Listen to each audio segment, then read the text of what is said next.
Obunu gini kama chozunu Imana chukwa kozi womo Onyele miu Nyelu yumi What am I looking for? See my God, he don't bless me, yo. He give you me, give me you. Obunu kife la chasha so Obunu kife me chasha me. My baby, you know, say you go love for me. Hey, yeah. I do go. I could go. When I call your name, Shakara for me. Oh, Roma.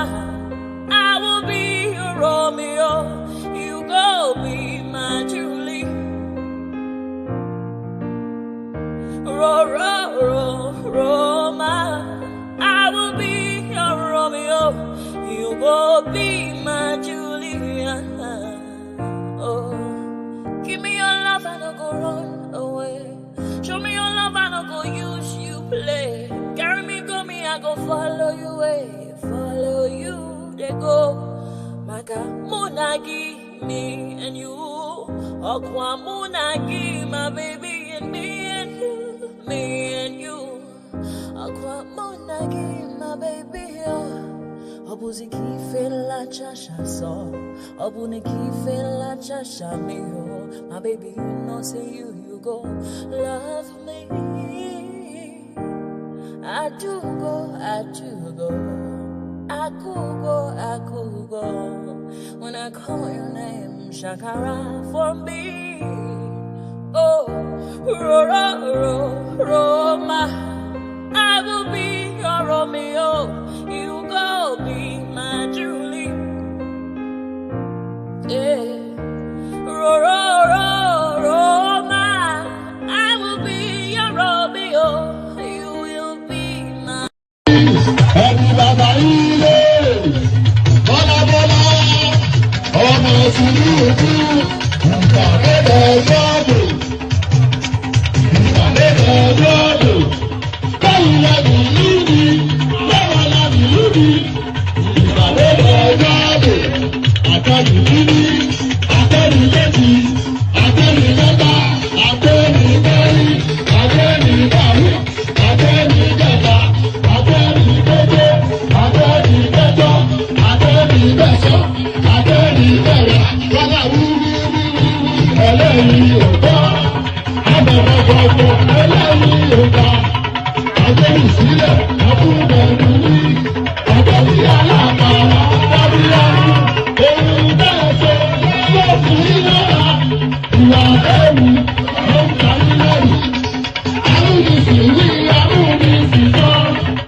To the Nigerian national anthem, Mr. Albert Congo raises the flag of the new nation. Nigeria, we hail thee, our own dear native land. Though tribe and tongue may differ,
to question between my pen. I see what I want to do when you forget me. Okay.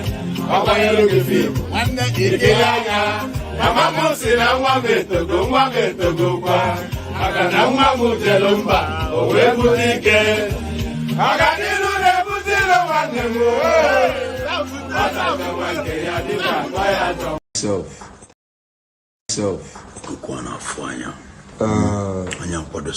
the way things are going right now, I think it's time for us to release all the powers. Yeah. I think we should first of all give them a hint of Abido Sheka. The country now right now. I think it's time to shaking things up. What do you think about Abido Sheka? It's a spiritual. You know that we're no more collecting rights from transformer.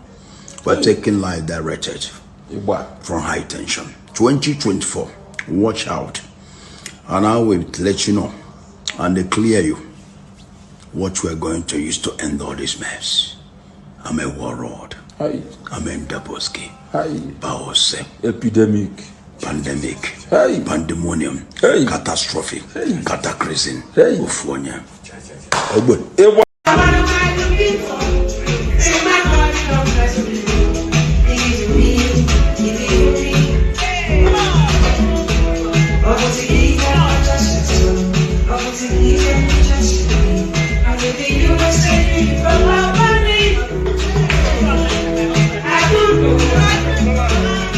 Ẹ̀jẹ̀ mi ni ẹ kí n gbọ́, àkọ́bí ewé ayò, ewé tún lè jẹ, ìtún ló ní ọ̀tún ẹ̀ ṣe, ìfà ló ní kan fà ẹ̀ mọ́ra, àìbínú gbogbo àtàrẹ, gbogbo méjì ọkà bàbà, gbogbo mẹ́ta ọkà wáṣẹ́, orí ló túmọ̀ ẹnu, gbogbo ọ̀nà ní túmọ̀ ẹsẹ̀.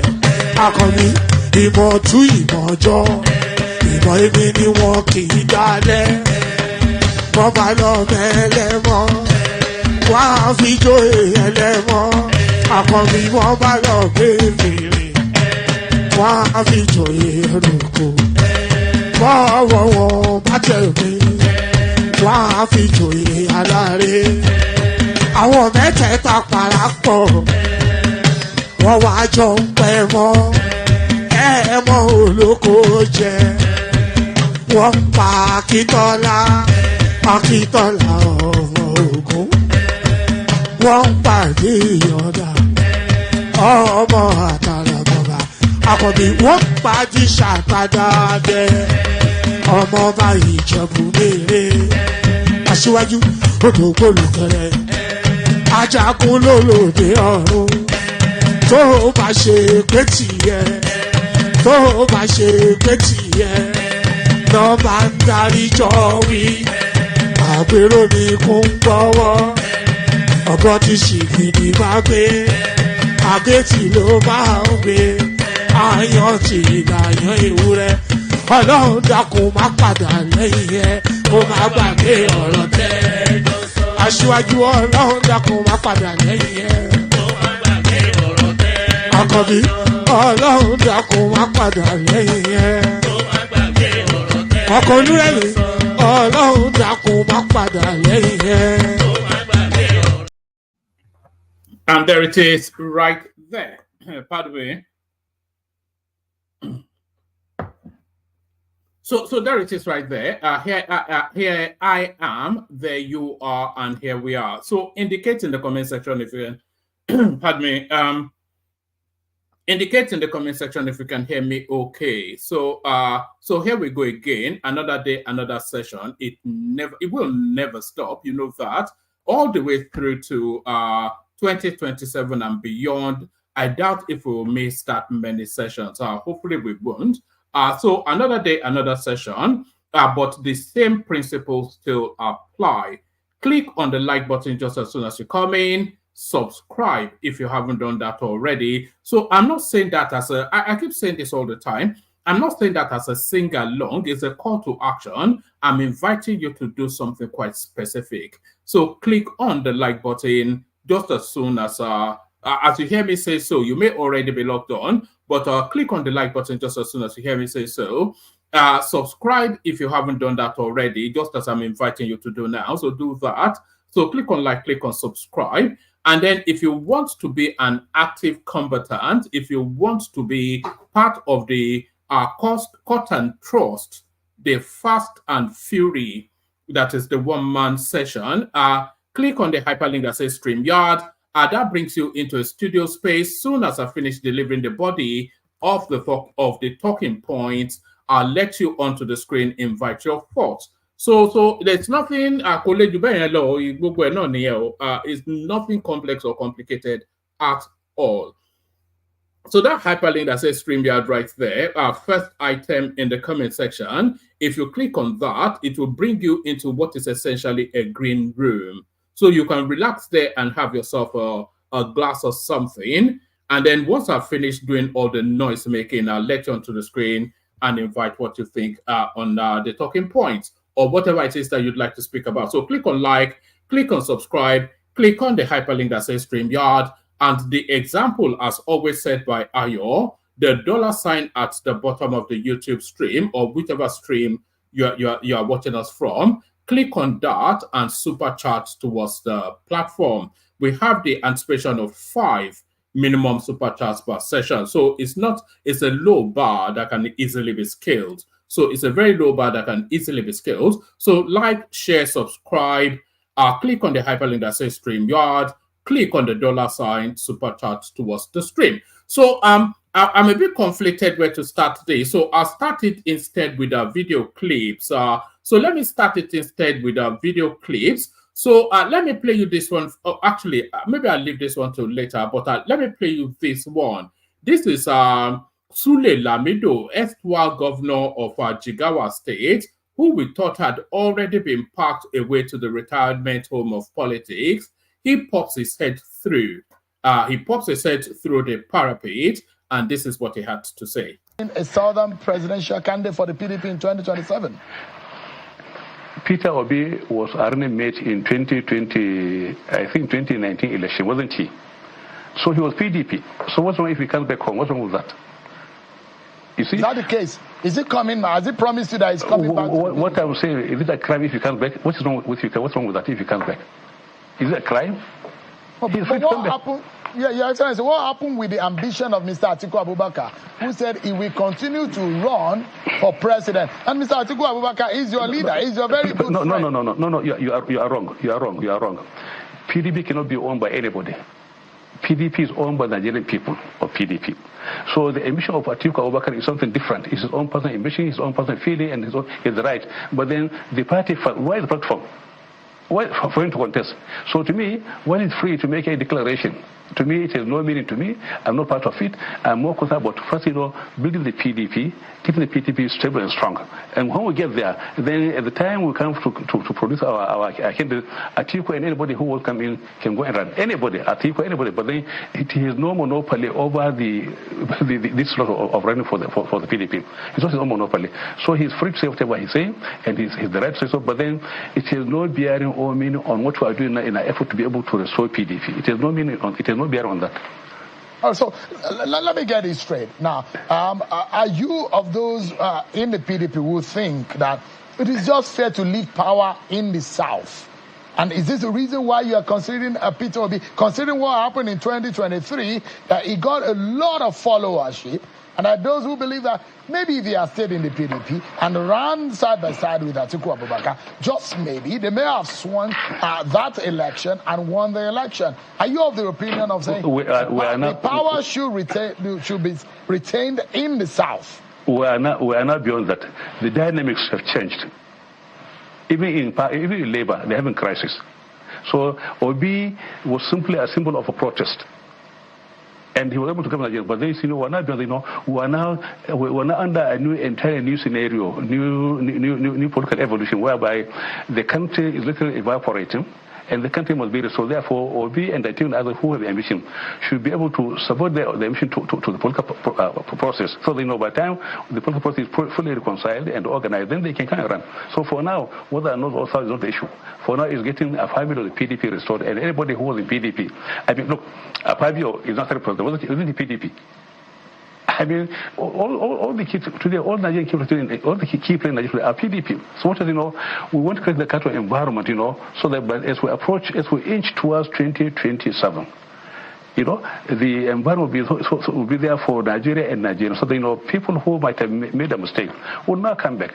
It's a Nigerian family. So to me, it's not about, getting a platform for somebody. It's the Nigerian platform for the PDP. We have to look inwards and see, why have you gone wrong? What do we do to restore trust and confidence amongst ourselves? Whether you are a governor or you are party chairman today, to us is immaterial to me. The governor can do anything they want to solve the party, but the governors of the party are also a creation of the party.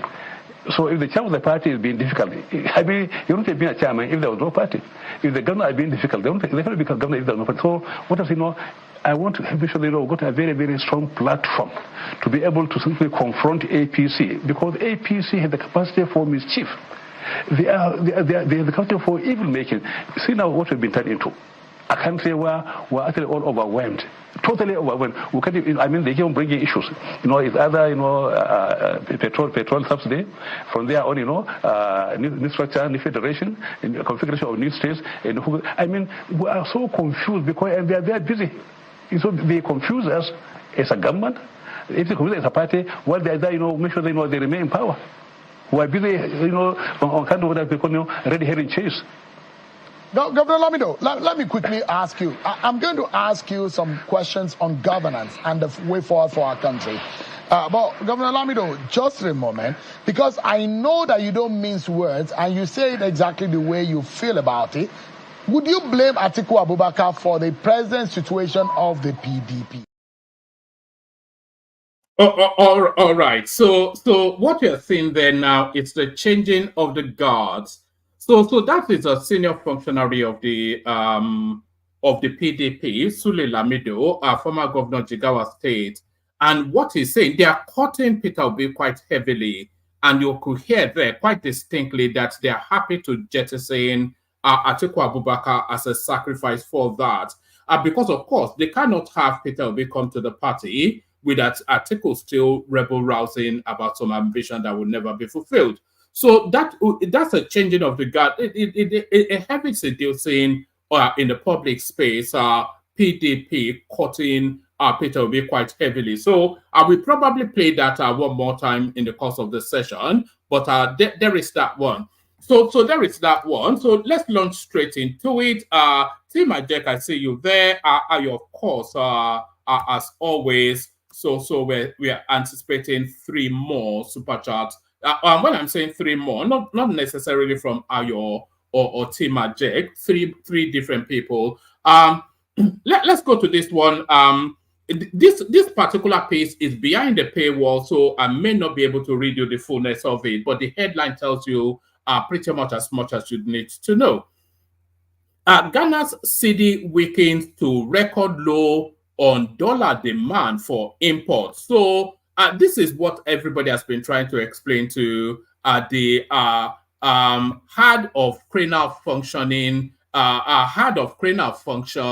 obedience space, that what Nigeria is going through is a global phenomenon. There's nothing unique or peculiar to the Nigerian circumstance. In fact, Nigeria is managing the circumstances quite better than certainly all African countries and most Western ones as well. Ghana's cedi weakens to record low on dollar demand for imports. So you've heard that story before, but now you're hearing it from different clients. Ghana's cedi weakened to a record low after companies. Let's do that again. Ghana's cedi's weakened to a record low after companies increased demand for dollars to bring in fuel, pharmaceuticals, and other fast-moving consumer items. The currency of the world's second biggest cocoa producer depreciated by 0.2% to 14.9 cedis to the dollar by the close of trading in Accra, the lowest level since at least 1994, when Bloomberg began compiling the data. From the beginning of the year, the cedis is down 20% to the American dollar, making it the fourth worst, and then that fades out. So I can't read the rest of it. But so that is to tell you then that it's a global phenomenon rather than anything unique or peculiar to Nigeria. We go on to this. Marketers register with Dangote refinery ahead of loading. So I think this is the month actually that Dangote promised us petroleum. So we wait in anticipation then to say that. So we wait in anticipation then to say that, because it's moved the goalpost so many times that until we actually see those petroleum products. By petroleum products, I mean petrol itself, what they call it PMS, or not diesel or anything, but actual petrol that is in popular use. So until we see that hits the streets, we will suspend disbelief. Marketers register with Dangote refinery ahead of loading. So I'll just give you a few paragraphs from this.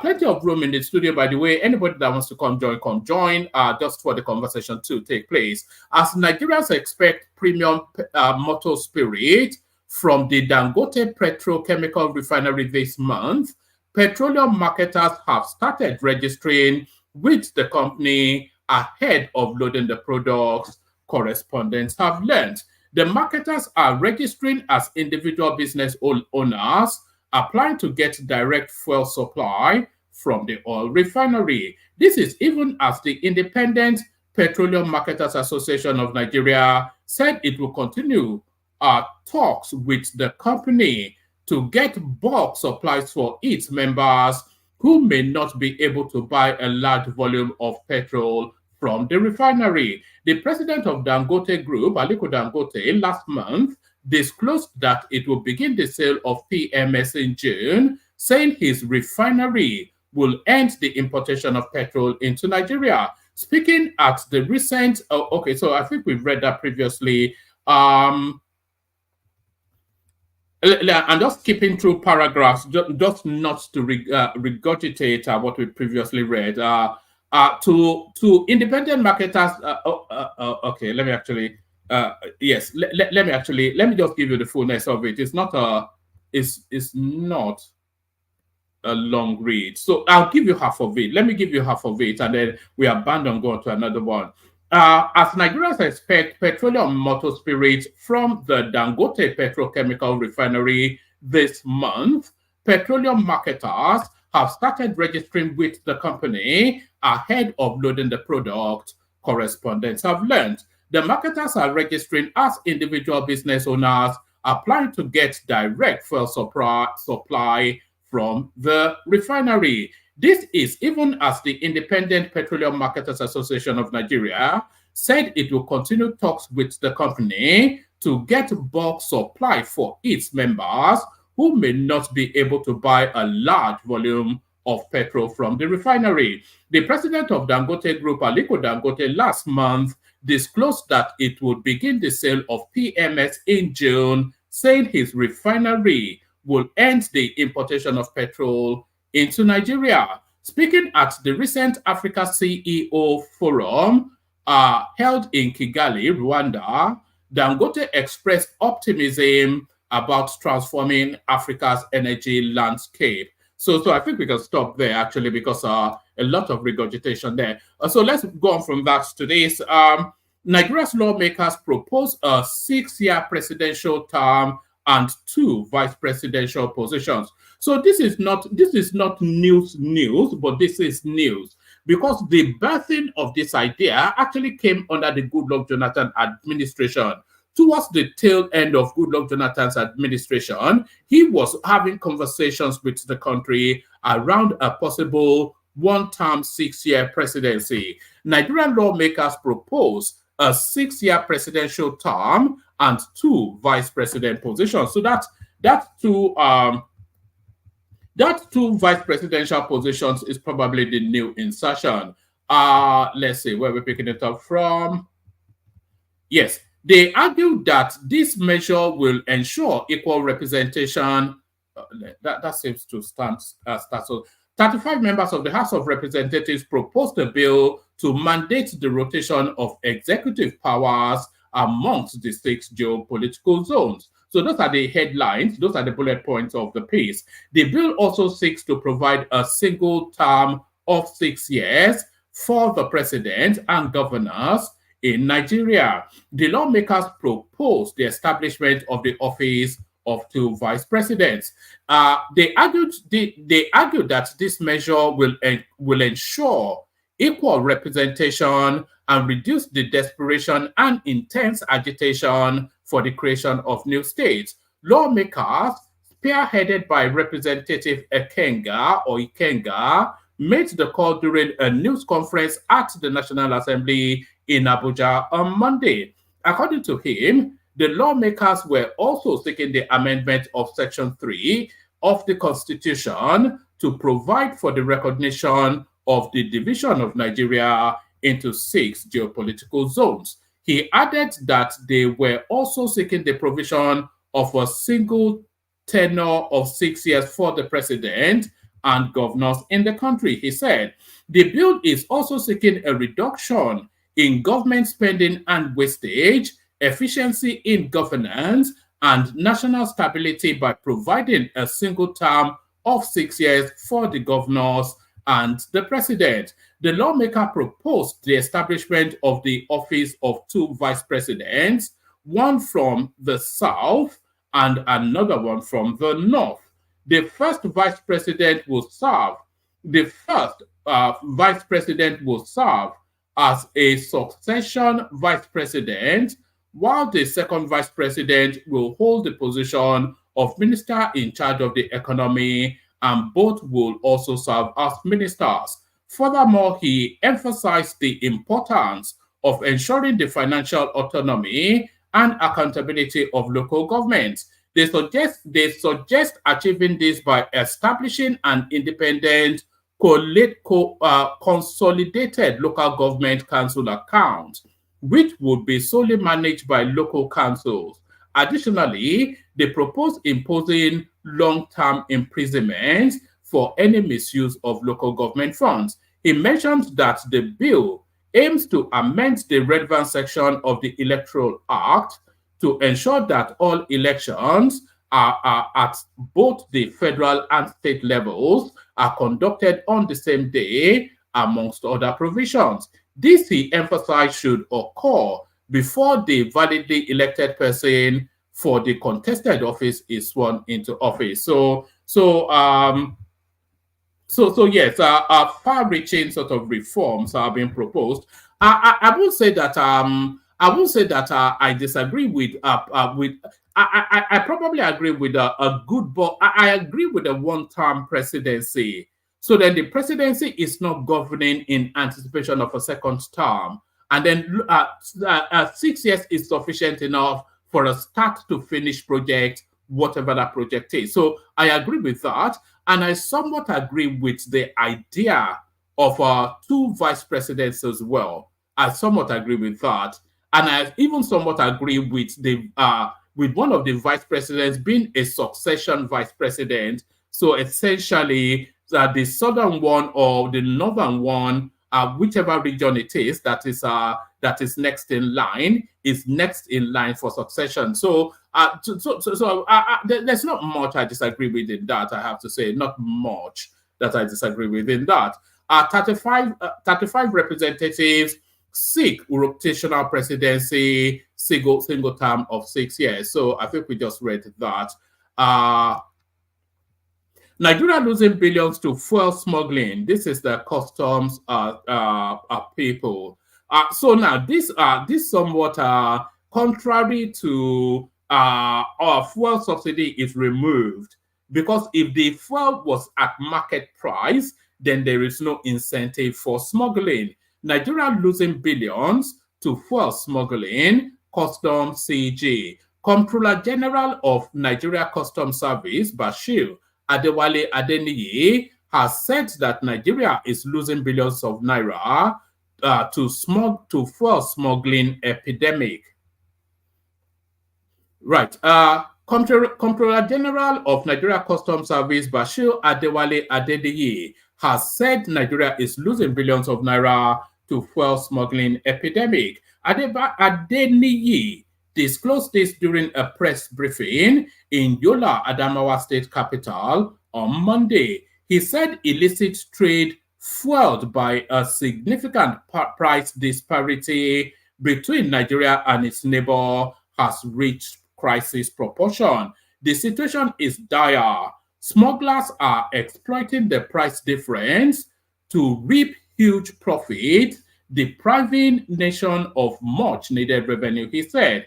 He said to check the menace, our custom launched Operation Whirlwind, seizing over 150,000 liters of PMS, valued at 105 billion naira in just 2 weeks. However, he acknowledged that the seizure was a fraction of the illegal trade's estimated billions. The consequences of inaction are severe. If left unchecked, this epidemic will further deplete our foreign exchange reserve, exacerbate economic challenges, and fund illegitimate activities. So there it is right there. The fuel subsidy is gone. So then but fuels are pretty much still significantly cheaper in Nigeria than in any of the neighboring countries. So that's essentially what that tells us. So I'll give you headlines for the rest. Nigeria's Naira's I can't read today. Naira's money supply rebounds to historic 96.9 trillion in April 2024, defying MPC's tightening measures. So this is the Naira's continued struggle with the dollar. Maybe one of these days it will get a rescue. So I think that's sufficient enough to be going with. We kick off the conversation somewhat. I think we've got probably one person in the studio, so we'll see how that goes.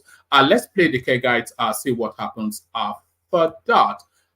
Let's play the K guides, and then we'll see what happens after that. Only water, where they see my water.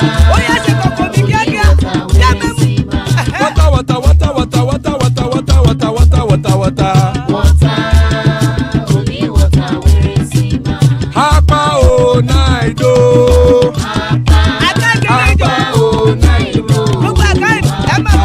Hapa you don't come o.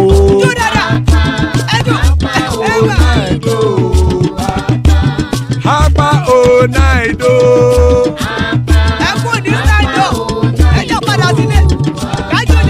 Oro kẹ̀kẹ́ ẹlẹ́mù yé o. Ilé sọ́dí kẹ̀kẹ́ ẹlẹ́mù ré o. Bobby master kẹ̀kẹ́ ẹlẹ́mù ré o. Chifu Wáìlà tí kẹ̀kẹ́ ẹlẹ́mù ré o. Eruku lẹ̀lẹ̀ ẹlẹ́mù dé. Eruku lẹ̀lẹ̀ ẹgbẹ́ ẹlẹ́mù dòde ojàre o. Eruku lẹ̀lẹ̀ Ghana ti dé ẹgbẹ́ bọ́ọ̀dì o. Ọmọ ẹlẹ́yẹ ẹyẹ o ó dìlé o. Odúyẹ̀lá ẹyẹ o ó dìlé o. Petrosonama ẹyẹ o ó dìlé o. Petrosodúnkẹ́ ẹyẹ rẹ̀ ó dìlé o. Ẹlẹ́kọ̀ ọ̀run mú ìní o.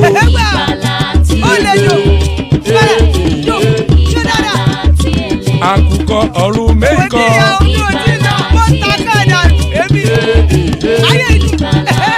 Ikú kò ní ríwà gbéṣe o.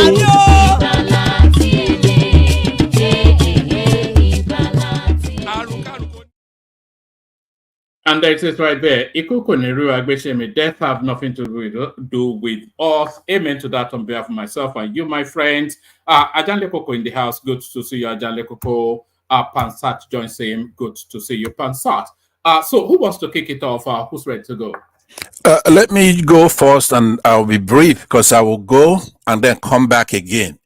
Well, good luck with that. It does if the space is still there, but carry on. Yeah, when I go, I will still be, my avatar will still be on. I'll still be on the panel, but I'm going to go out and then come back and rejoin the panel after a brief period. Let me say hello to you, one man, Ajan Lekoko, everybody who's participating in trying to bring a new Nigeria. I agree to honor everybody, my friends, my enemies and whatnot. I'm greeting everybody today. Now, today, we are going to be in a You think you have enemy on this platform? What are you saying? You never know. I can't recall anybody, but I was just in case. You believe you have enemy in this world? I don't know how people could be reasonable. You never know. But anyway, this here is an intellectual debate. So a spirit of soberness, calmness is required to look it over, because a reasonable person can argue on each side, right? But it's not a new thing. Are you talking about the proposal to change the governance structure? Yes, that's what I'm sorry, I wasn't actually looking on the screen. Let me just let me deal with that briefly, then I'll come back to deal with the other stuff. The other one is, this is a more substantive issue. It's not a new thing here in the United States. The history of trying to limit presidency to a term go back as far back as 1787 in the Constitutional Convention, and there's been recurrent efforts to put it in that constitution since then. Now, as you know, we copied our constitution ipsissima verbatim from that of the United States. And here in the United States, the presidency is somewhat term limited, 2 terms, and we have the same thing back home. I don't even like that myself, because it's actually anti-democratic. It's a terrible idea. But this one here, this suggestion that a president can come there. So sorry, you don't like the idea of term limitations, or just 1 term, or term? So a president can be a president in perpetuity so long as he continues to win elections. Yes. Okay. That's the system in the UK, by the way. There's no time. There's no. Yeah.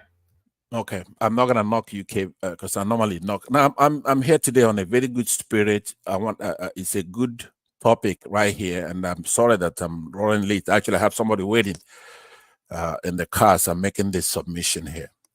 But so what I'm saying is I'm a pure Democrat. I trust the people, right? I trust the people because it's somewhat arrogant to say that the people, all they have to do is to pick a president, and when that president is picked, right? So now they're trying to, through the back door, elongate. It's not they're not really concerned with that term limitation. They're trying to elongate the duration of that president. And then the bad part of it is when that president has been in office for like 4 years, as we're having now in the case of what they want, 6 years, when he finally gained experience, then we'll kick him out. So he gets to enjoy the benefit of experience being there for a long time. And then when he gets our turn to enjoy that experience that he's acquired, then we'll kick him out. We have nothing to gain from it. So I'm against that for that particular reason. It's arrogant. Well, what about letting new ideas have air? You know, you doing that because we have all these presidents in perpetuity in pretty much 80% of Africa, and we all see what a basket case they've turned all those countries into. That's because they're not looking at the democratic process itself. They have to run for office. So in 4 years, if he comes there with old ideas, there'll be somebody who's going to run against him with new ideas. So you're not binding that new idea from competition. Do you understand what I'm saying? You have this. I understand, but the African system lends itself to self-perpetuation by whatever means. Not democratically. Yeah, look at Museveni. Look at the Paul Biya. These people have never. Those are not Democrats. They're not Democrats. But they purport to run some sort of a democracy. Right. So if the Constitution does not put in strict measures, then they'll just self-perpetuate. That's why you have to solve that problem, the democratic process. Because look, if you don't solve that democratic problem, you have a problem, period. Even if it's 2 years, even if it's 4 years, even if it's 6 years. So that does not come into the argument, because we have that problem. It's in common with both sides. Do you understand what I'm saying? So we have to try to make our system democratic, right? And once we do that, we're going to eliminate that arrogance of trying to say that that assumption that voters are incapable of deciding who they want to represent them. It felt that's just you have to assume that the people don't know what's good for them. People know what's good for them. We have to have a very clean INEC or whatever you call it by the time we get to it, who are there to do their job according to our constitution, to let the people choose who's going to represent them as a leader. And that includes governors, it includes congressmen. You have to trust the people. It's crazy. So that I've seen a lot of people debate this. It's a good debate, but it fails. All the time it fails, because they would have been doing it here in the United States. So I would make a more comprehensive submission, but it's so easy to poke holes on every debate, because once somebody is willing to say, no, look, the people know better, the people know what's good for them. If you agree with that, then you're not gonna got accountability. Somebody comes into office, they know the time certain they come in, they don't have to be responsible, they don't have to be liable, they don't have to report, they don't have to be answerable. It's pure unaccountability, because they're not gonna come back to the people to say, okay, look, give me one more chance.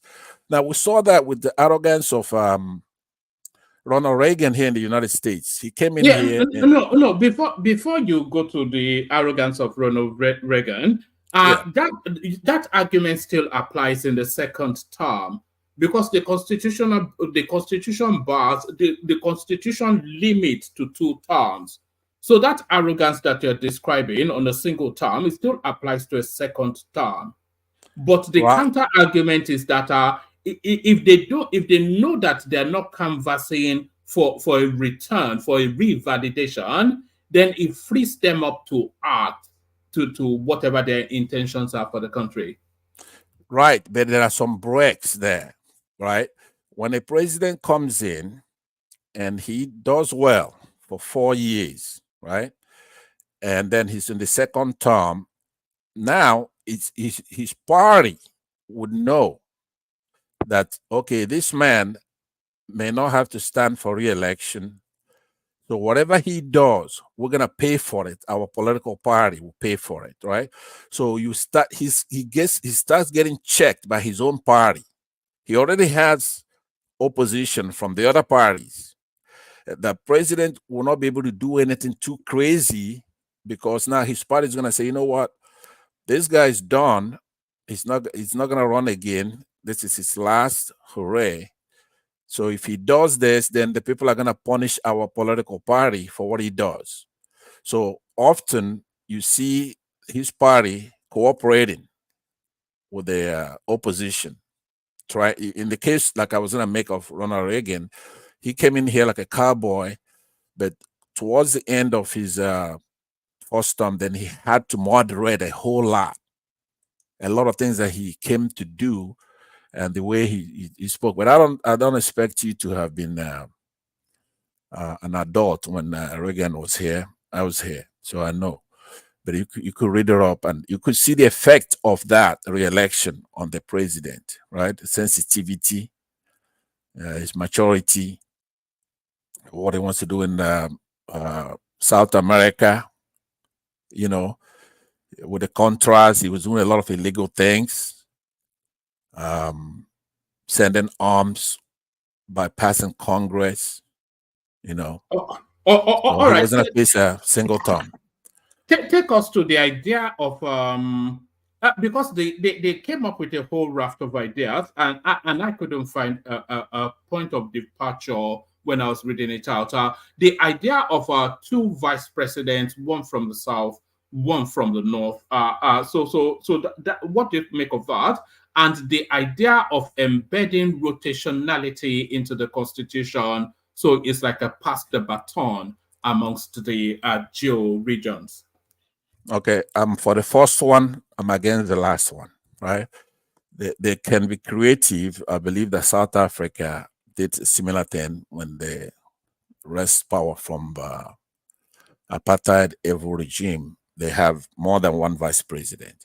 So that, yeah, we could think of stuff like that. The vice president really doesn't have that much power, doesn't do much but attend ceremonial in nature. But we can craft it to where we can give him something to do. Nigeria is a diverse and big country, blessed with everything that God has for humanity. So we should be creative, staying away from the United States good structure. They have a good structure, but it's not perfect. And we're different people from the United States. God blessed us. We've been on this planet longer than they have. We have wise. All right. Let's narrow it to Nigeria because it's not really an American topic. But the idea of you said you have four the two vice presidents. Yeah, you're for that. Yes. What's the rationale behind you being for that? Yeah, could you just give me 1 minute? Let me tell somebody. As a matter of fact, 1 minute, I will go and come back, right? Let me tell this. Okay, I'll come back, and that's a good question. Let me yield to whoever is speaking now. When I come back, I'll take it back from there. All right, brilliant. So that's Thank you, sir. Appreciate it. That's Pansat, of course. Ever the contrarian takes the opposite view most times. Ajale Koko, you're up next. Are you ready, though, Ajale Koko? Yeah, let me go. All right, brilliant. So the conversation with Pansat, this idea coming out of the House of Representatives, not particularly unique or original, the idea of a single-term presidency. They've actually legislated that, I think, in Benin or something like that. So the idea of a single term, 6-year term presidency, so they've come up with that, and then to back it up, two vice presidents rather than one. So let's kick it off from there. Your thoughts on those? Thank you, one man. Greetings to our listeners around the world. Click on the like button, share and subscribe if you haven't done so. You see, what these people are proposing is not new. As a matter of fact, Jonathan came out with a 6-year term of office for the president. And the other one, that to have two vice president was an idea of late Dr. Alex Ekweme. Sorry, Ajale Koko. I was just reminding that also part of the ideas was anyway. I'll take to that. Carry on as you were, because they came up with the whole raft of ideas. So we go through them one by one. Carry on. Okay, was that like I was saying, the idea for two vice presidents was that of Alex Ekweme of the blessed memory. So I think what I see these people doing is they are not coming out with a new idea.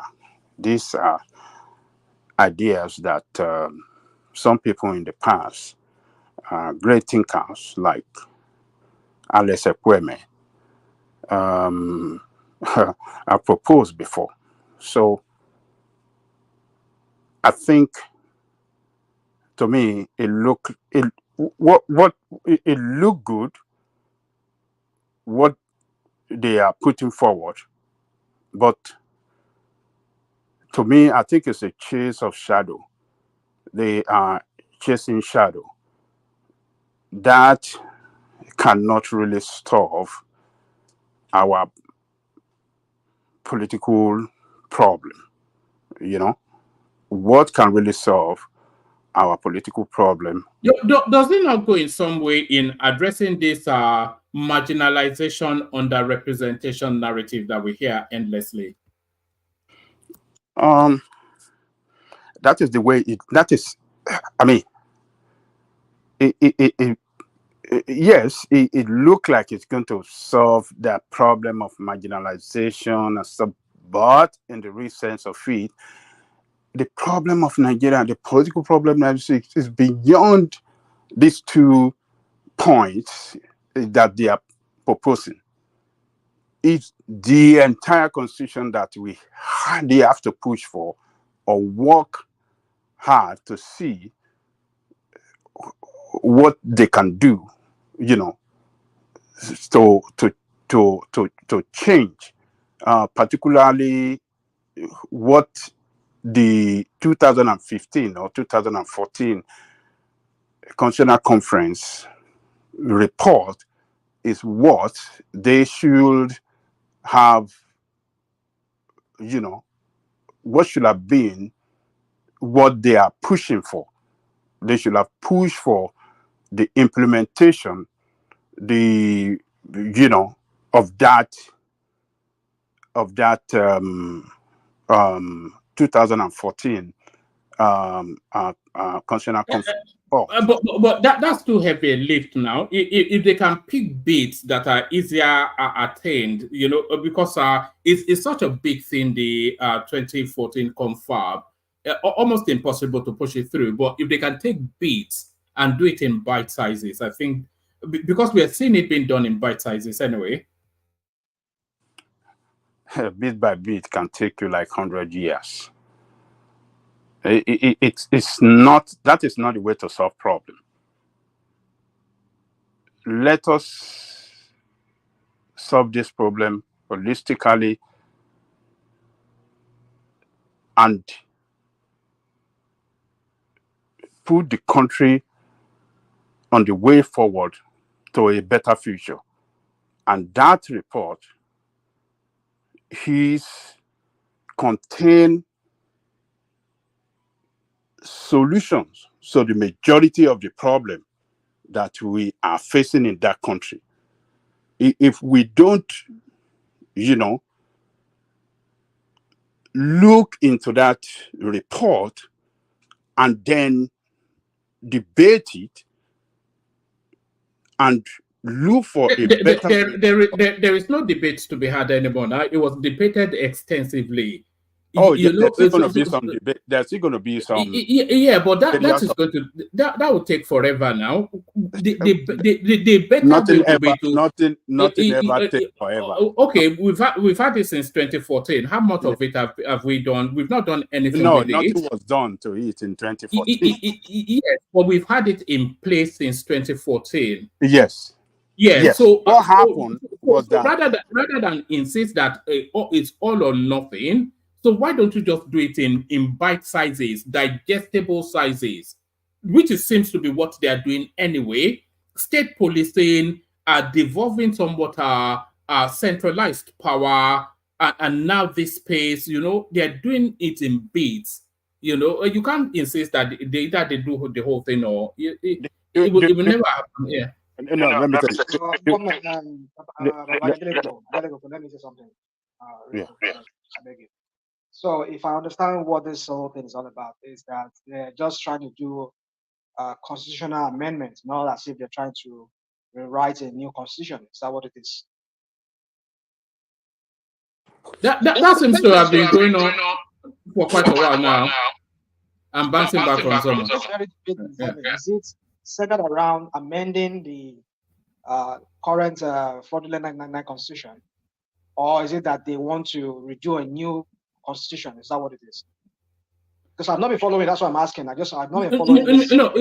I'm not sure if you got to devices on Rational Mind, but what they're saying. Let me mute you. I'm bouncing back from you.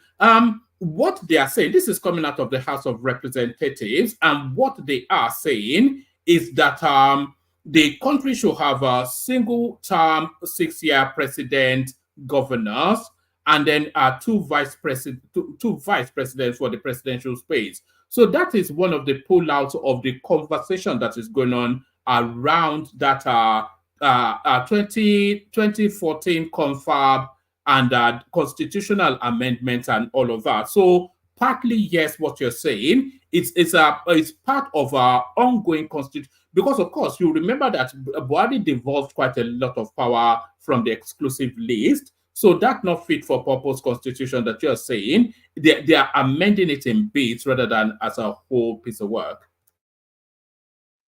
Makes sense now. Yeah, so that's it. Yeah, I get it now. So to me, one man, I think these people are lazy people. They're not ready to work for Nigerian people. This proposal is not going to solve the fundamental problem that are confronting us today as a country and as people. It's not going to solve anything. Is it a sharing? Okay, sharing of position and 6-term office, 6 years term of office, boom, let's implement. Will that solve the problem that is confronting? It's not going to solve anything.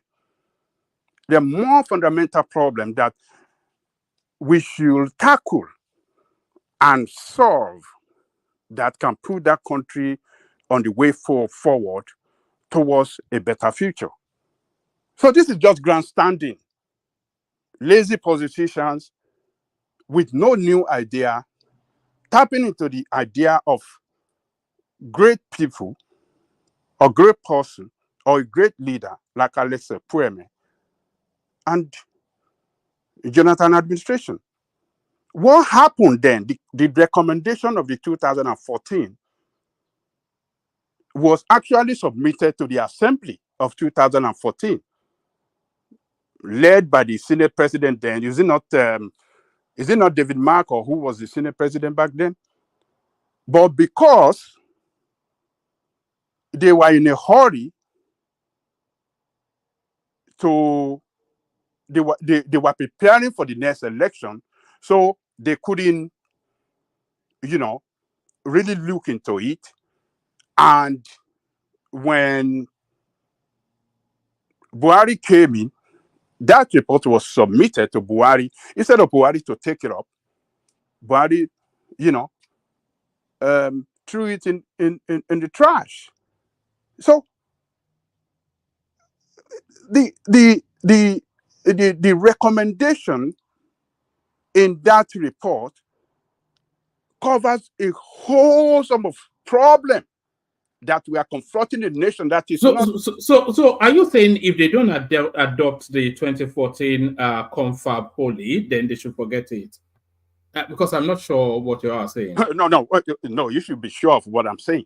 Yes. What I'm saying is that it's a total nonsense. It's not going to work. It's not going to solve problem at all. There's no problem that is going to solve. Okay, let us even say we consider it 6 years for the president, 2 vice presidents, and sharing of position. How does that solve the problem in the country? It's not going to solve any problem. It solves a whole raft of problems. No. What problem is it going? Does it solve your economic problem? Does it talk about your? It might well do. It might well do. Oh, I gotta go. Hold on. Also, how does it solve the?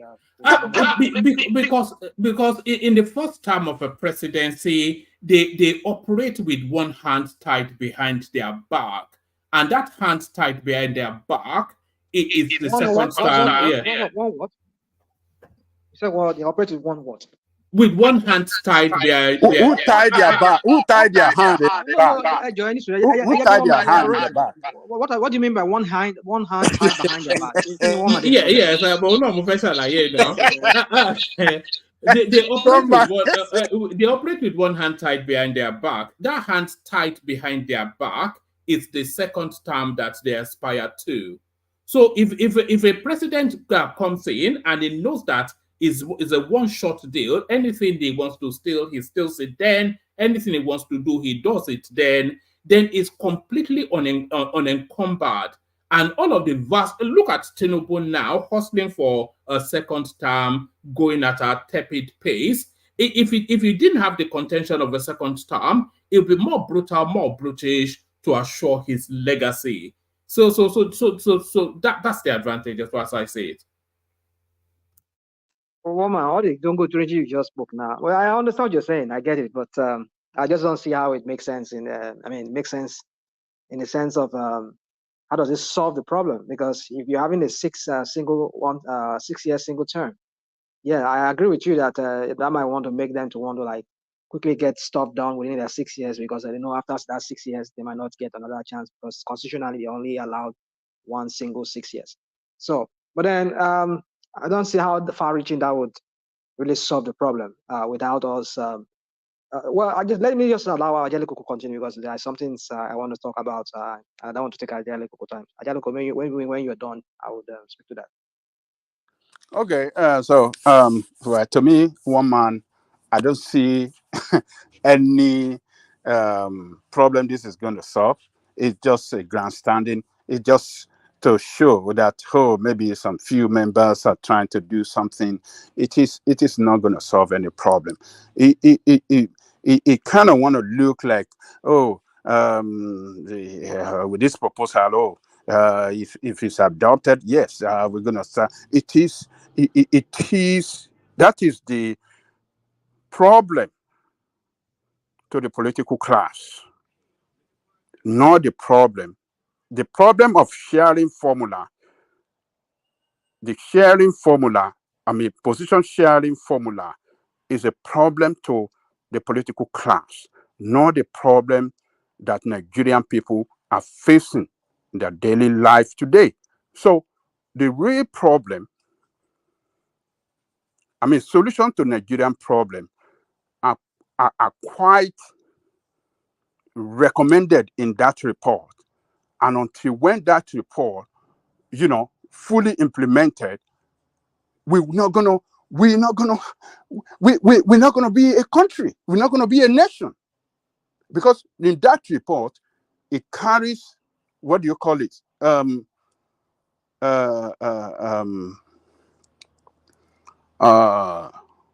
Resource control, the security, how the security management of that country, how it is going to be structured, and so many other things that are so important to move that country forward. So those are the real problem, not the position sharing formulas that mean that it's important to politicians. What these guys are recommending is what is important to the politician, not the people, not Nigerian people. We have seen. Okay, go ahead. Thank you, Angelico. One thing I see about this two vice president to me. Who is this? Why it's Ola. We can barely hear you, Ola. Ola, the computer man. Why is this thing? No, I'm not at home. I'm not at home. No, I'm not at home. Okay. Oh, it looks like No, I think we can hear you better now. I think it's better than before. Okay. Not really good, but okay. What I'm saying is that having two vice presidents to me doesn't make sense, because I don't know what two vice presidents will do, except maybe they have some kind of overriding. Ola, the connection is very poor. Okay. Maybe when I'm able to speak. All right, maybe when you get to a better signal space. Yeah. But one man, let me just say this. Because I don't know if I'm going to be able to wait long. Let me just say this. You see, I don't know. I don't think we are serious as people. When I mean people, I think both the governor and the people governing, we're not serious as a people. I think we lack this notion of time. We think we are all here going to be here forever. I don't know. I mean, how long do we have to live on this earth? And people are just messing up and playing kalo with our existence. I don't know how long we're going to sit down on this thing of moving that country forward. If we all agree that the way Nigeria is presently constituted, based on that fraudulent constitution that some people call the satanic basis, I wonder how we're going to move forward if we are to base our governance system or the way we are constituted as a country based on that 1999 constitution.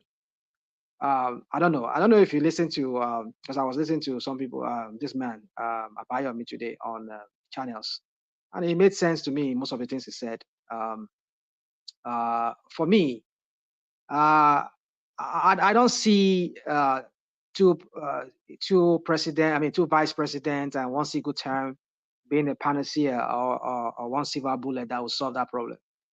The Nigerian problem is multifaceted, and we have to tackle it from not just from the point of view of governance system, but also structure, how the country is structured. Structure politically, how it's structured. Let me use the word, and maybe socially and economically too. Before we can say we can really just tackling it from point of view of just political. It's not a silver bullet to solve it. It doesn't solve it. A single time or two vice president, I don't think that really solves anything. And still maintaining status quo? No, we're not going anywhere. We're not ready.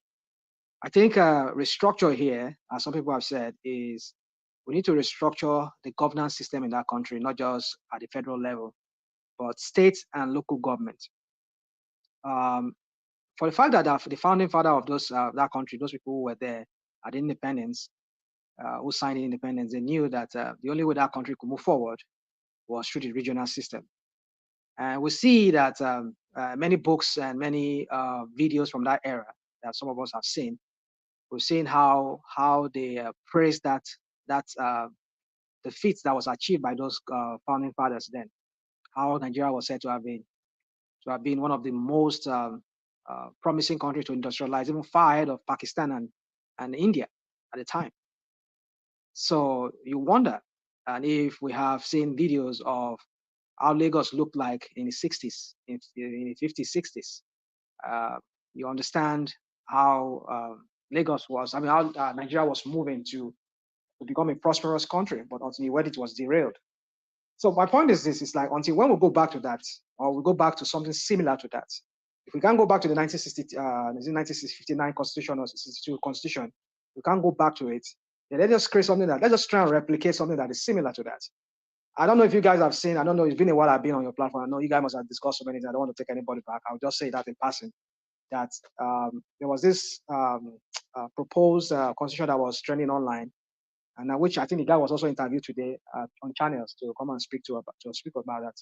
For me, I've read a little bit of that, guys, because I've seen it. I think that would be the best for us to practice.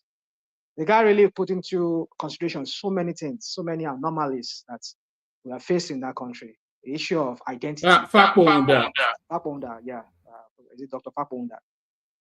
So he addressed so many issues that are fundamental to that really constitute us as a people that wants to become that country called Nigeria. And until that question is answered, we're not going anywhere. And one of those things is that people have the right to determine, okay, fine, I want to, the open people in Kwara State and say, okay, I want to become part of the Southwest. If the Southern Kaduna people say, no, we don't have nothing to do with Kaduna in the North. We want to become part of part of Plateau State or whatever region that will form the Middle Belt or whatever. So be it. So, and he talk about the governance structure, which is we go unicameral, so that, look at what we're talking about. Some people are talking about Let us jack the price. Let us increase the wage of our people, of the workers that are really, people that are spoiling the economy of that country are not the legislators. The people that are really making that are the machine of that. If I thought Nigeria has an economy, but let me just say Nigeria. Let's just assume that Nigeria has an economy. It is the workers, the laborers on the streets in the federal ministry. What does the minister do? He only goes there and just give order. The PAMSEC does the work. The civil servant are the people that does the work. That the real trained, skilled people in the civil service to do the work. But the point is, you see all these political appointees or whatever all these politicians in the Senate and all of them, they go home with big package, big fat check. And then the people that are supposed to be looked upon, that should have money in their pockets, and they're not having this money, they're just being given peanuts. And how do they survive? And how do you expect to build the 2 trillion or 1 trillion economy you claim you've been brandishing all about? So you ask so many questions. This begs so many questions rather. So my point is that until we structure that country to allowing each region to manage their own resources, and each region could design their own economic policies based on how they are constituted, I don't think we're moving forward. So I want to talk more on this, but I don't want to take Ajale Koko's time. I don't know how long I'm going to be able to wait. But you after Ajale Koko, because I think the three of you from the onstart. But also, you seem to have 2 devices. So mute one, mute the YouTube, so that you are only listening. You mean me? Yeah, you're bouncing back. Can you not hear it? No. I have everything shut down here, but no worry. Maybe I'll just switch to my other device then. This one. Maybe you are using speakerphone, right? No. It's on my phone. My phone here. I'm talking to you, but I have my computer running somewhere around there. Okay, I think I'm clear now. Right? I'm clearer now, right? Yeah, much clearer. Ola, brilliant. All right. All right. Back to Ajale Koko. But Ajale Koko, they had a whole raft of ideas. The autonomy for local government areas, which I think you may not disagree with, rotating the presidency around the 6th geopolitical space, which seems somewhat nonsensical, the 2 vice presidents you've already spoken about, and a single term. So I wasn't too far away from them in most of their ideas, but bring that space home. There's a clip I want to play to you after this one. You see, woman, the rotational, according to their recommendation or proposal, I should say, is to cut across, the level of government from the federal to the local government. They're not talking about anything economy or how economy should be managed by local government or by anybody. So it's the sharing formula within the constituent unit that formed that country called Nigeria, from the federal to the local government. So I don't see that as seriousness. That has been done already to some considerable level. So how is that going to? It's not going to solve our problem. It is the political will of the people that constitute the political class, political will,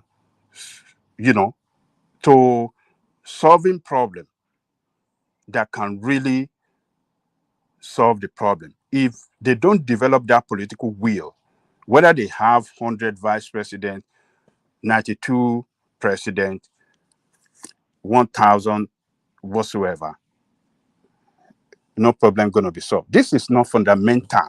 Their proposal is not fundamental at all. What is fundamental is what we have to go for, and that is the security, the resource control, and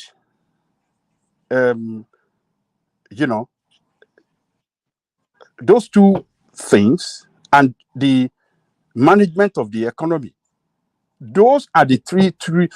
What are the fundamentals that are attached to those three key points I just make now? Those are the ones that we have to identify and solve the problem from there. So not if it's a proposal. This proposal is to make, expand their political kingdom, or their political, how do I describe it? Their political empire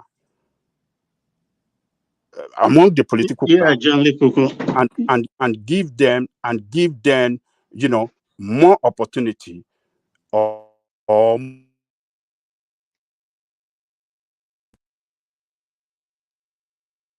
Is Ajale Coco breaking off, or is it me? Can anyone hear me? I think it's Ajale Coco. That's my phone. I hear you, woman. I wanted to interject him earlier, actually, because we was asking, what he was talking about, the question he asked about the three projections he made.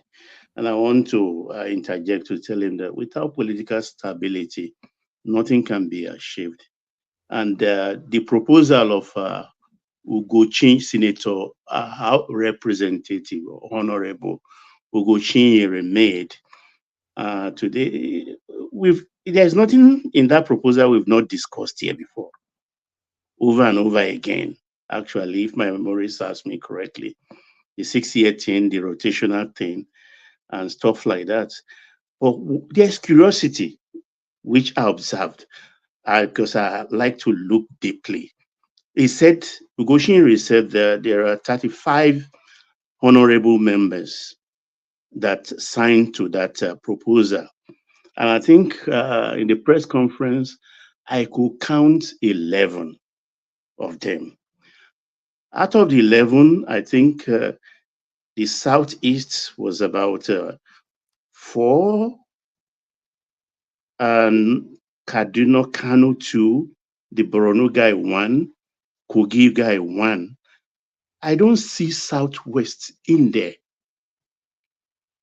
Are the Southwest honorable members disagreeing, or they couldn't carry them along? Because I like to look at what other people don't look at, or what they are not I think Southwest is there. Is Southwest not there? Not I think there. Southwest among them. No, or not on the press conference, because I focused on it. It was deliberate on because my they part. mentioned their names that are proposing this. He said 35. Ugoshinri said 35. And on that platform, in that press conference, I think I could count 11. And the only man with Gobi cap there is from Kogi, actually, Kogi Central. So I started asking myself question that brilliant proposal. We all know this. But why is Southwest absent? Or is Southwest among the remaining 20-something? Because he said they are 35. So I made my own permutations, but until they spread this further and I adumbrate it further, I think there is nothing to it. I'm only just putting something I observe out here, since we are discussing it right now. And more so, when the Southwest governor met today, and they sang this. No, I'm bringing that up next. So hold that for a moment. Okay, yeah. okay. Yeah. All right. Okay, Aja, please carry on. Sorry, just my observation. Yeah. Okay, if I'm there, can I make my interjection? All right, go ahead, Ola. Yeah, you see that idea of two vice presidents and that of a single term, and the excuses that they will not be able to concentrate. To me, I think it's a BS, total BS. Let's look at it. Let's look at it this way. Even that 6 years single term is even worse in the sense that, okay, this is my only time. I can do whatever, because what we've seen over time is this. The first time, they may even try to do whatever, but in the second time, they just consolidate. So someone that will go and look from the governor's perspective. They are worse off in their second term than the first term. So giving this thing, giving the presidency to people to have just 6 years of a single term is not the problem, to be honest. The real problem of that presidency is the power attached to that presidency. You are the one that you control the military and you do whatever you like. You hijack the police, the federal police from the police service council. So you are the one directing, and you just find out that the governors, they no longer perform their duty. Whereas the governors, they are supposed to have says. When you are talking about who is going to be Inspector General of Police, the president hijack everything. Ola, real quick. Anywhere you go, the president's always the one in charge of the military. Except that president is playing with fire. Anywhere you go, any serious country will always have military, on their right hand. The police, I'm not so sure, but that military, I know, is under presidency. All right. Everybody has a weak connection. So yes. After that interjection, Ajane Koko, bring that space home, and then I'll take you to another topic. Oh yes. No. I think Ola is still Ola is still talking. Okay. Yeah. So nothing says that because it's done like that everywhere that it has to be exact copy and paste. What I'm saying is this: since we've seen how the president entry, we should have a ratification mechanism. That okay, we are not saying the president should not deploy, but there should be some kind of check and balance. Like this two vice presidents they are proposing now. We all know that vice presidents in Nigeria, they have no power. So why not replace the Senate with 6 vice presidents?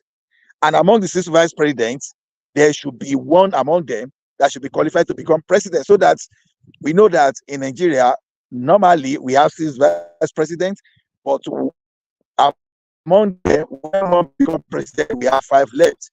So now it should be balanced in such a way that you have everyone from each geopolitical zone, so that if the president is going astray, someone should caution. Look at what was happening, that the military were abusing people just because Buhari was there the other time. If we have if we have one from the North Central, if we have someone from the Southwest, and there should be a mechanism to just to vote against whatever the president is doing that is anti-nation. And the incursion of the military too into civil matter too, if we have those mechanisms, we should entrust the police, the regional police, or the state police. We should give them more power than sending the military to be doing some kind of job. So you have to look at taking what made the Nigerian president the most powerful president in the world: resource control, ability to just. My connection is not clear. It's a little bit wavy, but I bring the interjection of so Ajane Koko can round off that space, and then we'll move. Yeah. Okay. To me, that 6 years something that is distracting them, to me, is nonsensical. It doesn't make sense. If there's anything, you just give them that direct authority to just do whatever they want to do, because they know that's a lifetime the lifetime opportunity. So let me just stop there. Well, why don't you guys just do a parliamentary system while you're at it? Be monkeying around with all sorts of Nigerians are not serious. You know what Ola just said there? I think that's the system in Somalia. They have vice presidents from all of the sub-regions, and then they then select from those vice presidents a nominal president. No wonder Somalia is the beacon of democracy and the beacon of... maybe we are not following him. Why he said there should be 2 vice presidents? He said if the first vice president will come from the same region. Sorry, I didn't want to interject, though. I just wanted to say all this talk is just silliness. No, he said the vice president will come from the same zone as the ruling president, so that if he fades away, you understand, by or whatever they call it, automatically it is own region that will still assume its place. So there will be no vacuum or an argument about that. That's what I think I had them explain in the podium. All right, Dan, let's go back to you. Yeah. But for me, I think it's not this is not the problem. I mean, this single, 6-year terms of office and sharing of is not fundamental to already we shared, position in that country, federal, state. They share it among the constituent unit of the federation, the state, and the local government. I mean, today we have 36 ministers that, comes from each state of the federation. All the position at the federal are shared among the geopolitical zones. So what are they talking of? What are they talking about? It's not the way forward. So I'm not interested in this. I think political class, the Nigerian political class are just looking for a way to expand their political empire, create more position for themselves, and continue to enjoy the looting of the commonwealth of Nigerian people. That's the way I see it. So let me leave it there, one man. It's not an idea that is new. It's the idea that people in the past, great thinkers like Ekweme, and that are proposed in the past. So, and they are the one, the political class are the one responsible for the problem in Nigeria today. It's not the people of Nigeria. So what will you propose, for instance? Let me move you to this. Sorry, Baba. I want to move Ajanle Koko to this topic. All the 6 Southwest governors have unanimously adopted some new national anthem for the. Let me play you a clip before I butcher it. Let me play you a clip. The Southwest anthem going forward. And the Southwest anthem going forward. Ishewa Fuilewa as the Southwest anthem going forward.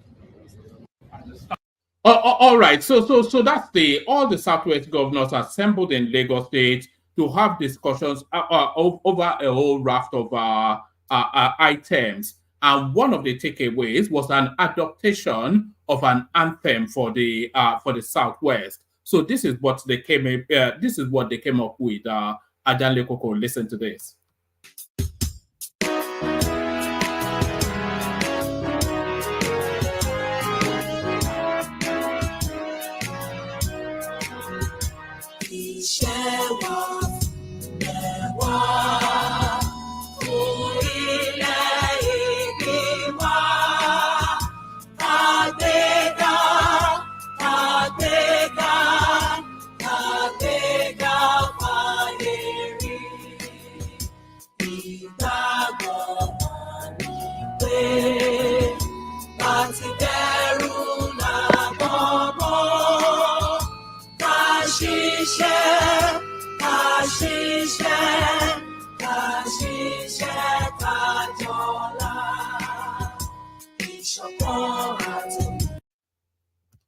So there it is. It goes on for a couple more seconds. But is this the green shoots of the birthing of the much anticipated Yoruba nation? This is not a new national anthem for Yoruba nation. This has been our national anthem. I think but it's been formally adopted by state. Well, I think Aregbesola adopted it in Osun State when he was governor. What's the name of the late Ondo State governor? Adopted it as well. So it's been our Yoruba national anthem. It was composed by Chief Obafemi Awolowo. Adopting it now is just symbolic. It is good.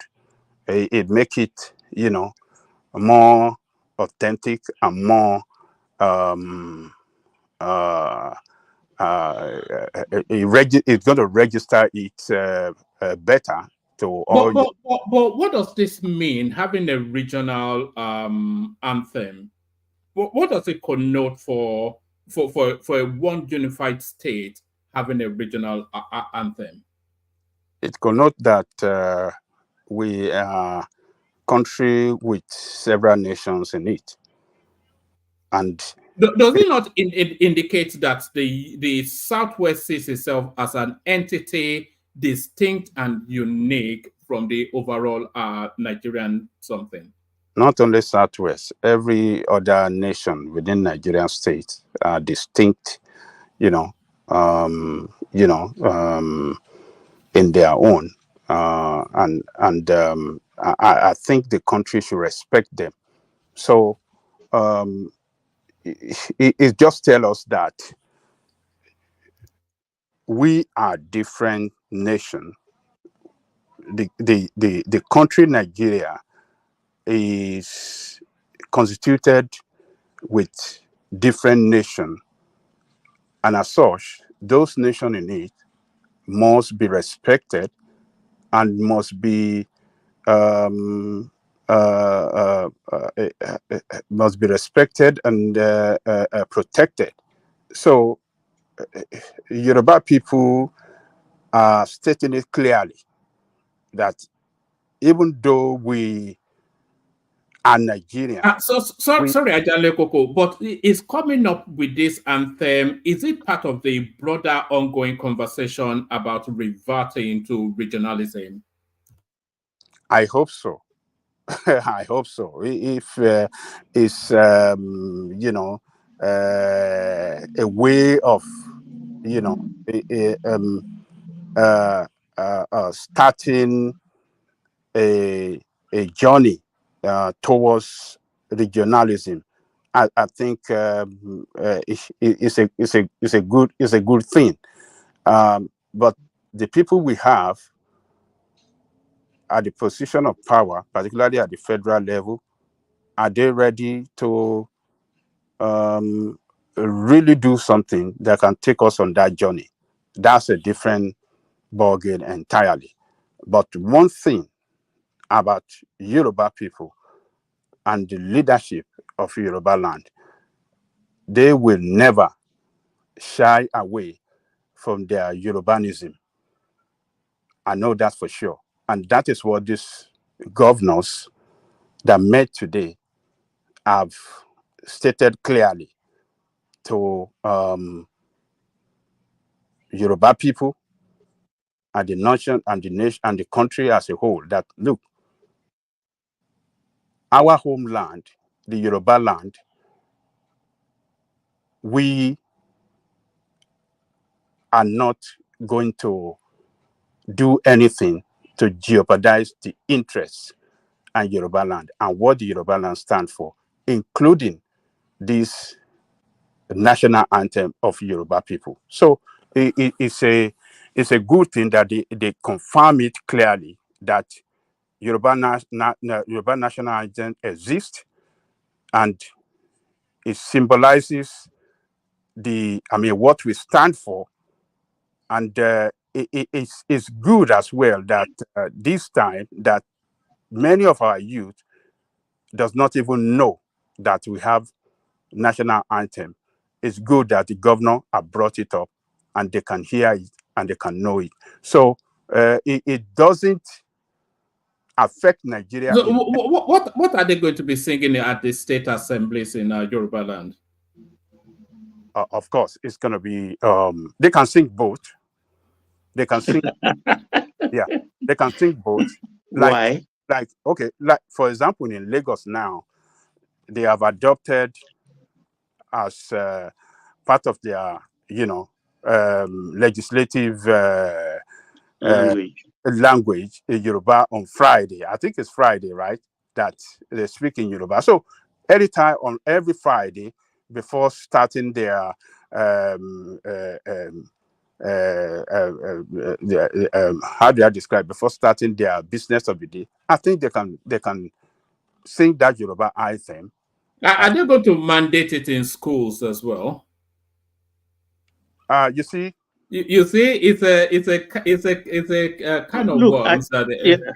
Aja, don't you think it's unnecessary at this point in time in our journey as a nation? Because the people of Kwara and Kogi are already complaining why their governors were not at that meeting. according to my sources. And I think all these are distractions, in my own opinion, anyway. Not only it's mischief making as well. There's a Exactly. smart somewhat of It's, mischief. it's pregnant Yeah. with meaning. As far as I'm not a conspiracy theorist, but I think this is pregnant with meaning. You see, let me tell you guys. Look, if we don't recognize who we are as people without in that um, country, Nigerian project. yeah, in that Nigeria, if we don't identify who we are and then respect it and protect it within the context of Nigerian state, then we will never be a nation. If we are except we are deceiving ourselves. I am a Yoruba man before Nigeria. Me too. So if you agree that you are a Yoruba man, why the Yoruba anthem not matter to you? Because it of the matters to me. No, I didn't say it So didn't matter to me. It is the timing I'm talking about. I mean, there's nothing wrong in the timing. What we have to do is let's respect it within that context. I mean, Nigerian state, context of a Nigerian country or Nigerian state. It doesn't mean that Yoruba people are anti-Nigeria.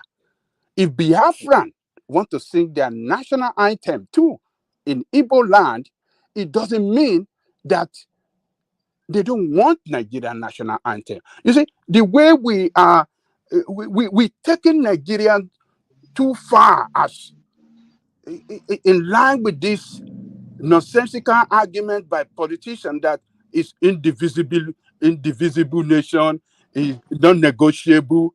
What is non-negotiable? What is indivisible? If something is not working well, it could be dismantled. But the interest of each nation and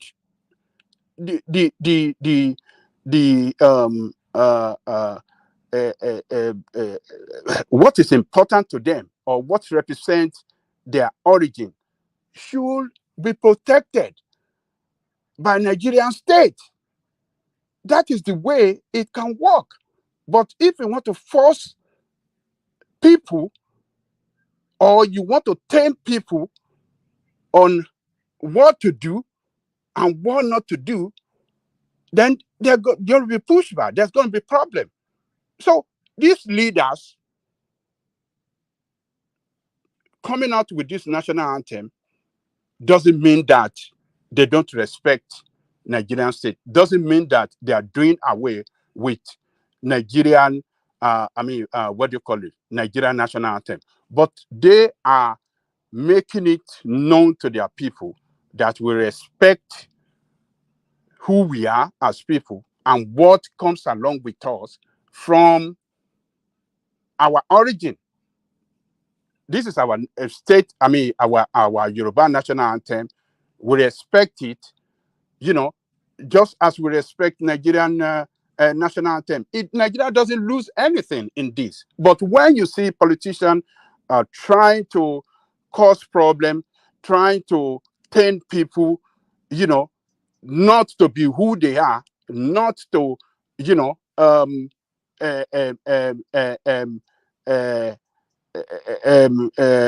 live according to their culture, their tradition, then that is when you will see some of them saying all sort of things. Oh, this is illegal. This is this. This is this. It is not. It's not illegal. It's part of who we are as people. And I don't mind it. Our children, to be taught of our Yoruba national anthem, as well as Nigerian state national anthem. There's nothing wrong in it. It just give them more. How do I say? It just tell them who they are as people and the origin of how do I say? It just let them know I mean, what that Yorubaness represents to them. So a national anthem is part of our Yorubanism, and we have to protect it. We have to guide it, and Nigerian state must respect it as well. So I don't see anything wrong in it. Sorry, Ajaliko, if I can ask you a very quick question. So all this, you see, you wasted like 5 minutes or something, talk about something that's not tangible, right? National and Yoruba anthem. It's not tangible. Yeah, symbolic, emotional. Yeah. But these five, I mean, how many? Six governors met. Can you tell me any tangible thing they came up with about how to resolve agricultural crisis in the Southwest? How to maybe start planning for the integration of power grids, something meaningful, something tangible. Is there anything that came out of this apart from Ante? No, they talk about agriculture. They talk about the new minimum wage, and but they talk about several other how to collaborate and stuff like that. Actually, it's not just something whimsical. Actually, I think there will be a what's that paper they say after conference? There will be a paper out tomorrow about what they spoke about or agreed upon. Okay, so I think that satisfies Kulata's question. So this one is making headline because it's a very how do I describe it? Because it's something unique to us as people. As far as I'm concerned, it's unique to me. I want my children to know Yoruba national anthem, not only Nigerian anthem, national anthem. So I think it's good for our children. So they should introduce it to the school system too. Our children must know it. They must know where they come from. They must know who they are as people. So it's good. 1 month, and I think they adopted. They choose the governor of Lagos says that the chairman of the Southwest. What do you call it? Southwest governor, which to me, I think is the person that deserve it. He deserved that position because of you know accomplishment. One man, I would like to conclude after John Lekuku. I was hanging in the air with. Yes, after John Lekuku, I'm going to spin it round. Just because I don't want to keep people, but I'll do 5-6 minutes monologue, and then I'll look back to you. Yeah, I have to wait until those people go through the rest of the. Let's come and say, is that what you're saying?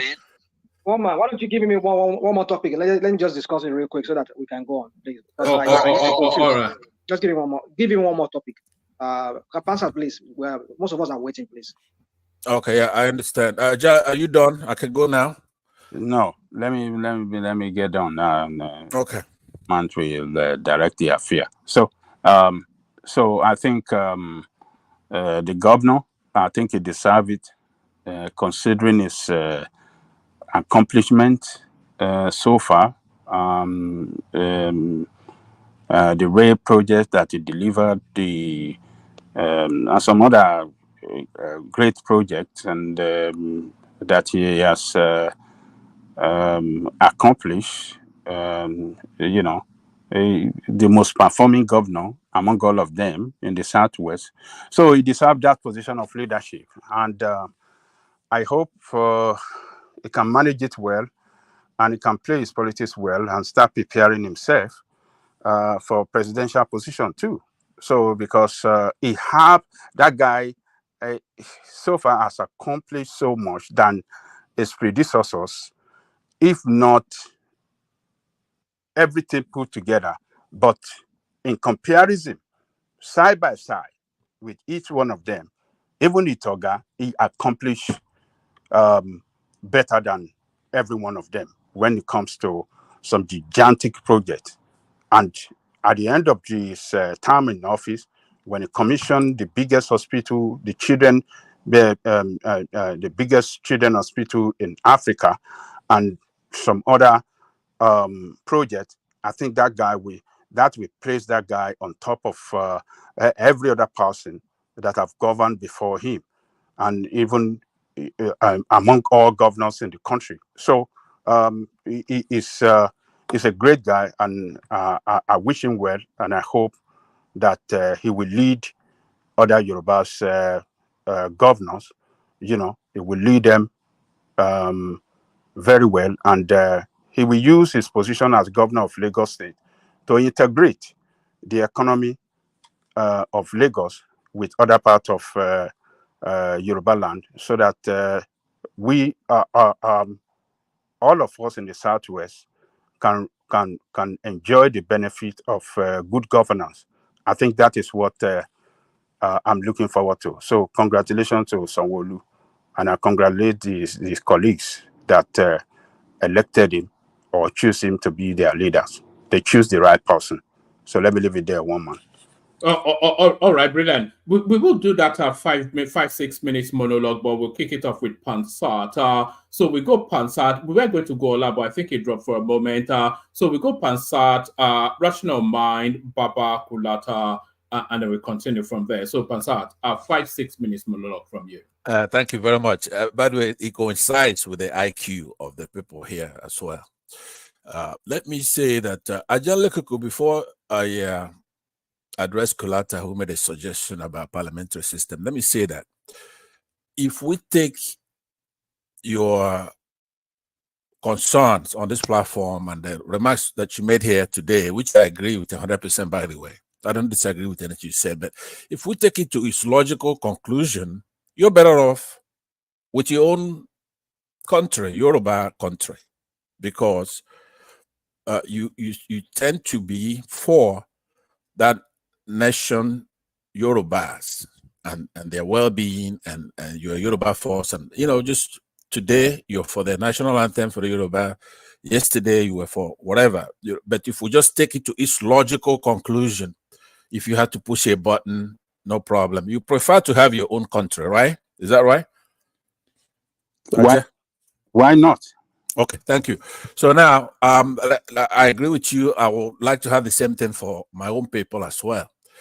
Now, Kulata came in interrupting people and was shouting. Why you guys just messing with it? Why don't you go for a parliamentary system? Now, the answer to that, first of all, we did try a parliamentary system. It's the first system we tried. But that system has a lot of disadvantages. One of them is incomplete separation of power, legislative flip-flopping, political fragmentation, and lack of accountability as far as democracy is concerned. That's why we elect to use, we have a presidential system, and we like it like that. That's why. Not just in the UK, they do not elect their head of state. We elect our own head of state, independent of the legislature. In contrast, the head of government in the parliamentary system answers directly to the legislature, who pretty much picks who that person will be. It's not the people that pick them. So they have a Latin weird word that's called primus inter pares. That's first among equal. But it has nothing whatsoever to do with the people. I don't know if Kulata is in Britain. I thought he was in US, but let's say if he's in United Kingdom, your system is totally different from us. Now, that's why whenever I go to a platform and identify a lot of the troublemakers we have when we're talking about a problem in our country, are usually people who have no idea what a democracy is. They live in the UK or something like that, right? Where they have their parliament, legislators, pick their executive, their prime minister. And lurching in the back is some kind of monarch that meets with them. But I'm not going to spend too much of my time. It's something you have to you have to read up on and get conversant with it. Know the differences between what we have in our country and what you're experiencing.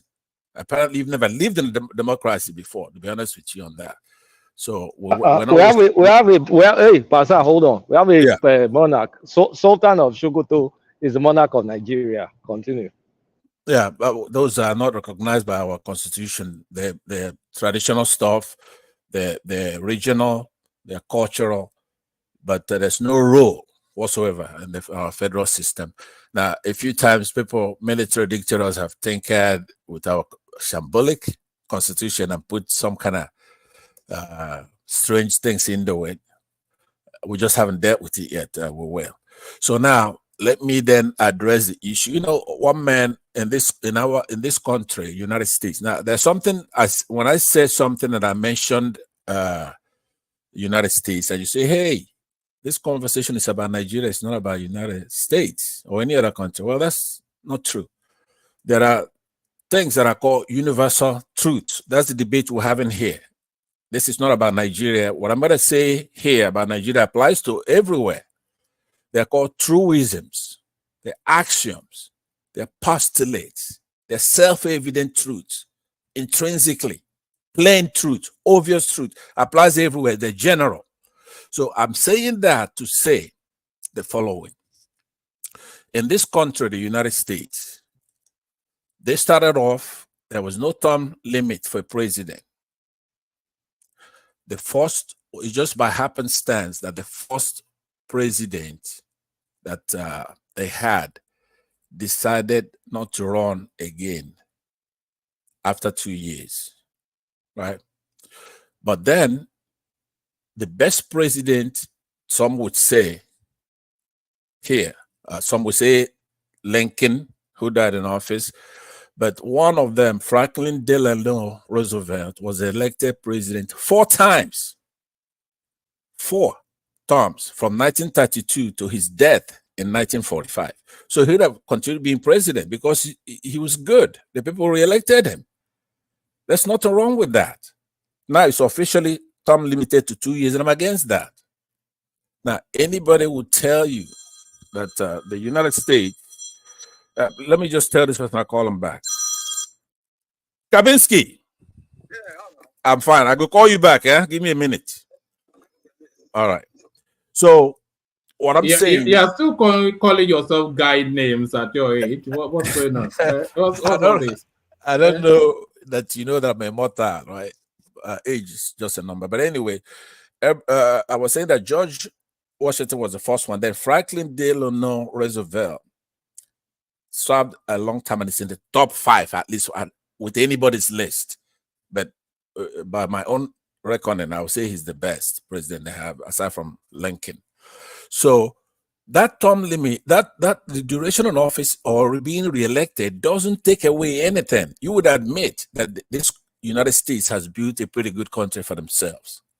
They have a constitution, it's written, there is complete separation of powers. Because even if this particular, these thieves in our National Assembly achieve one thing, which is separation of powers, if that's all they can do for us, we'll be selling. Because if those things the governor say, "Oh, I have immunity," that's nonsense. You can be easily removed from office if there were separation of powers, even in the states houses. That legislatures, the assembly and the Senate in the state can impeach a governor for any crime that involves moral turpitude, a serious crime. If you do something, even abuse of power, you'll be out on your ass, and they'll be prosecuted when you're removed from office. The president, the same thing. If say Buhari went to Britain for like 109 days, he didn't hand over to his vice president. If there were separation of now, when we talk about separation of powers, because we have 3 branches of government, you have the executive, legislative, and what do you call the other? Judiciary, right? If they were separated, we don't have any problem. That's all. So all they have to do is go knock their heads together and see how to make sure you don't have to reinvent the wheel. Look at what the United States does. That's all you have to do. So I know there's a lot of people here. I talked about accountability before I left, before the experience. So the people have to be respected. It's arrogant for this politicians to think that they know better than the people. They don't know better than the people.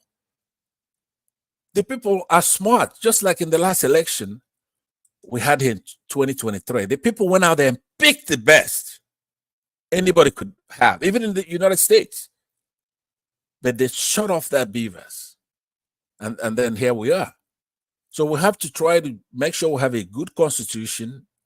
We want to make sure that we respect all these agencies, they do their job properly. Who are they kidding? I mean, this is so funny that we even participate in like what we're doing here, talking. We're beyond this. We have to make sure that these people understand that the people are sovereign. We, the people of Nigeria, we're a smart bunch. We just lack courage to do the right thing. That's why they're doing this. When we have 30-something% inflation, this is what they're talking about. Elongation of the presidential term, couched in some kind of trying to save money from the best argument. Answer, you're going overboard. I mean, about okay. So one man give me the other topic. No. Let's look around to other voices, and then we'll come back to right. if they're still here. Let's not mind your up next. No problem. Thank you. Yeah. Thanks, Woman. Thanks, Woman, and thanks, Pansat, for your consideration. Anyways, Woman, I think the two topic I want to speak to is the one on the screen here, the single term. Although I kind of flesh out a little bit of what I would have loved to say. But when you were saying that, you see, sometimes when we come here, we just want to, I don't know where we stand, some of us, including you, Woman. But I understand your own side, because being a moderator, you don't have to take sides as such. Even though I know where your side is, the side which you take. But it's okay. Everybody has the right to their own views and opinion. For me, I just believe that we're not ready as a country to move forward, and it works to the advantage of the criminals there that are holding that country by the neck. So the more Nigeria remains the way it is, some people are profiting. That's why some people will come here. Oh, some people are making it. What are you doing? You mean me? Nigeria is people are making it in Nigeria. Why would some people not make it in Nigeria? Of course, people will make it in Nigeria. And people who are becoming millionaires, who are becoming even billionaires in that chaotic atmosphere. Why wouldn't they become? So the point is, you always see people that always make it, but the generality of the people, the welfare of the people, the general people. I mean, how is it? It's nothing to talk about. It's nothing to write home about. That's why some of us are here. We're lamenting every day, and you wonder. So for me, I think unless and until when we answer that question of how do we want to be constituted, the way Nigeria is presently constituted, we're not going anywhere with it. We're not going to make anything out of it. I mean, we've been experimenting with this one for the past 23 years or 20-something years now. Over 23 years now, we've been experimenting with this present 1999 fraudulent constitution. But see where we have been, So that tells you that if something, the foundation has always, if something has a foundation that is steep in some kind of corruption, there's nothing you can bring out of that thing that you would build anything on it. So for me, I've looked at some of the I've looked at one of these constitutions that were proposed by a man, Dr. Fakbonda. I see to what he said in what he wrote, and I agree with him. Like I said, to 95. Like I said, I've said. Can you send the link to that if you have it to hand? Yeah, I'll look for it and I'll send it to you. So so I agree with him to like 95, 85, 90% of what he said there. He said he's still working on it. He said he's still trying to fine tune it. Still trying to but then for me, I believe the way to go for us is we need a leaner government. That's number one. Like you said, you see, when I come here and I attack Tinubu and his criminals, you kind of wonder, why am I always on jumping on Tinubu and everything? Yes, I jump on him because he's one of those people that have brought Nigeria to where, especially starting from Southwest, and now he has clenched. He has gotten himself the federal. So why would I not criticize him? Because I know him. I know him. I know his politics. So my point is this: is that look at what these clowns I mean, they just came. They just saying that. You see, to that, I want to speak something to that, but let me just quickly just talk about this. That was the second topic I want to talk about. We need a unicameral system. We need to lean the waste. We need to cut out that wastages. And the wastages we're talking about here is when a National Assembly is gulping over almost $500 billion. I mean, 500 billion naira of our budget just to pay for them. And you are looking at the whole workers of Nigeria. And let's even say the civil service. How much is their total money that they are paying, federal government is paying them? When you just have a bunch of about 700 people together with all of them in the House of Rep and everything, let's just say they're all 700, and they are gulping a whopping amount of almost half a trillion naira to pay for all their crap. And a whole civil service of about 1 million people, at the end of the day, all their pay that they're taking home, everything.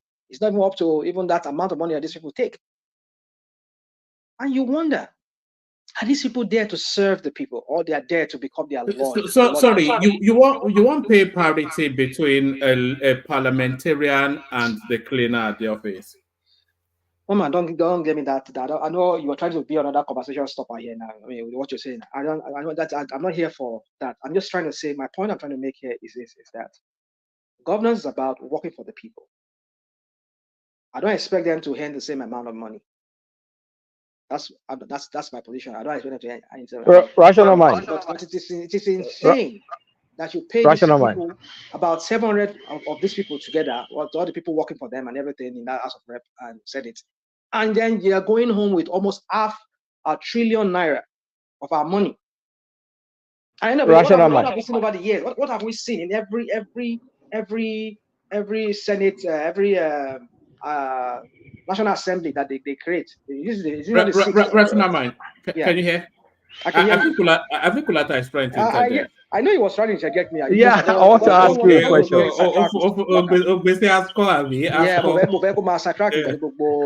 Okay, so rational mind is no. This is related. You said you need a unicameral system to save money. Yeah. Okay, so how do you protect the rights of the small states? Because in the unicameral system, the disadvantage is the big states will dominate over the small states, and the smaller states will not have a voice.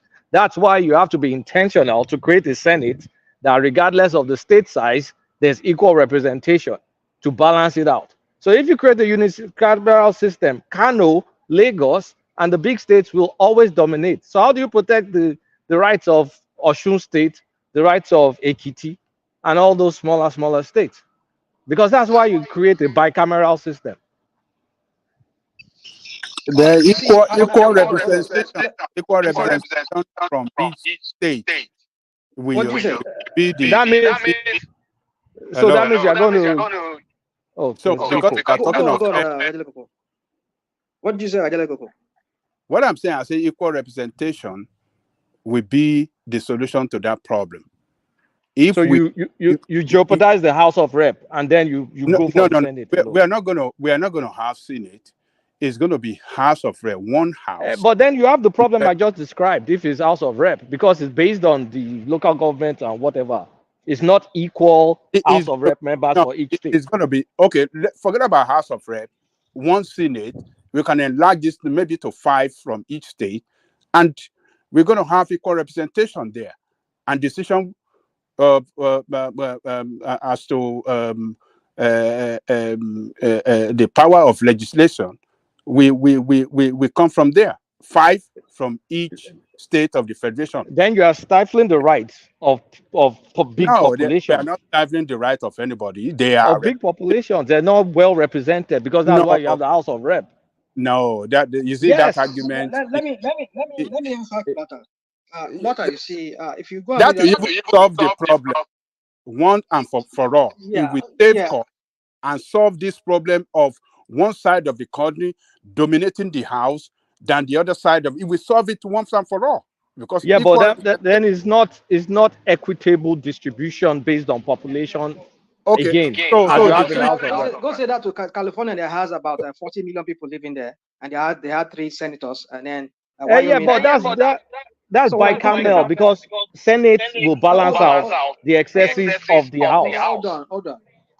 No, even United States, as big as we are, it's only one. I mean, two from the Yeah, but you did not. I don't think you got what I said. I said I the got what reason you they said. go for bicameral is first of all, you have your House of Representatives that represents the true distribution, the true population of the people, and then you now have a Senate that is intentional to slow things down, so you don't have the rights of the small states trampled over. So that's why the Senate has equal representation, but the House does not have equal.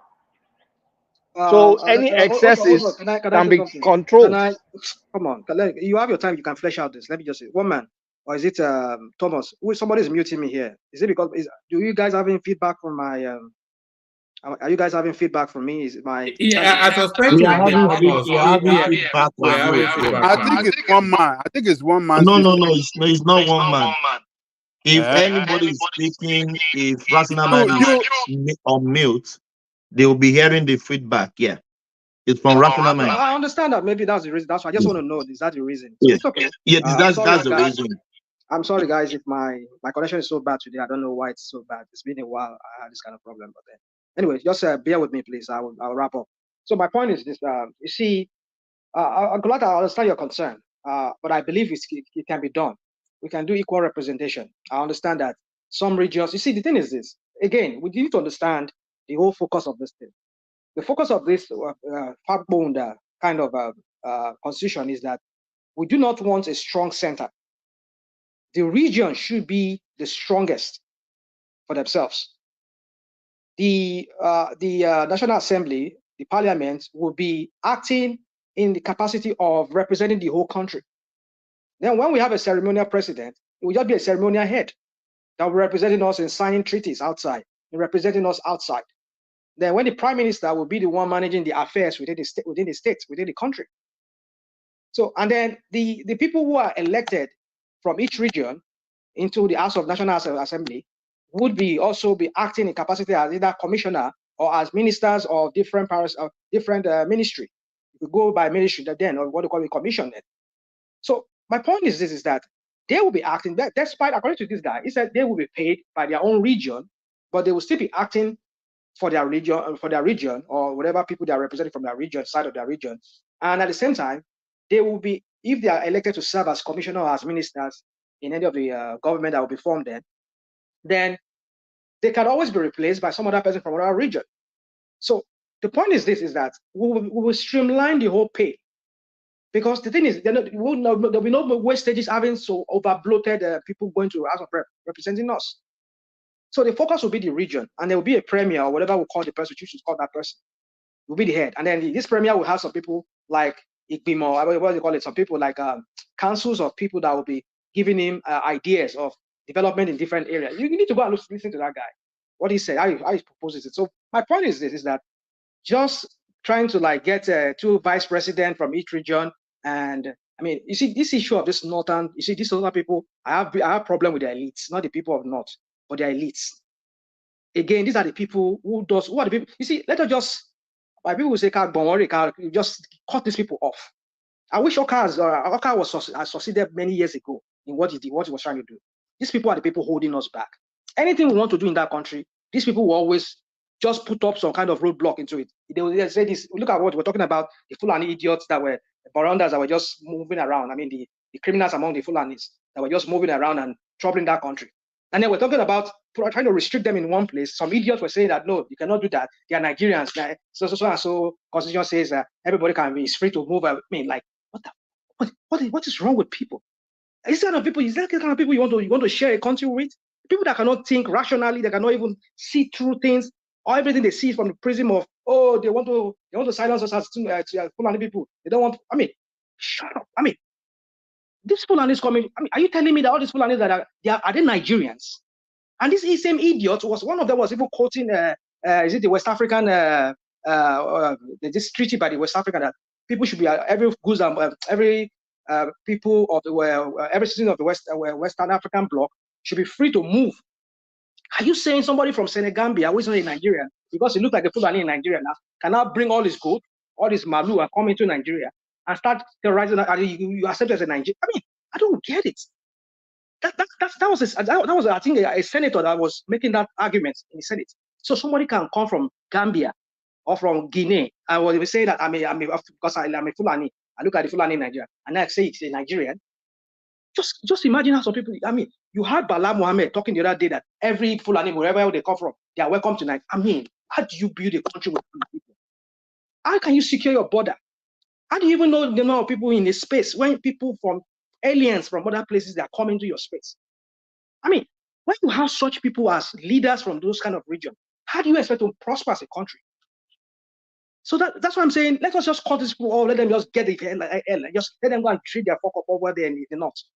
But my point is that if regional system will be the way to go for this, I believe let us just go through that with the regional system. Let them deal with their crap over there. They will come together if there is maybe an external aggression. We all contribute our quotas to our military. We go and fight the external aggression.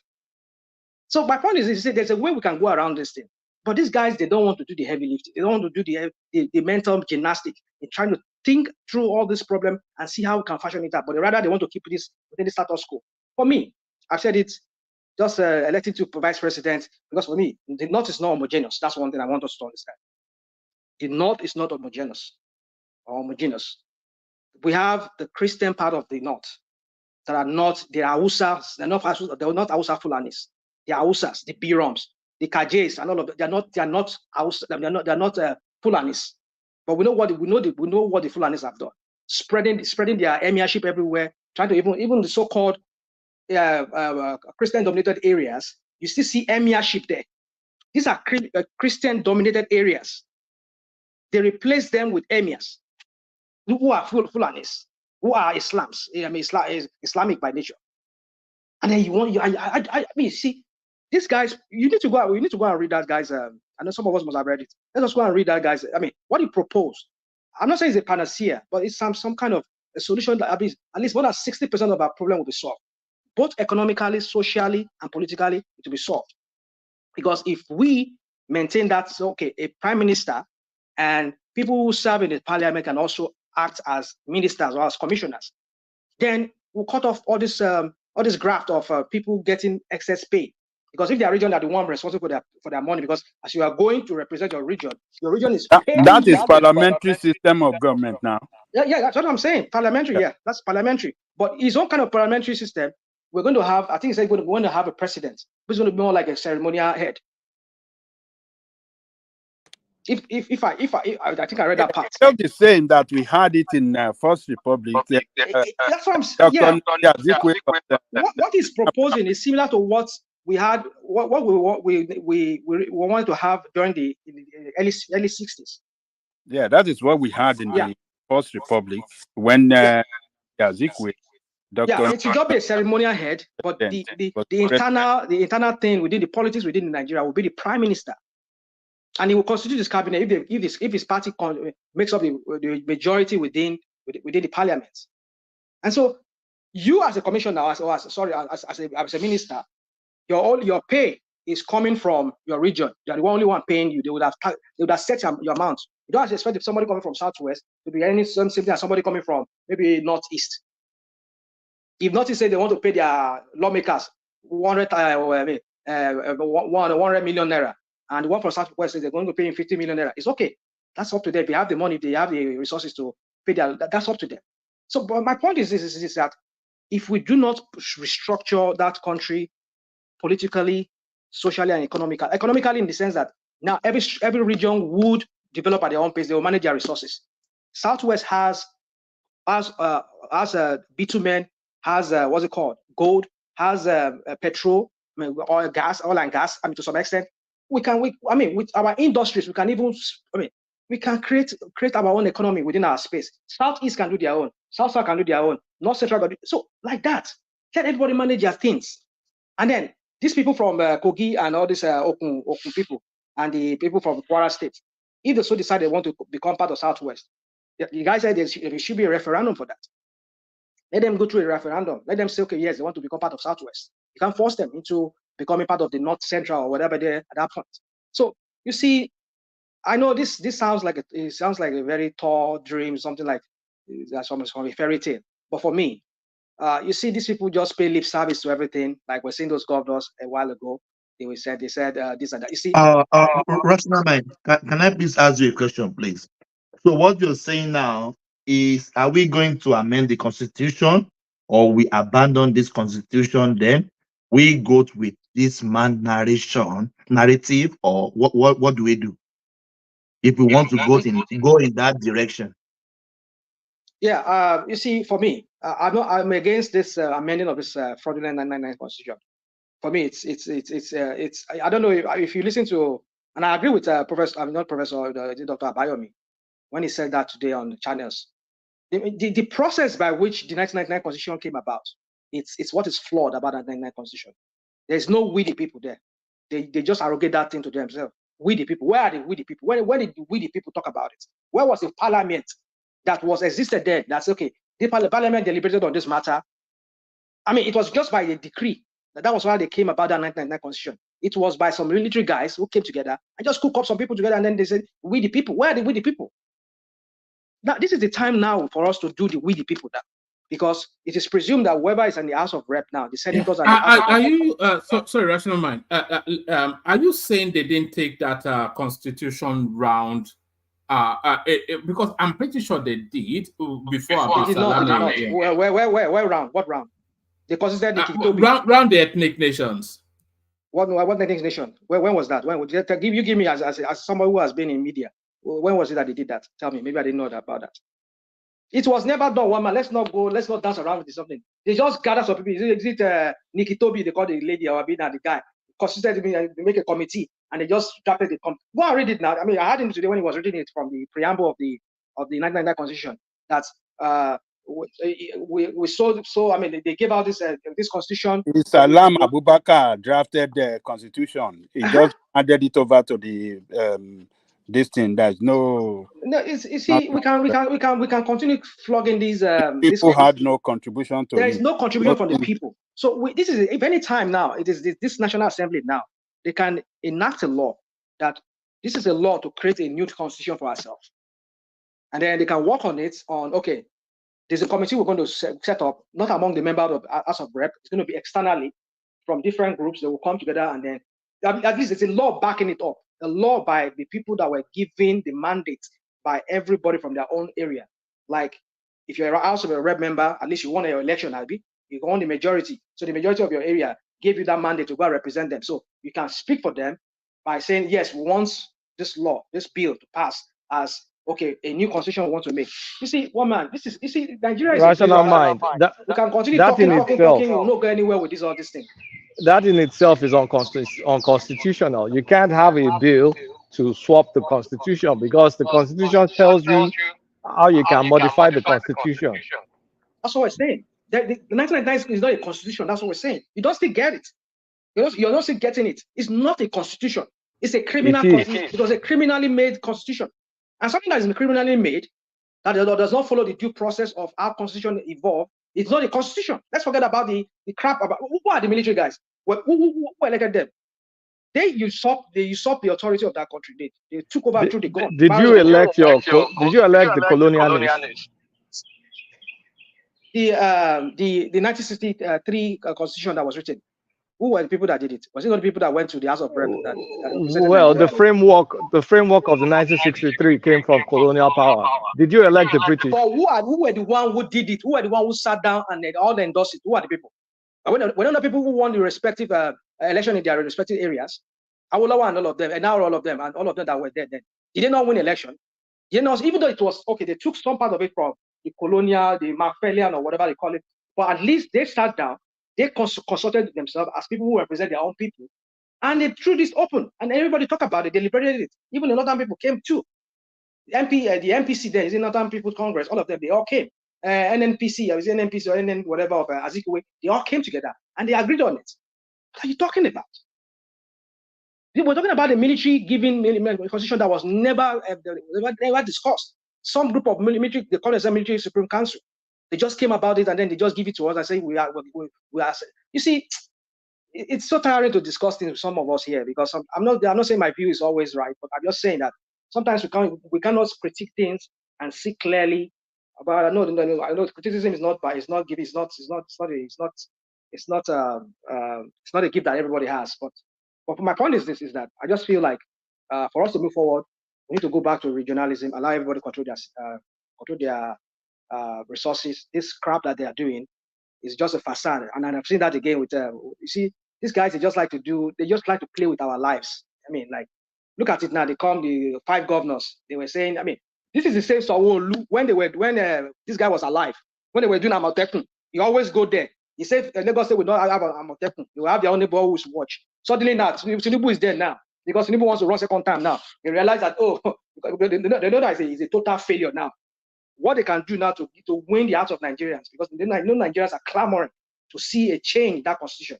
They want to use that constitution now, sounding like now we are in the Southwest. We want to start. When Akeredolu was alive, did they sing a share? I mean, this national anthem of the Yoruba national anthem? It's not Southwest that sponsored that proposal now. They are mostly Southwest. What proposal? People they talking about. Oh yes, talking about what? The new proposal as to. No, I'm not talking about that. I'm not talking about that. I'm talking about the meeting that Sanwo-Olu had with other governors from Southwest. The taking preparation for second term of. Oh, come on! You see, that's what I'm saying. You people don't see you people. Well, let me say you people. I see things differently. I read even before I read far ahead. I know their strategies. I know their games.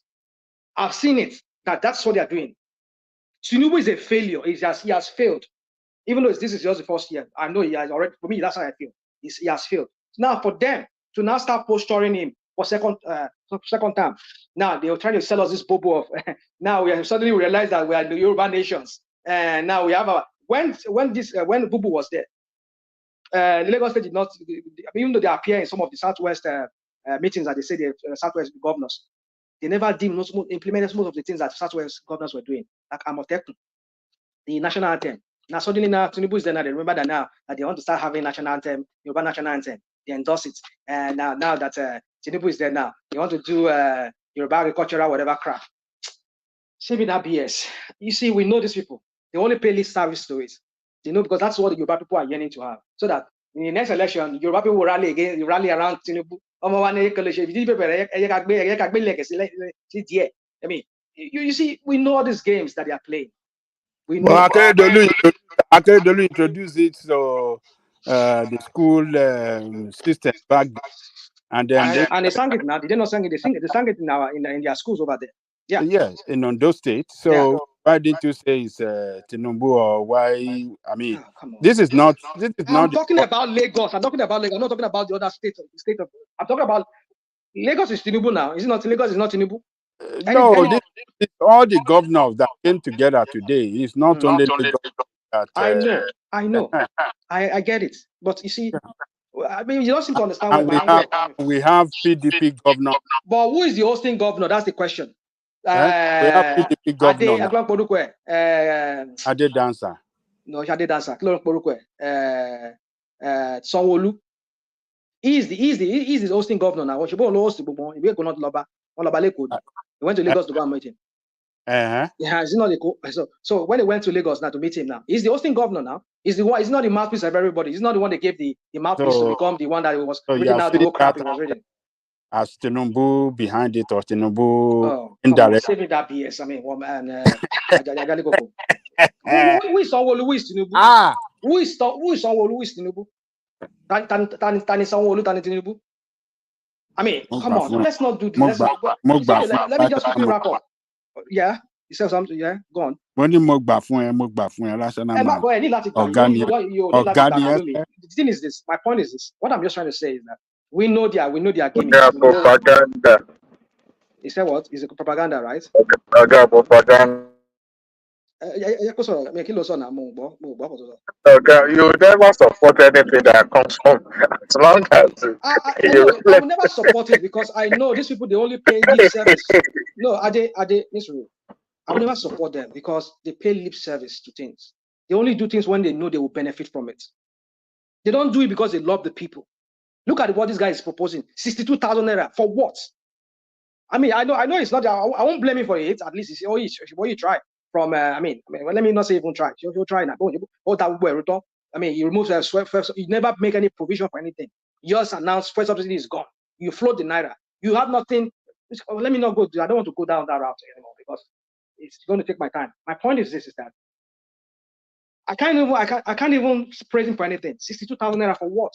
Why can't you put yourself at a 62,000 naira wage? At least for you to understand how it feels, how your own common human being like you, the same that has the same blood that runs in your vein like you, for you to know how it feels to have to manage 62,000 naira a month to survive with almost like 2 or 3, 5 children. I don't get it. But you see, you just come here. All of you come here. You praise these criminal leaders, and you praise them to high heaven. You see them as some role models. I don't know. For me, they're not role models. Role models, rather.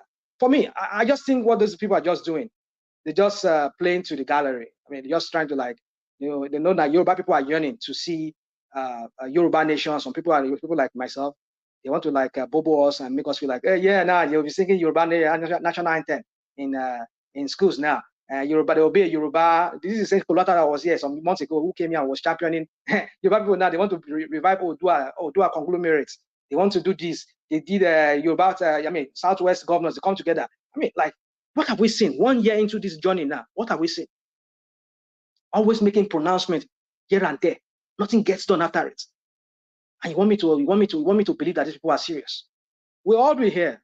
Equal power. We'll all be here. We'll all live and we'll see it through. We'll see what TINUBU'S going to make up all of this crap and all the governors. I just know. I've seen it right from the beginning. I say they are going to end in failure. This is not. There will be failure. It's just failure because I've seen it. So for me, Thomas, to answer your question, just wrap up.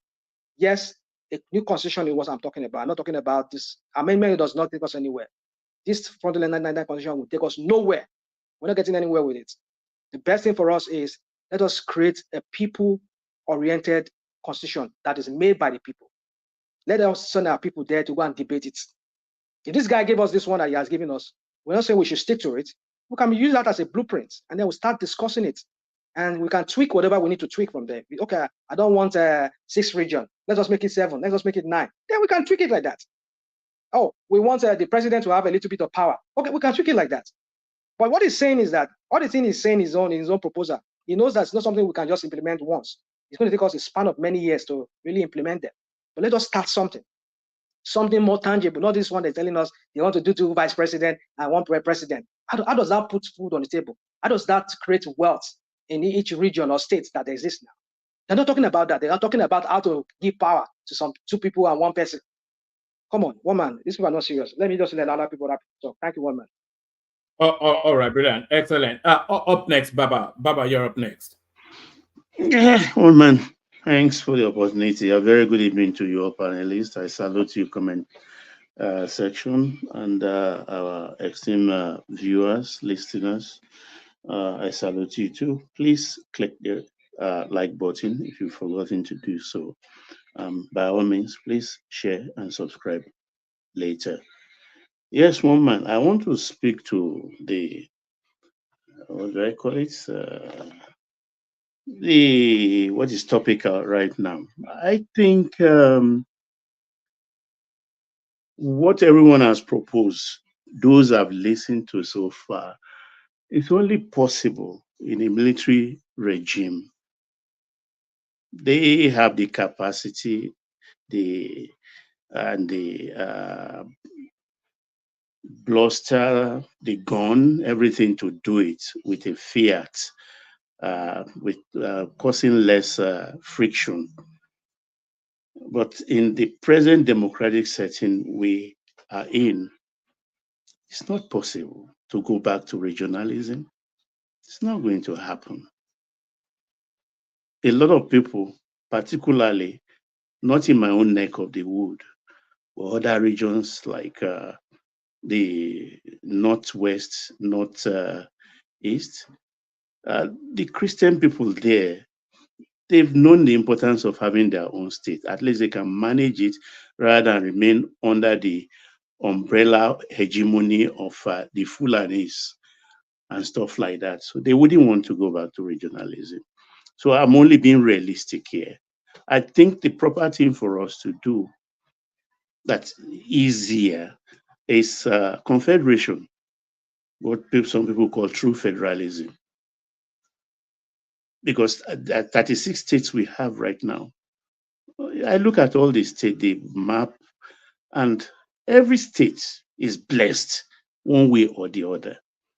It's just the kind of system we are running that has made a lot of states being poorly governed. If they are left to their own devices, they look right, they see the other state on the right doing well, left, they are doing well, they will wake up to their responsibility. There wouldn't be argument about not being able to pay minimum wage and stuff like that. Because all they need to grow is in their market. They want the IGR, the tax, and also in the ground. There is something there. If you don't have lithium, you have aluminum. If you don't have aluminum, you find gas. If you don't find gas, so you find iron. And if there is nothing, put a lot of fertilizer and grow something. That is the easiest thing we can, because we've run a gamut of before the 1960 Constitution, which I think was unveiled or being properly practiced when we became a republic in 1963. There has been, I think, about 4 constitutions before colonial constitution, though, which helped us, because nationhood is not an easy journey. I mean, Britain is like it's been there forever. Germany, Norway, and all the rest. Now we talk of America, 240 years plus. We are just still taking our baby steps. We have constitution. I mean, 1922, we had one. 46, we had one. We had the Macpherson, 1951, and also the little thing. I think 1954 or so, before they carried their load, and then they left us alone with the 1963 Constitution. So coming with this instrument, look, I always believe that it's a bad workman that quarrels with his tool. So we are quarreling with the 1999 Constitution bestowed on us by Abdul Salam. Yeah, it's a tool to, and what there's nothing in that tool that say we cannot refile it, we cannot chisel it, or we cannot saw it off. That is what is called amendment. Who is stopping us from amending the Constitution? Even though it's tedious, we can still break it. Man made law. Law didn't make man. Law is made for man. We can water it down and make the amendment very easy. Because we are just stressing ourselves. Yes, sir. I believe you are not a lawyer, right? I am not. I don't pretend to be one. Okay. So if we have some of our best constitutional lawyers, like Falan, like or Kazeme, or what is his name? Okay, I don't have forgotten. Omezuki, I know.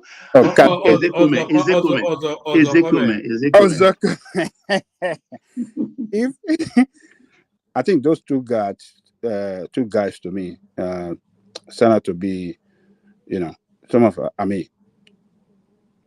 of the best that we have constitutional lawyer in that country.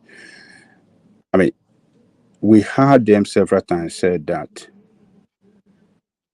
amendment cannot solve the problem. That the only thing that can solve the problem is a new constitution. Amendment, they said, you amend it 1,000 times, your problem, it will not move an inch. So I believe they know better than us. So I just want to chip in that too, because I've listened to a lot of them. Even I listened to the Cesare of SRK.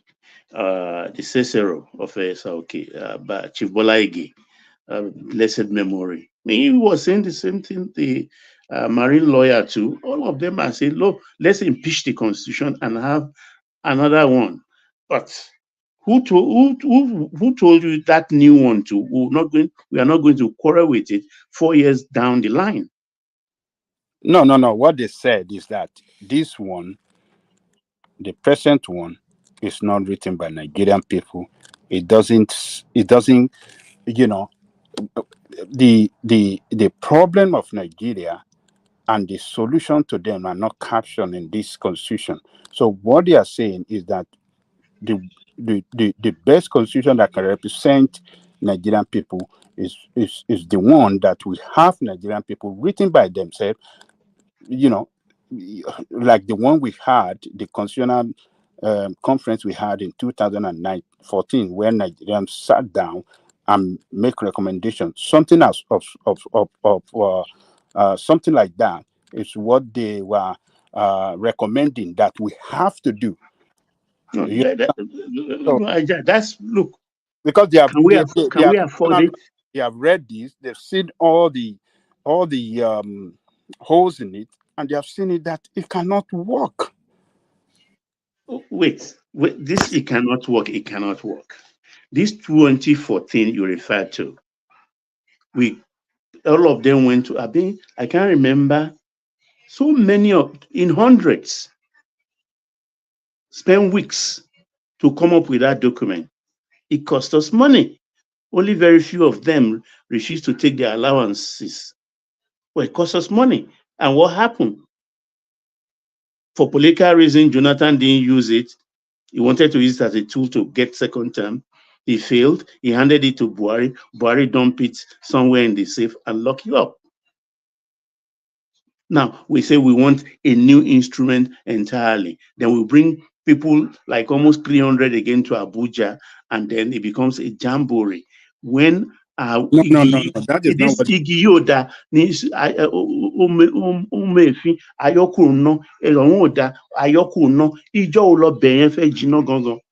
No, they were specifically they are making recommendation. They are specific of 2014 that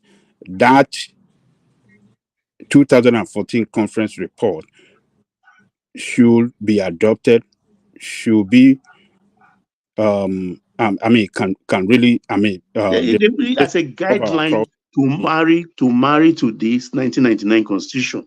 That's the background to that, or that's what they recommend. Can I contribute? I've been doing frantic research that which country practices, thank God for AI now, you can, if the thought comes to your head, you can quickly bang out quick research.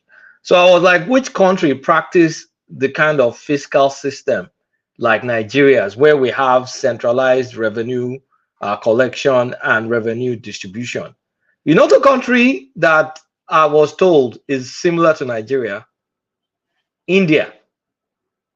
So why does India work? I know it's not going to be exact identical, but they have a centralized revenue generation, revenue collection and distribution to states because they want more equitable development.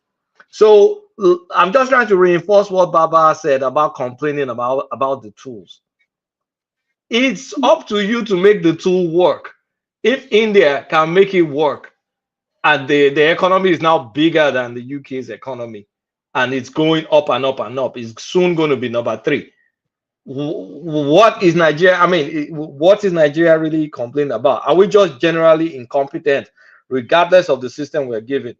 We're not guaranteed of any results if we ourselves are not capable people. Yeah, you made my point for me, because we are just delaying ourselves, holding ourselves back. You understand? Because they want to change the national anthem. How many days did they spend in it? 5 working days, right? So what can't we do? There's a method to the madness that is in our political space in Nigeria. They are like a preacher. wants what a preacher wants to do, he can always find the passage in the Bible to quote to buttress his or her point as a preacher. So everybody wants to think something that will favor them. All they have to do is they go to the Constitution and tell you this section, this, that, this. But then the thing is, we all want progress for the country. We need to cut fat. We need to cut fat. We don't need 2 houses of legislation.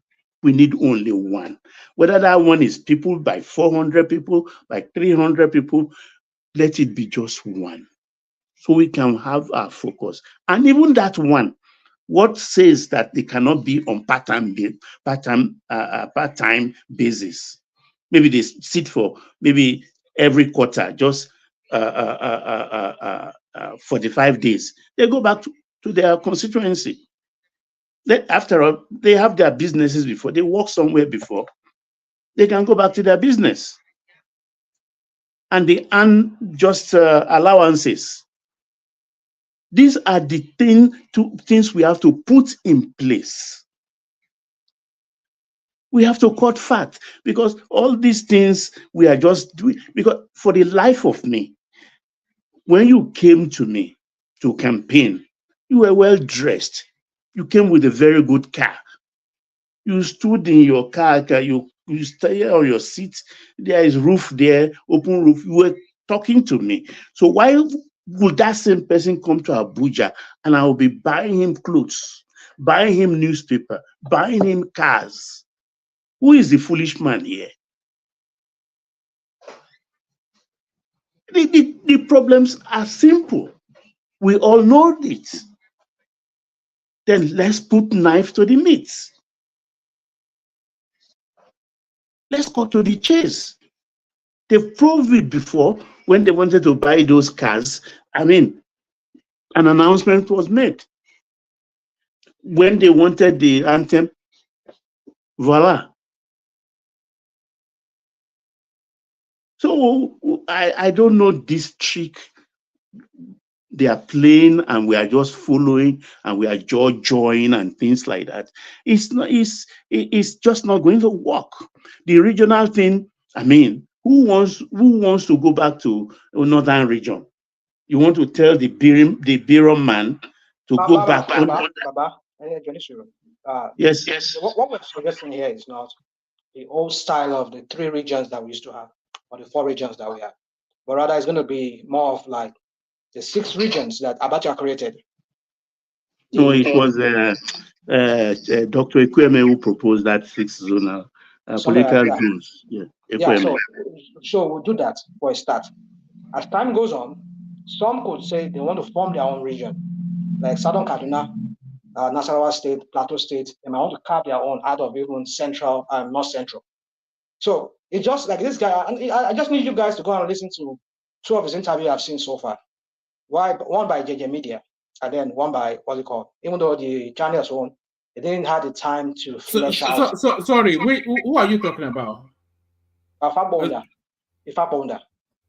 JJ Media did an interview with him. Yeah, they did. Yeah, I watched it. So I have to reach out to that guy. Try and see if we can bring him here too. I think the man would probably he would want you to just reach out to him. You can reach out to him. Sorry, I'm trying to wash my teeth here. Go on, please. I want to say something about when is his turn now? We're talking about that. Go on, please. Go on. Yeah. So what I'm saying is that even with the 6 geopolitical zones like we have them today, I'm not saying because I'm a Yoruba person, I will now say, but it is the fact. The Southwest will be the easy part of the whole thing. You understand? But let's take, for instance, the South-South. South-South, if you look at the map, it's very well extended from Edo to Delta to Bayelsa, Rivers, Cross Rivers, down to Akwa Ibom. You can see how extensive it is. It's going to be difficult tweaking it. There will still be quarrel amongst them. We have 36 states. Have your police. Take care of your minerals. The central government takes all the federal taxes. They control the ports.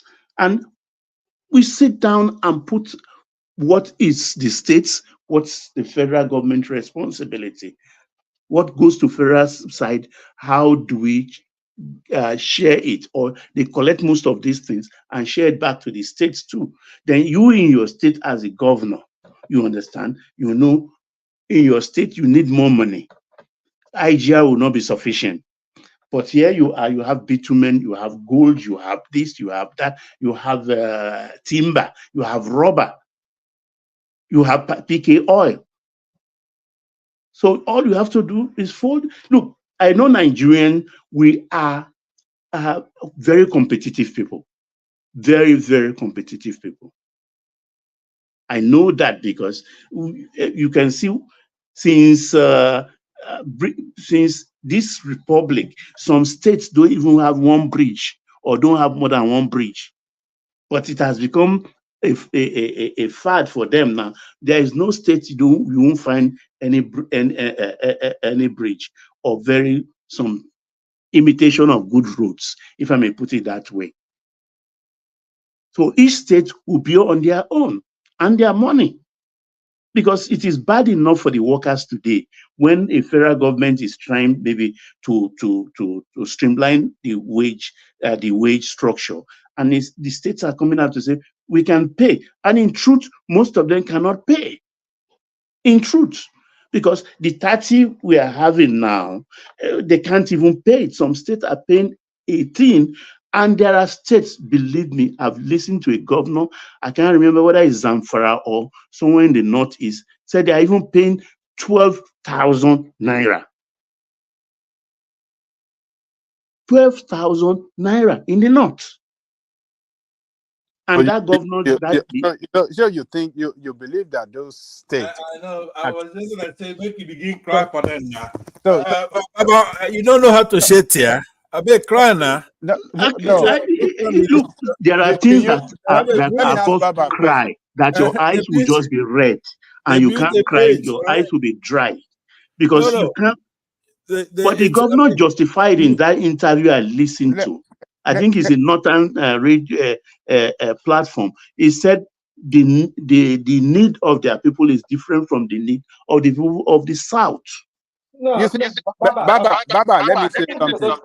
Those criminals are just the needs of their people. You see, the elites in the north, especially our elites from the south, it's only their own interest they portray as the needs or the aspiration of the people. It's what they want. Like Tinubu is projecting himself now as what we want. We Yoruba don't want him. I mean, let me say, my own kind of Yoruba doesn't want him. So they will present themselves as, oh, Yoruba people want him. Well, fine and good. Maybe the majority of them do that. But for me, my point is this: these northern criminal leaders, they just dictate the thing for them. Then, and look at how very underdeveloped those people are over there. And these people, they are the most richest elites among the Nigerian elites.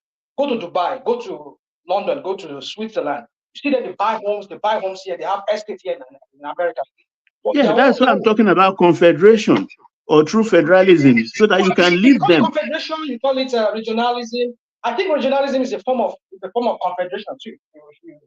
If you sit down and read that, guys, have you read that man's fact as I don't like sounding like maybe I'm promoting this man, but I read a bit of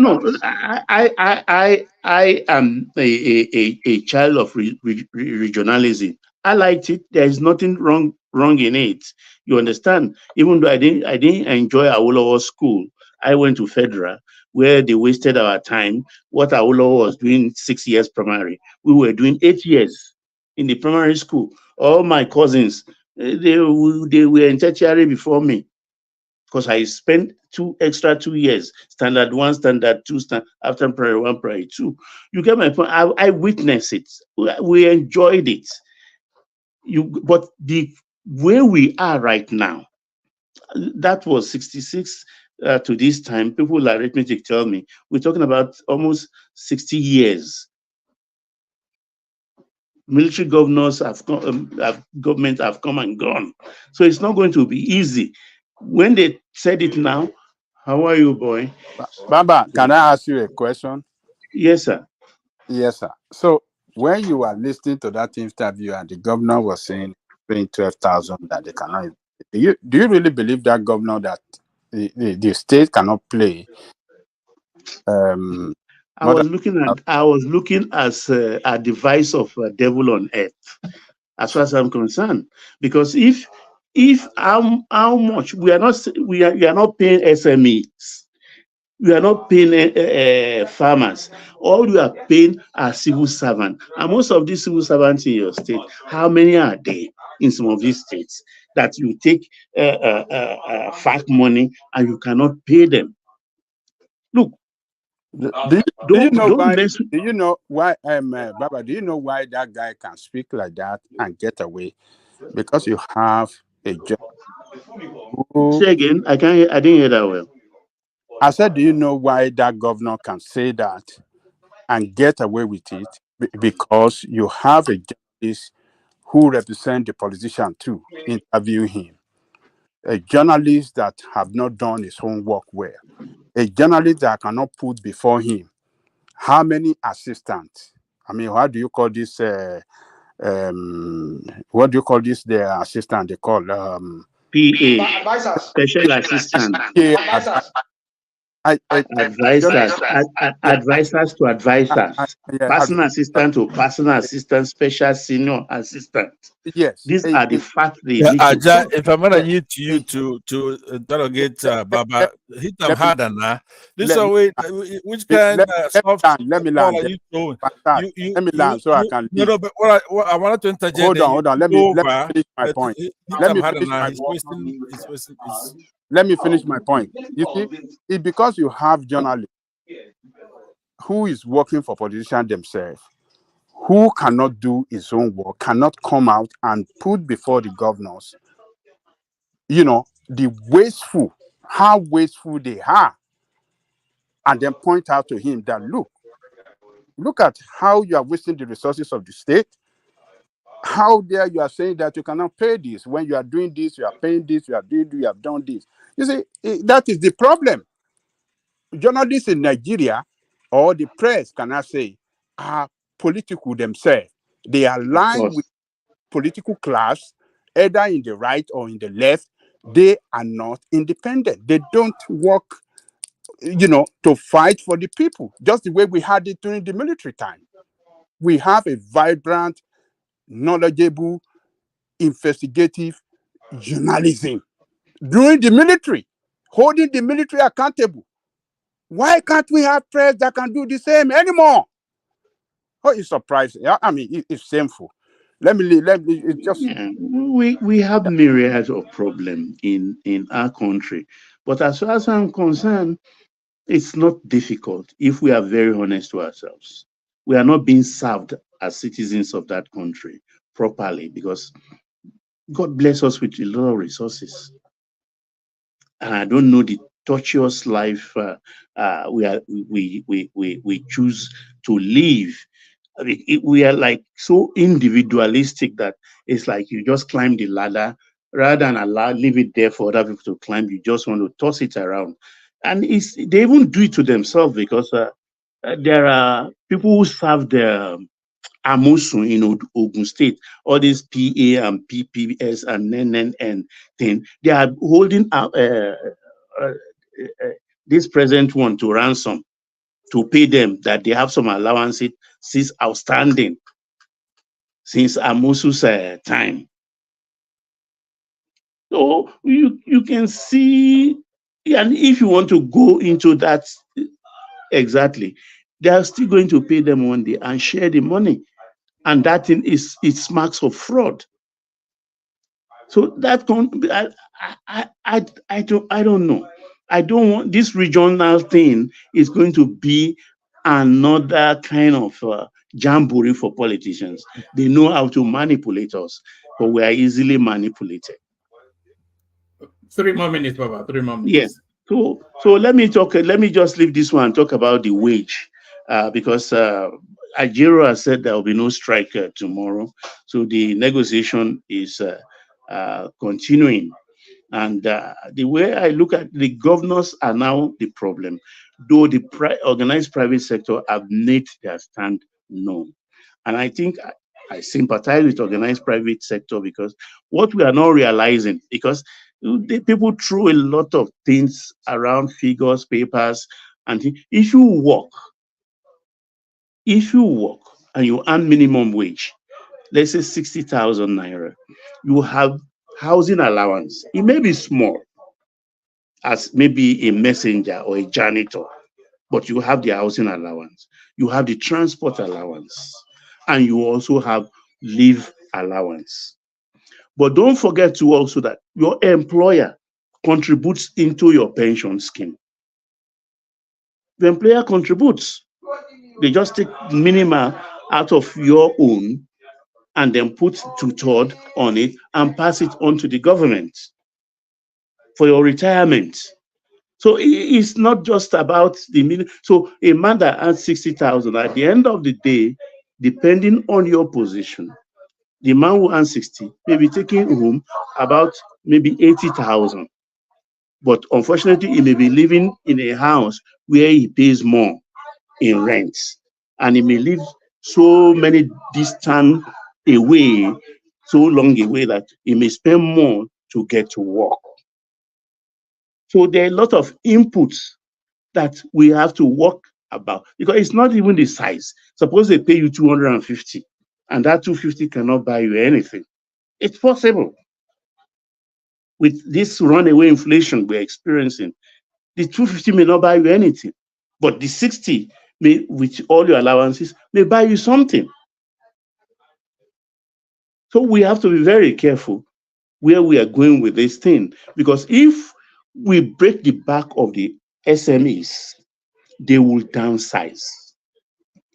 And I would rather everybody is at work than some people being retrenched in state level, in federal level, or at the level of organized private sector. So what they should be fighting for is like, even here we had here, we hear of $12 per hour, $14 per hour minimum wage, as if we're in different states. I even had here on this platform $7 in Texas. But those places, they don't even give you any allowance, except you work in a proper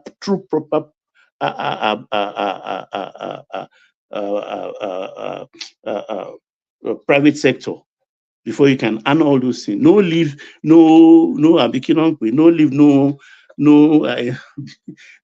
I forgot how my mother used to say it. You get my point. So at the level we are now, it's not something. And if they choose to go on strike again, they should not near the power sector, because when they put it as a precedent, one day we'll have nuclear power. Did they want to go and cut off nuclear power station because they are angry? I yield, one man. All right, brilliant. That's the excellent, majestic Baba. So thank you, Baba. You've been unusually quiet, BT. Usually you'd have chimed in by now. But as we wait to hear the sound of BT's voice, let's delight in Kolata. Kolata, I suspect you just want to free flow. Well, feed me the topic. I wasn't here from the beginning. All right, let me rattle them off, and then you go at it as you will. So the one on the screen: Nigerian lawmakers propose a 6-year term, a 6-year presidential term, 2 vice presidential positions. So there's more to it than that. They proposed also circulating the presidency around the geopolitical regions. So all that to be embedded in the constitution. Okay, let me quickly respond to that. Then I move on. I think it's a nonsense. It's a waste of time. It's ridiculous, and nobody's going to take it up. What's the next one? All right. This one here. Marketers registered with Dangote refinery ahead of loading. So it's started pumping every other thing, but the thing that Nigeria desires the most which is petrol. I think that rolls out today. So that the landscape changes once that happens. Yeah, so that interests me because I think they said it's going to start pumping petrol. It's supposed to start when in This June month. already now. Yes, It's this supposed to month. start Yeah. this month. And I read somewhere, I mean, I only read headlines nowadays that I think they said it's going to get the price down to like 300 naira. I don't know if it's just another Lamba, but whether Lamba or no Lamba, like the fact that we can start buying our petrol from Nigeria, thereby not using dollars net. I mean, let me not say not using dollars, reducing the amount of dollars because the crude will still be sourced from outside the country majorly. I mean, because NNPC still doesn't have the capacity to supply crude to Dangote, like a constant supply of crude. So ultimately, if we're buying gas, as we call it in Nigeria, petrol from Dangote, I think better times are ahead. But I mean, it's one of the structural issues that we've had for a long time. So I think it will be good news that if we finally do meet that achievement. And one thing with Dangote, hating or like him, the man is bold and is investing in the country because he just opened a truck assembly plant, kind of like the Innoson of trucks. They're going to be is the same old CKD assembly. They're going to be assembling trucks. Thank you very much. BT, come in, but I had that lined up. I forgot. Is it the 10,000 a year plant, right, Kulata? That's the one you're talking about. It was only a line 10,000 capacity in Ikeja.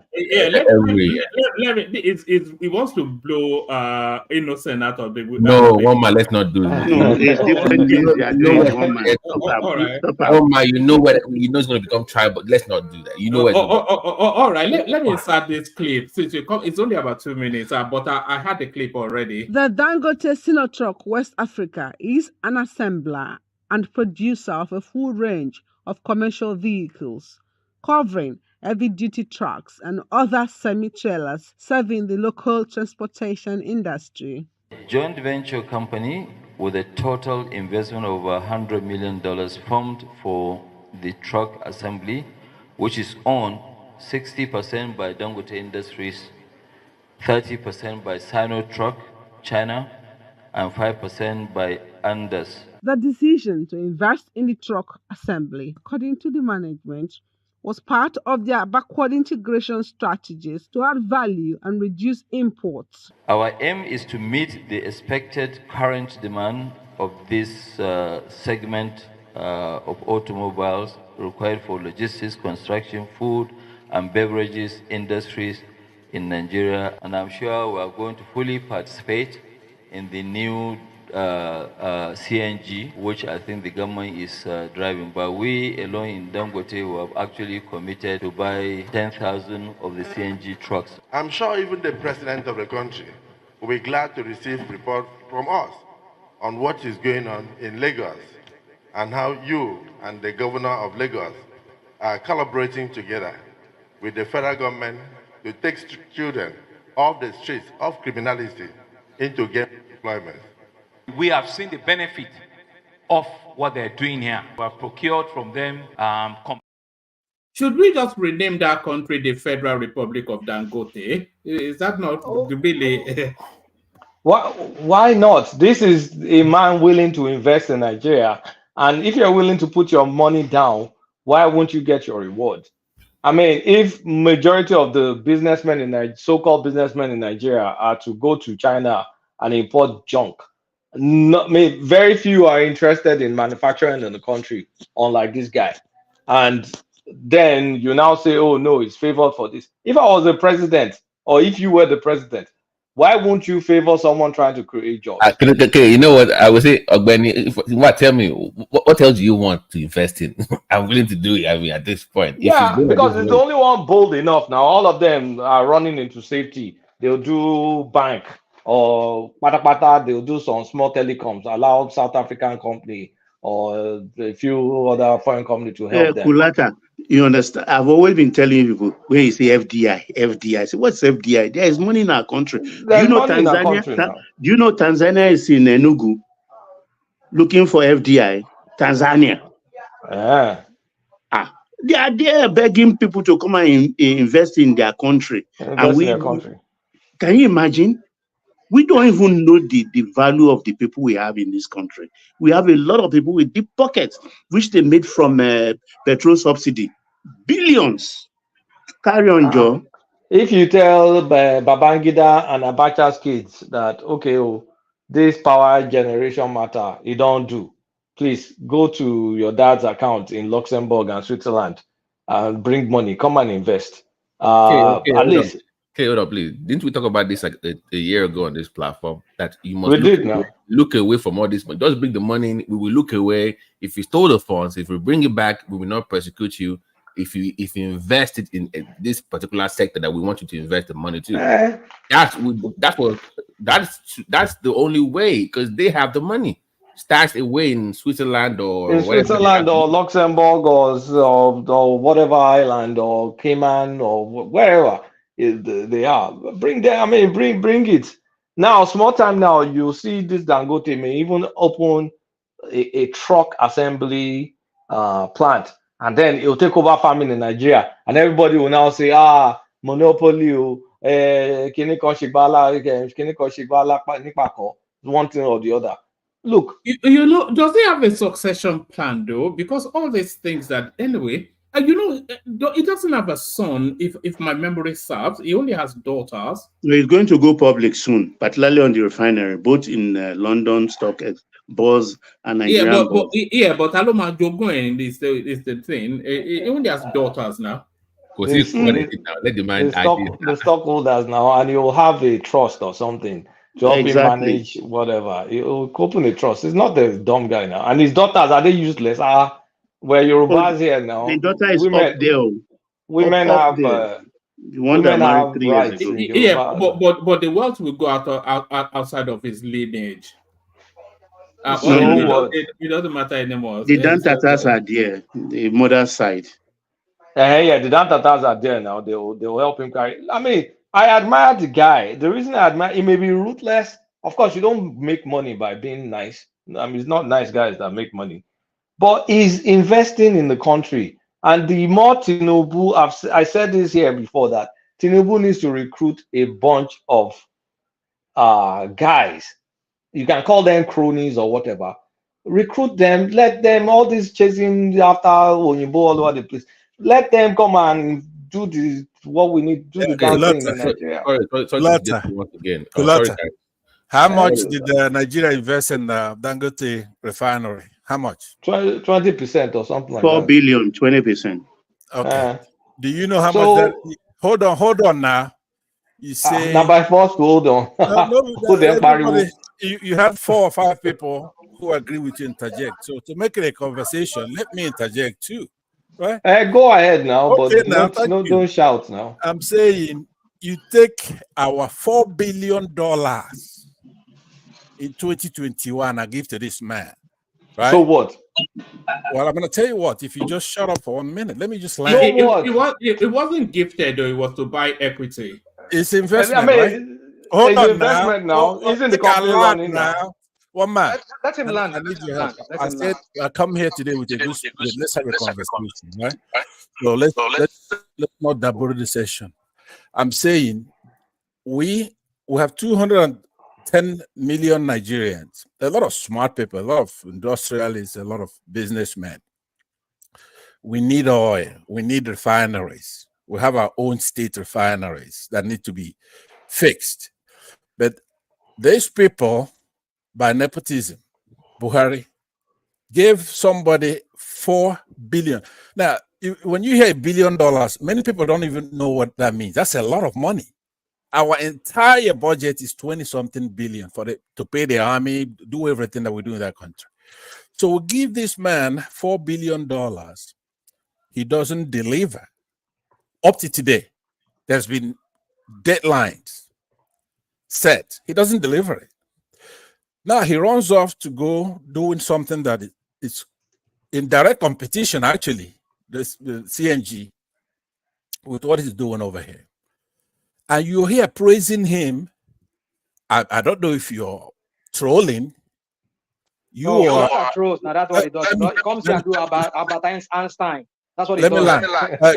Everybody, do your style. Let me do my style. I don't think rational mind. Rational mind. Rational mind. You've had this habit of trying to make me be a good guy on this platform. I'm never going to be a good guy here. Okay, Pansat, that's enough. Let me land now. Hold on. It's enough. I don't have all the time. No. You made a big claim. So somebody who makes but I don't have all the time in the world. Make it pity.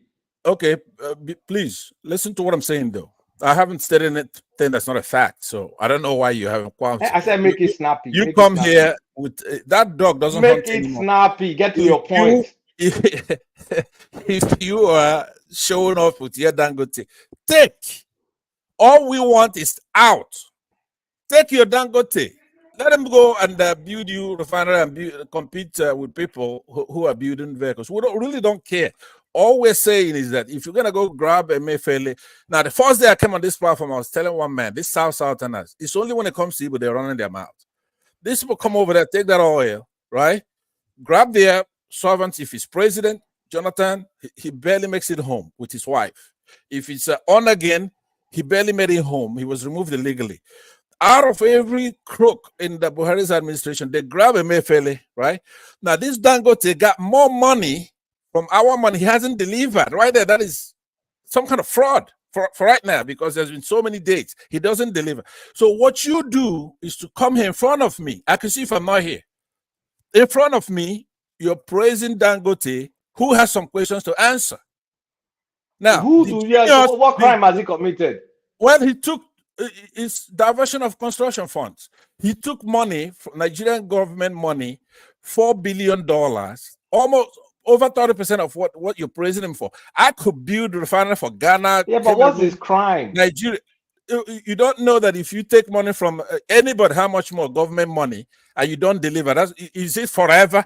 At some point, you have to account. What doesn't he deliver? Hold on. So the crime. No, you're making some allegations, and I want to prove it. You said he took government money and he hasn't delivered. What's his crime? Oh, that's not a crime to you. There's many crimes there. What hasn't he delivered? I don't understand. He has a timetable. We lack oil. People are crying for gasoline. The prices are high. Wait, Pansat, let me ask you.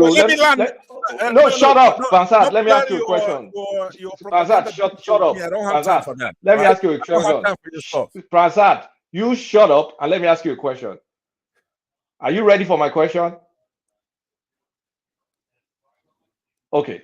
You tell me to shut up. I'm gonna make then let me ask you a question. I thought you were shutting up. I'm gonna deal with you over that. Pansat, go to the corner, raise up your hands and close your eyes for me. I shut up. Come here talking nonsense while I'm here. You heard me, right? Pansat, go to that corner, sit your ass down, and I'm talking to you. You don't have a question for me. You have no right to ask me any question. I'm telling you to keep your mouth shut and sit in the corner. If you want to be serious on this platform, you're going to have to do something about this. Pansat, this conversation would go normally. Pansat, do you understand English language? Right? I'm giving you. You cannot let this boy. I'm giving you instructions. All right. Pansat.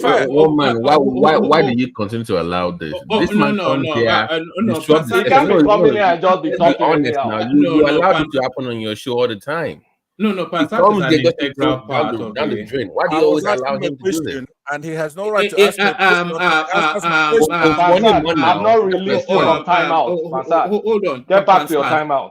Pansat, what Kulaka has the floor, and what he was inviting you to do was to condense whatever it is that you are saying so that he can respond to it and then carry on with his submission. So that's what he invited. Yeah, but what he said is uncondensed. But I think I'm done with him because he doesn't have the ability to comport himself. Okay, so I'm done with him. Let me then I'm done.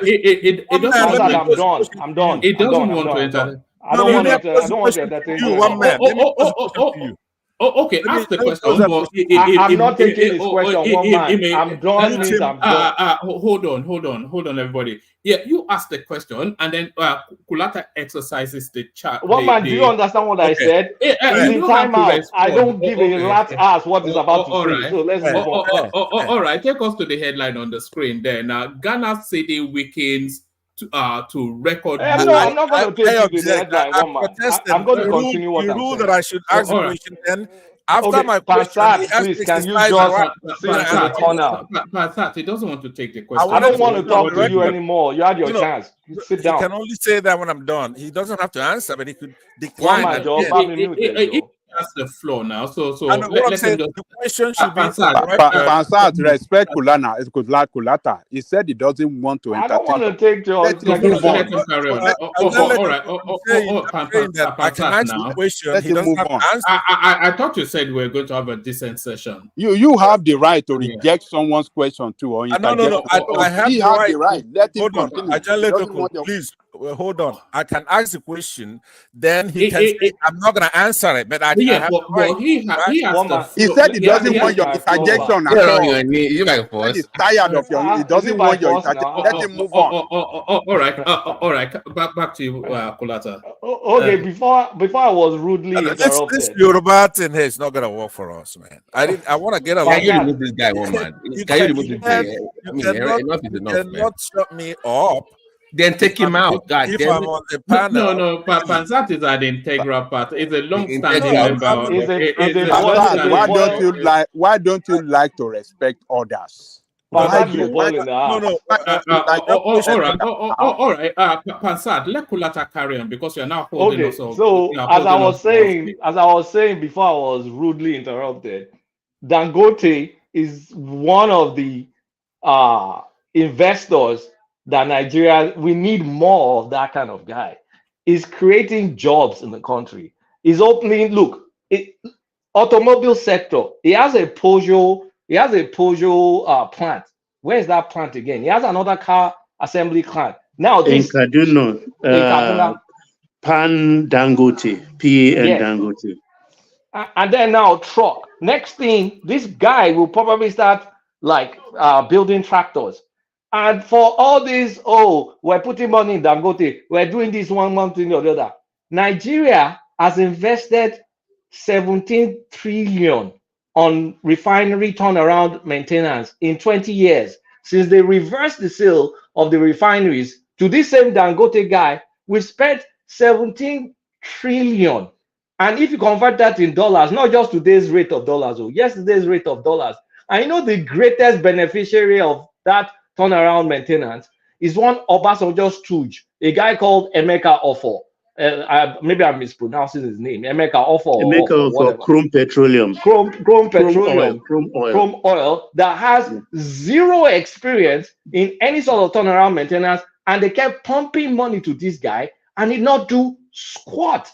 So is that the kind of investments Nigeria should keep making, or we invest in a doer like Dangote that you can see his factory coming up to speed? We've started exporting all sorts of petrochemicals to Europe and to North America, and you're now saying no, you should spend that money elsewhere, including fertilizer. Including fertilizer. I mean, what the hell is wrong with us? You want to be envious of someone capable, more capable than you, someone that can do. No, I would rather praise them and encourage more people like him. If we have 10 Dangotes, 25 Dangotes, Nigeria will no longer be where it is. So what are we talking about here? Keep spending money, giving some ratards Emeka Offor guy to be enriching himself with broken down refineries. We have a broken down steel factory. If Dangote are taking over that Ajaokuta or someone similar to Dangote, maybe Mike Adenuga or something, won't that thing be working by now? Like, sometimes I don't even know what is wrong with our priorities when you start envying people that in 55 generations you will never match them. Other African governments are even praying for half of Dangote in their country. Half of Dangote. Hold on, Kulata. You see, I don't know, maybe the argument I'm trying to make now, maybe that is what Pansat was trying to make earlier. Look, Nigeria invested 4 billion. We're going to assume that 4 billion was a borrowed fund. Nigeria borrowed that money. No, it's equity. Equity. Hold on now. What I'm saying that fund, because Nigeria borrowed so much during Buhari time, so we borrowed 4 billion, invested it there. And you don't know that we borrowed it. You are only saying that because it adds to the point that you are looking to land. Yeah. No. We don't know that we borrowed it. People said they gave it money now. Hold on. He needed money to buy some of the equipment, and they keep giving him subsidized dollars. Yes. So Nigeria borrowed 4 billion, but invested it there. Nigeria state will be paying interest on that borrowed fund at the detriment of Nigerian people, and then you are giving praises to this guy. So you see, when we have a system that at the highest level favored, some people at the detriment of Nigerian people or at the detriment of the state itself, I mean, we are not doing good for that country. Before you go into the moral aspect, let's do a bit of tit for tat. Assuming we borrowed money, what is that money? Wait. What is that money in Dangote's company? Isn't it equity? I agree, this equity. Okay. But hold on. The question that Pansa was trying to ask, he said this guy did not deliver on time as a promise. He failed several times to deliver until now. Even now, he's just halfway. So, do you know how much Nigeria has lost in that respect? Nigeria has lost huge tons of billions of dollars for not delivering on time. So when you say billions, how many billions on the phone? We have to look at, Nigerian state investing money in one company in Nigeria that failed to deliver on time. Thereby, we are recording losses.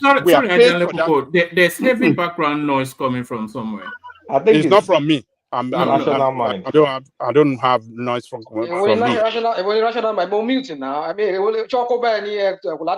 No, sir,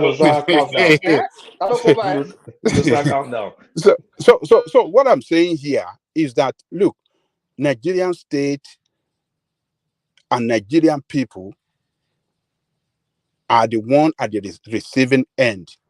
It look good that we invested there, but that investment is not yielding the result when we expected it to yield results for us. Maybe we will have paid off now if it has been delivered on time. So we are paying interest on that money. The huge debt is still on us. We are paying it. I mean, it's just insane. Why? Okay. What of other very? Let me answer. Hold on. Why not invest in other gigantic projects that we have in other sectors? Like why not invest in maybe, what do you call this guy? Innocent Motor or Nord Motors. Who told you? Hold on now. Why not invest? Your question is getting too long now. Okay. If we had invested in Innocent Motor now, Innocent Motor will have delivered these CNG buses for Nigerian state, and that will have cushioned effect of this. Is it Innocent Motor that is producing car in Nigeria? Is it Innocent Motor? And others. Okay. We get and others. Can I just answer him for 15 seconds? Okay. When you are an investor, you bought equity in a company, you don't expect immediate return, even if you are running short. But I want to tell you that the returns on that 4 billion investment is ad infinitum. It's almost forever. as far as nobody is bombing it. 100 years today, we are still reaping. And if we want to offload our equity, so be it. We could even sell for that 4 billion initially, maybe 10 years, 12 years ago, we invested. We could sell it lump sum. I doubt that, Baba. No, I'm only just putting it in the proper perspective. The yield will be too much for us. When we invested that 4 billion, that entity would have been worth about 15 billion. Now that it's completed, is probably worth about that 4 billion is probably now about 15-20 billion. Exactly. You guys are taking my point one by one. I think exactly. Could say it's monopoly. That's the reason why they're coming up with that question. Pure monopoly. He did not complete anything. Nothing is completed. Wake up and stop spinning something you already know. Let me answer He did not complete anything. I sent to you last week the Jet A1 that was exported to Europe from that refinery, 45,000 metric tons. I send it to you. I can find it. I'll bring it again. Europe is buying jet fuel already from that refinery. So let me even try and address. Let me answer. It's not true, Baba. It's not true. All right, Pansat. Back to you, Kulata. Okay, I'm leaving, but I just want to tell you. Go away. Get the hell out. Please just leave already. Fucking idiot. I'll get you. Don't worry. Keep playing. Pansat, I want to be polite to you. Everywhere you go, you cover your face. It's only here that you're a star. Go somewhere and don't cover your face. You stupid idiot. You come here lying like a kid. Go take care of your hemorrhoid or something. If you insult me, so get what? The fuck out. The point is that every point you made here is a lie. If you think you completed it, show it. Show us. Bye-bye. I think you need to start reminding you if you're taking your medicine now or not. Hold on. I'm not coming here again. I'm done with this platform. Hey, shut the fuck up, When I say hold maybe on, I change my mind tomorrow, but for right now. Hold on now. Just an annoyance. Pansat, before you have your exit, let me just say this. You see, it's the aggression that rouses people. You know you are widely liked, even on this platform. But it's not like it's just a piece of entertainment. I think you like him somewhat. I can't stand his ass. I can't stand that guy's ass. Oh God, Dewale, man, let me just talk to this guy for a second now, please. You know, Pansa, it's just the aggression and the tonality. You know, it's entertaining in short bursts, but it cannot be a permanent, just riling and raging and making all this, you know, all this fanciful, you know. So I mean, if you want to leave, but look, you know, man, I appreciate. Let me just respond quickly on that. Wait, one man, please. I need to answer the question. No, I can't bear this guy. Let him call back to No, but let me conclude before. No. Go. All right. Back to you, Kulata. So you won't let me respond. Go away. No, you won't let me respond before I leave. He doesn't have to respond. Nobody gives a shit about your response. He's gonna do what he's doing now. You're go away, Pansat. You're an annoyance. Just go, man. Just go. Seconds and I'm gone. Don't worry about it. They've sent you sign signal. Go to hell, Pansat. Go to hell. One man, please. It's on you. Nobody wants you here. Stop begging one man. Are you a beggar? Get the fuck out. Pansat, go to hell, man. Go to hell. And I'll be gone. No problem. Go, be gone. Don't come back again. One man. Bye-bye. I tried everything, including go away. In the private sector, right? Why are you doing this? It's not an act. I'm not aggressive. Pansat, we don't want you. I'm not aggressive. I tried everything, including talking to them. I want to respond to Ajanle. Just go away. You cannot have somebody come and make a point on Dangote. All I did was to give the counter. One man, dog. You're messing this stuff up. Let this guy go. I gave him counter facts, but come on, this is insane. Freaking annoying. So put it back on that serial killer or something. Ajanle Koko, first of all, when we are talking about some of our big problem areas, refining petrol is one of our biggest misses in Nigeria. That's kind of like lowest hanging fruit. We've not shown capabilities of delivering on it. I just discussed $17 trillion. 17 trillion naira that we wasted on refining. And the government is making an investment There's no part of it that told you that it was a loan borrowed to invest. Even if it was a loan borrowed, it's an investment. If this guy goes to list in the market and what's it called? The valuation of his company becomes exponential of what it is right now, then that $4 billion we have may become $40 billion. We've seen that time and time again. So when you're investing and you're running a large project, there's no stipulation that says you investing in the company means by X time you should have delivered. It is not a loan. We didn't loan in money.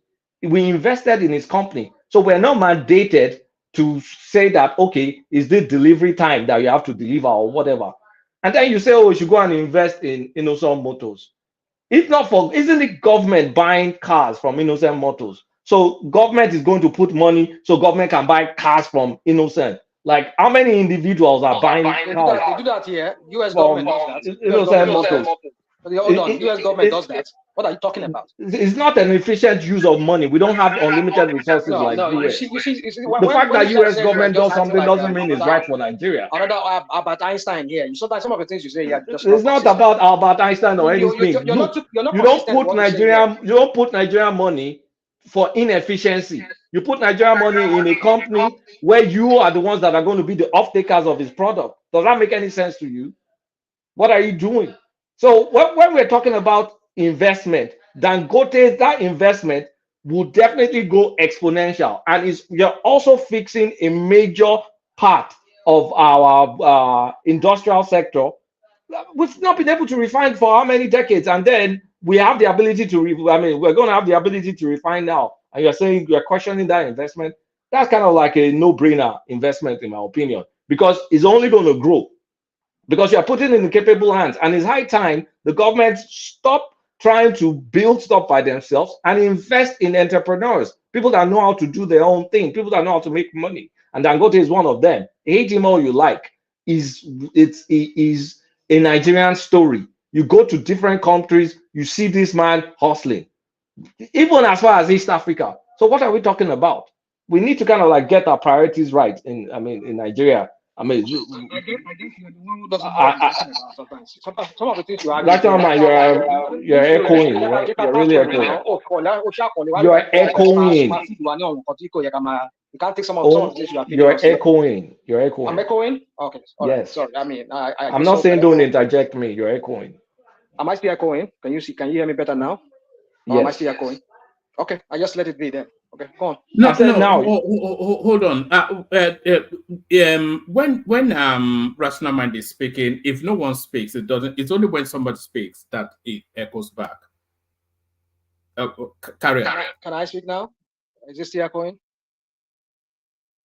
Okay. All right. So, Kolata, you see some of the things you said there, like Pansa has a point.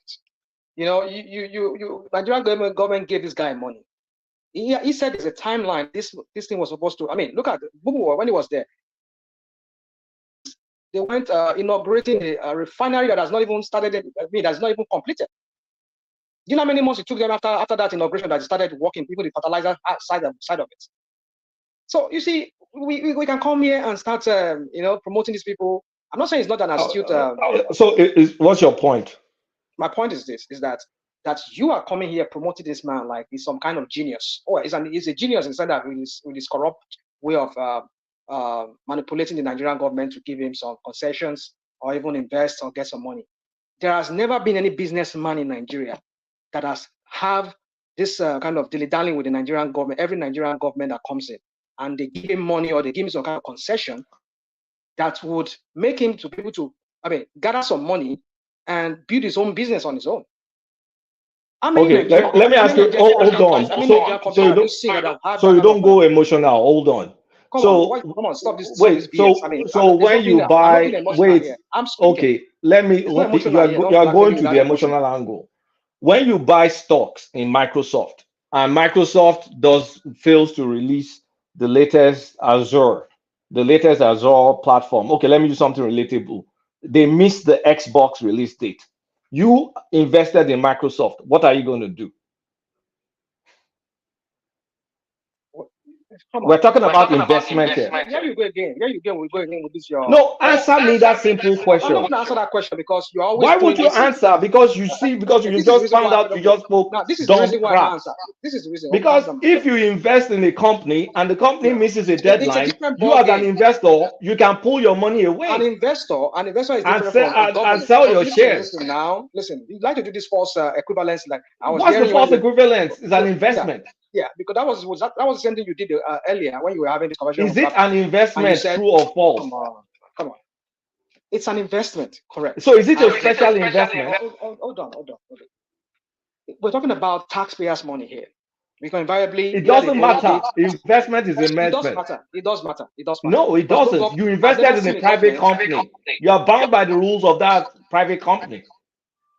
No. So that's what I'm saying. So the Nigerian government does not even have any. They don't have business even investing in a private company like that.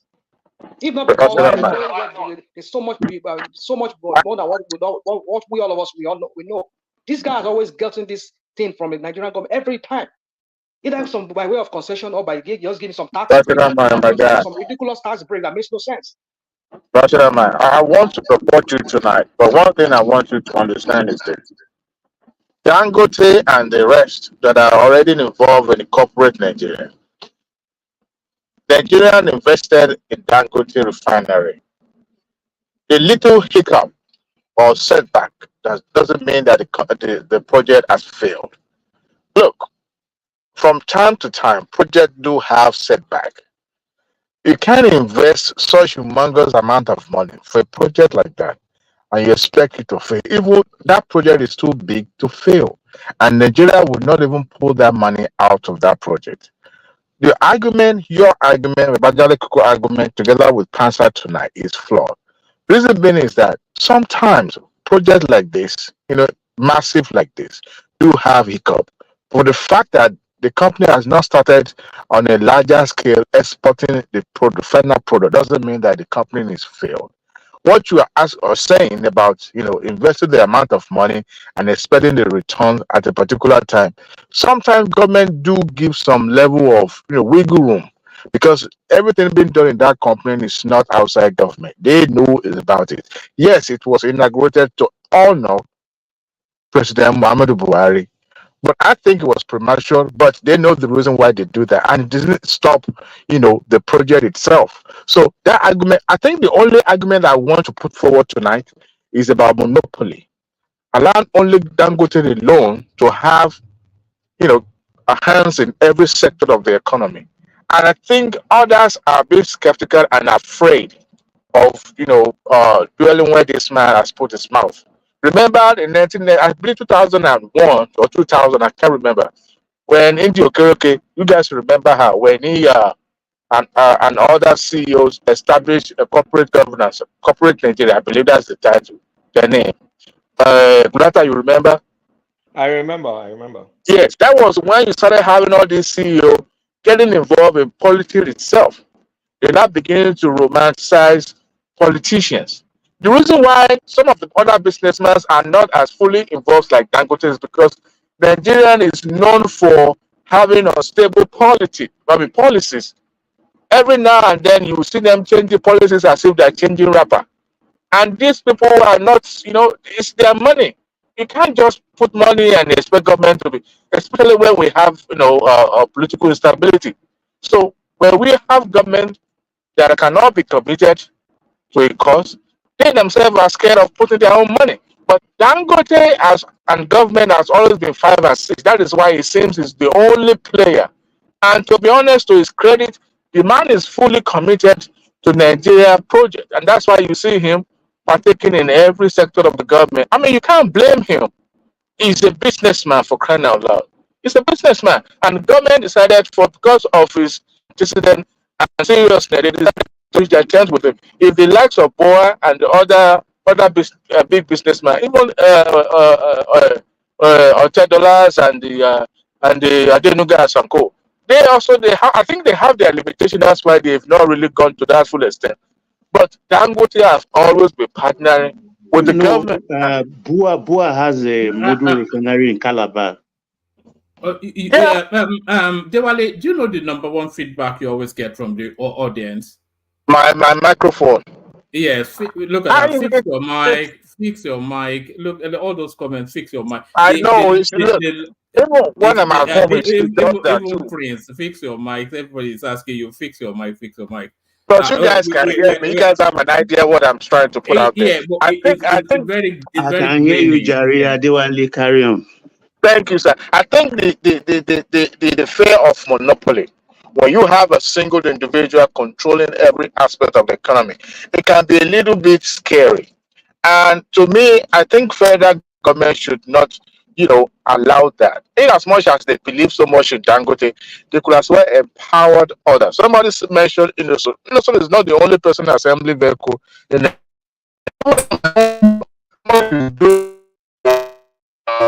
no, all right, thank you. Baba didn't target. Yes. Let me land this point with Kulata. Okay, let me leave this to that. Kulata, let me say this to you. Now, you people we just heard him saying that he's investing in something auto assembly, where they'll be assembling trucks and things like that. Now, does it mean that where is this guy getting this money? That he could not even pay off even the debt that is owing CBN, the money that they gave him, because they said he's owing, but he has the money to go and open a new assembly plant, a CNG, which is even more in opposition to, because I think he's not doing gas, he's only doing diesel, fertilizer, and maybe PMS, which is petrol. He's not doing gas. Now CNG now, when you roll out CNG buses, then how many people are going to be buying your crude oil? I mean your petrol, your refined petrol, or even your diesel?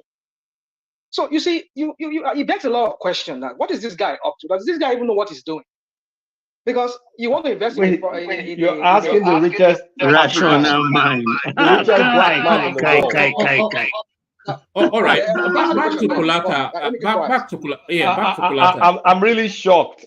There's nothing one will not rational mind. There's nothing one will not hear from Abu. You're asking the richest. What is no, I'm trying to digest your question now. I mean, don't mind if I sometimes, this is how I talk. But you're asking the richest black man in the world if he knows what he's doing. I'm shocked beyond disbelief. You're questioning things like, whether he has debt financing or, however he does his finance, mezzanine stock, cash. This is not Google financing, like he's raising money to go and sell pure water or Blue Band or something. Like, a man in his level, he has a lot of complex financing. Kulata, if he's owing the federal government, we can turn it into an instrument of equity. You can turn the debt instrument. It may be mezzanine, like convert it to equity. Mezzanine debt. If I still remember my MBA from back in the day. So it's you. I don't know. Maybe we are just talking from your own understanding, but I think you or I are not in any position, because we've not been exposed to this kind of level of business that the richest black man in the world is doing. Have some respect for this guy. Yes, can we talk about monopoly? Of course, it's bad. Can we talk about sharp business practices? He didn't get rich by being a nice guy. I already said that. But can we have more of him? Entrepreneurial spirit, can-do spirit, execution spirit. Like, start something from inception, see it to fruition, run it, make it profitable, and it stays in freaking Nigeria. Please, we want more of that, as far as I'm concerned.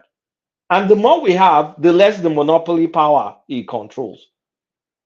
We have a lot of businessmen that all they do is just import crap to the country to death. That's why we're even importing Gary, importing Ankara, importing all manner of crap.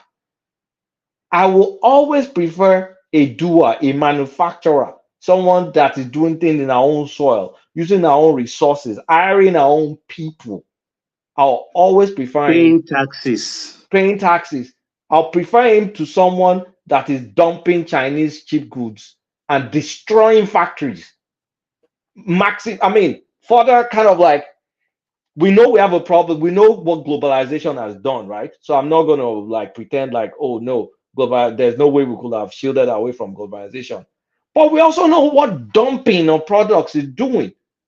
And we know a lot of business people that have used money from all sorts of illicit places and convert it into legit money by dumping crap into the country and destroying all our factories. At some point in time in the 80s, made in Nigeria Michelin tire, you preferred it than the one coming from outside. We went for the Michelin tires that was made in Ikeja because it was better. If we had more people, like we had Berek batteries. Well, I forgot the name of that Ijebu guy. He's long dead now. We had all those things. If we had those kind of businessmen with businesses in Nigeria, we won't be lamenting all this lamenting we're talking about. Between the 2000s, the late 90s to the early 2000s, they destroyed that company with cheap imports, flooded it with garbage. And when you have a businessman trying to kind of like get things going, refining our oil, something we've not had the luxury of doing for over 3 decades. And then we're now saying, no, where is he borrowing, getting money to build truck? Because he has debt. We even sold the empty Tuma, our storage vessels. I'm just sick of Nigerians. I'm sick and tired of Nigerians with their mentality. What you're just saying is not even stand. Doesn't even make sense. Okay, can I ask a question? So we agree that there's some people that have the funds. So what can the government do? Sometimes you can have a lot of money and you don't know how to channel it into investing in an environment. So what do you think government can do?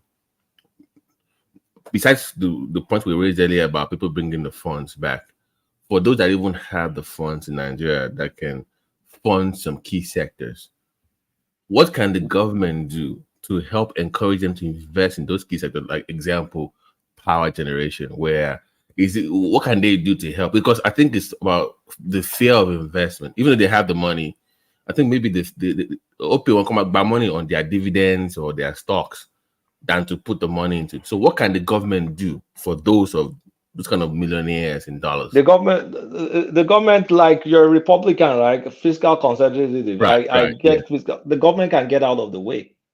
Oh, the red tape and this. Okay. Yes, the red tape and all those things. The government can simply get out of the way. And some things like the power sector, maybe the government can allow the people investing there to make money rather than trying to subsidize it and not even being able to pay for those kind of subsidies. The government can simply get out of the way. Okay. All right, good. But businesses like power generation, you also agree with me that in some states that have advanced states, government does not hand over power generation to private fully because for national security reasons. So transition. That's transmission, not generation. Transmission. Okay. Yeah. Okay. So individual or company generate and government transmit. Is that what you guys are saying? Yeah, they can actually do it now. In addition to what we have, they can do that. Yeah. All right. Start to round up, Kulaka. Uptown wants to insert something very quickly. Okay, let him insert. I just got pissed. Now you know how you can. Kulada.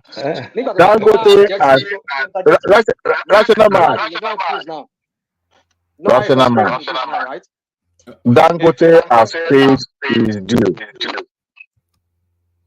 So give him some respect. I better say me that BS. What is due? Due will not pay. Let me tell you something. Dangote, and I will repeat it again. That man has paid his due as a Nigerian, a patriotic Nigerian. He didn't take the money to Ghana. He built all his company here in Nigeria. He has paid his due. Let's give him some respect. All right. Let's quickly hear from Uptown, and then we progress on with the conversation. Now, Uptown, you came especially to address that 6-year term for a president. Uptown, you still there?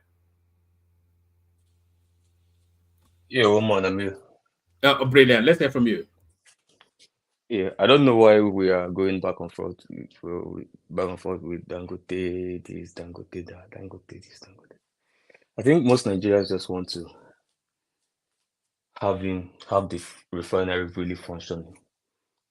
All these other talks, I don't think anybody really cares. People just want things to get better. People want more people to enter into the industry, not people having monopoly. Monopoly has really dealt with us in Nigeria. Let's not lie to ourselves. Nepotism, monopoly that is largely driven by nepotism, chronic nepotism. But that's a huge topic on its own. But what I want to just talk about is the electoral reforms, because I'm in between studies, so I just wanted to just chip in on that, because I heard some people talk about it. My brother Kulata waved it away. Sometimes the way some people react to certain things about Nigeria, I'm thinking, do we really want the country to work, or do we want to keep speaking English like my brother Kene will always say? Do we want to come and analyze every year the same analysis we gave in 2014? We want to come and repeat it in 2018, come back in 2024 to repeat the same analysis, and probably we'll repeat the same analysis in 2030. And everybody's getting older. Nobody's getting younger, funny enough. But I mean, this legislation that these guys are trying to push, I read it, and it's something we've talked about in this platform, something I have talked about in some other platforms before now, that the leadership, our leadership selection process is at the heart of where we are as a country today. And that is why you hear most of us usually focus on that. Because when people are saying APC, PDP, LP, Peter Obi, or TINUBU, then nobody cares about all that. The question is the leadership selection process. Those are things that are bigger things on the table. The last election, that's why one when you asked me, what if Peter Obi ever becomes president? I'm like, who cares about Peter Obi? I've achieved almost 70% of what I wanted to achieve by coming into active political activism, which is to make the next generation, not the ones that brought us where we are today, the next ones, to be active citizens, not watchers of Big Brother Africa or watchers of MTV Base. No, I want them to be active citizens. And we achieved that already. So maybe Peter Obi becoming president will probably be an icing on the cake if it ever happens. But these things these guys are pushing now, when we're talking about restructuring, maybe we should throw away the word restructuring. Maybe a lot of people have ripped it in the political arena. I probably don't want to hear the name again. Let's use something else, some other English word.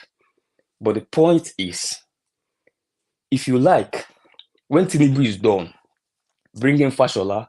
When Fashola is done, combine Ambode and Sawolu, add Adesina inside, add NOI inside, add Peter Obi, add El-Rufai, do whatever you want to do.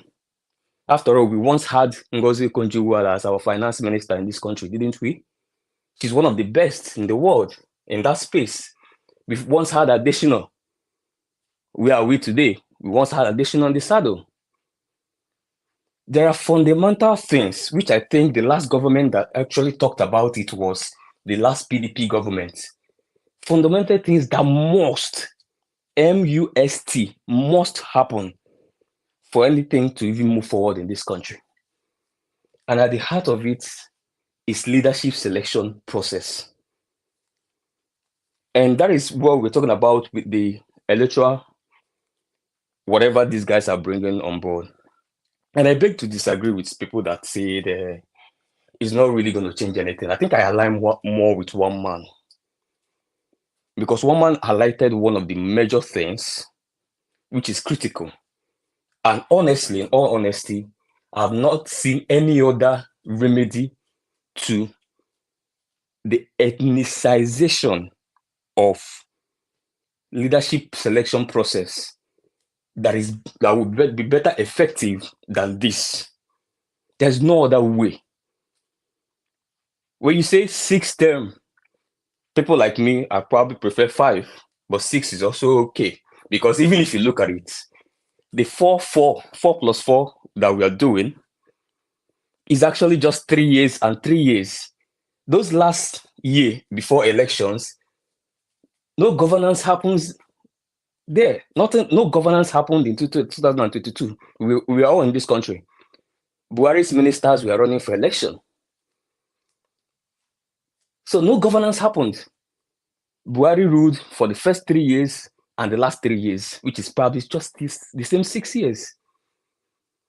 Yeah?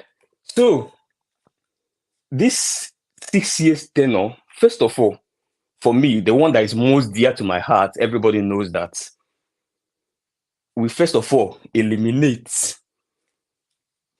the probability or the reality of regionalizing leadership selection process in terms of what my brothers in the APC would like to call RONU.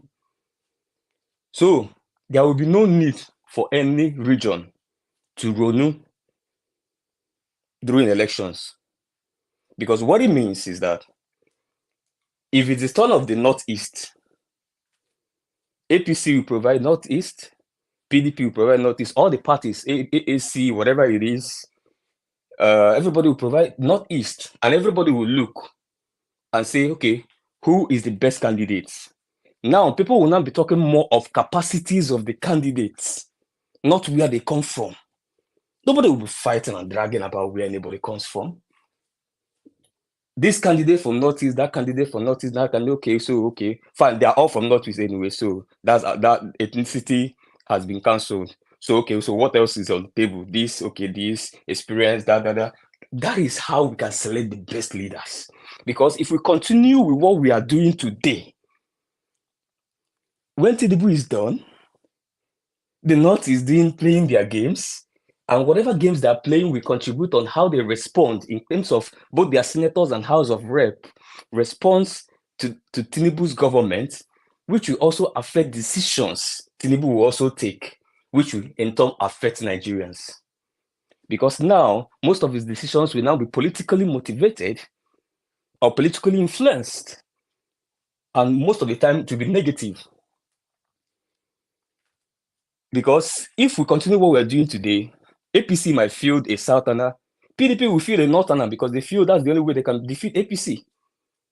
And they will keep inflaming the country by doing that. The day APC will field maybe PDP is in power, they have a Southerner, APC will field a Northerner against the agreement. And we'll keep RONU, we'll keep fighting each other. Oh, North this, oh, South this. For me, the only stronger panacea is dividing Nigeria into Southern Nigeria and Northern Nigeria, which is my dad's position. I do not buy into that position because I feel that's like the last resort. I feel the union can still work if we do it based on laid down principles. This is how this should go. This is how this is. Not you may do this or you can do this if you wish. No. It must be like this. That's the way the union can work. And I feel this kind of legislations are the kind of legislations we should push, not national anthem. No. National anthem will not change anybody from doing RONU in the next election. No. Nobody really cares about those lyrics there, as fancy as they are. What makes people do things is law. It must be in the constitution. Nobody cares about which lyrics. Yoruba RONU. No, the lyrics in their new national anthem now. They say this for unity and all that. Yeah, right. Nigeria will help thee. All right. Okay. Yeah, the fancy, wonderful lyrics there. Pretty good lyrics, I must say, as a musician. does a wonderful job. Better lyrics than the previous one. Yes, he has a better lyrics than the previous one. Any musician will tell you that. Both even the melody composition of it is a body of art musically. The other one is more so yeah, but then that's not going to change anything. That's cosmetic. Yeah. So for me, when you do the 6-term single presidency, first of all, the one-man argument comes on board, which is that immediately the president assumes office, he knows this is a one shot. So if he's going to be a revolutionary, he starts doing it. If he's going to restructure, he starts doing it. He does not care because is it rotational? Is it rotational? No, yeah. System on one side, on one 6 single term on one side. It's rotational. Okay, if it's rotational, then it's crap. Okay. Now the system is on one side, Kulata, and the rotation is on the other side. It does not mean that they are both conjoined, no. But I also agree with the rotational, Kulata. I also agree with the rotational because we need to get over this. Since I was born, every day people are making noise on my ear. Igbo presidents. I do not personally agree with Igbo presidency. We can make an Igbo man president and he's going to mess up there.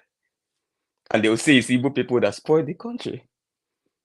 So that does not guarantee any good governance as far as I'm concerned, with the level of knowledge I have.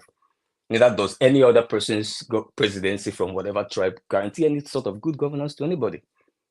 But for the fact that continues to be a topic of discussion, that continues to be a spanner in our wheel of progress, growth, and economic stability, that is where my concern comes in.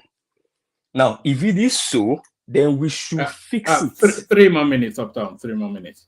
Yeah. If it's so, can we interject him? Can we interject him? No. 3 minutes. I want to interject 3 minutes. Let him roll to the end. Yeah. So, if Northeast have not had it, let them have it.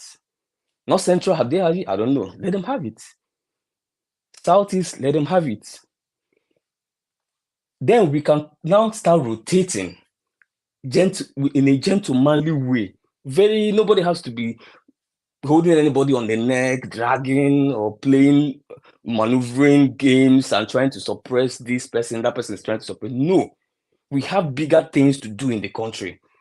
There is a country to fix. We play politics year 1, year 2, year 3, year. For me, we don't practice democracy, we practice electionocracy. Governance, government of election, by election, and for elections. So for me, first of all, it's going to cure the ethnic bigotry. It's not obviously not to 0%, but a huge chunk of ethnic bigotry. I'm talking about the ones that surround elections. Is going to be drastically reduced, and that is very, very key to me. Secondly, because it's going to be one region at a time here. Secondly, it's going to also cure the issue of electionocracy, which I think you get there and you get down to work. Tinubu is not restructuring today because of political considerations. He's not doing so many things that he preached when he was fighting for democracy because of political considerations. He wants to run for 2nd term, which is a point one man raised. That is valid. JEJ spent that 4 years pleasing the North because he won 2nd term election.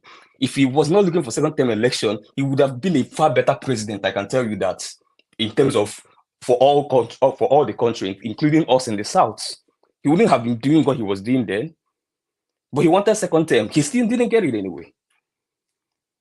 It's going to help our political stability and all of that. So it's something that has to be done. Like Obasanjo said the other day, our democracy must be fashioned. We have to fashion it in a way that fits into our society. We cannot just hijack the way America is doing it and say, just bring it home. No, it must be homegrown. That's the only way it can work. The American one is not working. Even if you try it for the next 200 years, I'm sure your next generations will come back to you in heaven and tell you, Daddy, those things you guys were doing, which we are still doing now, is still not working for us. It will never work.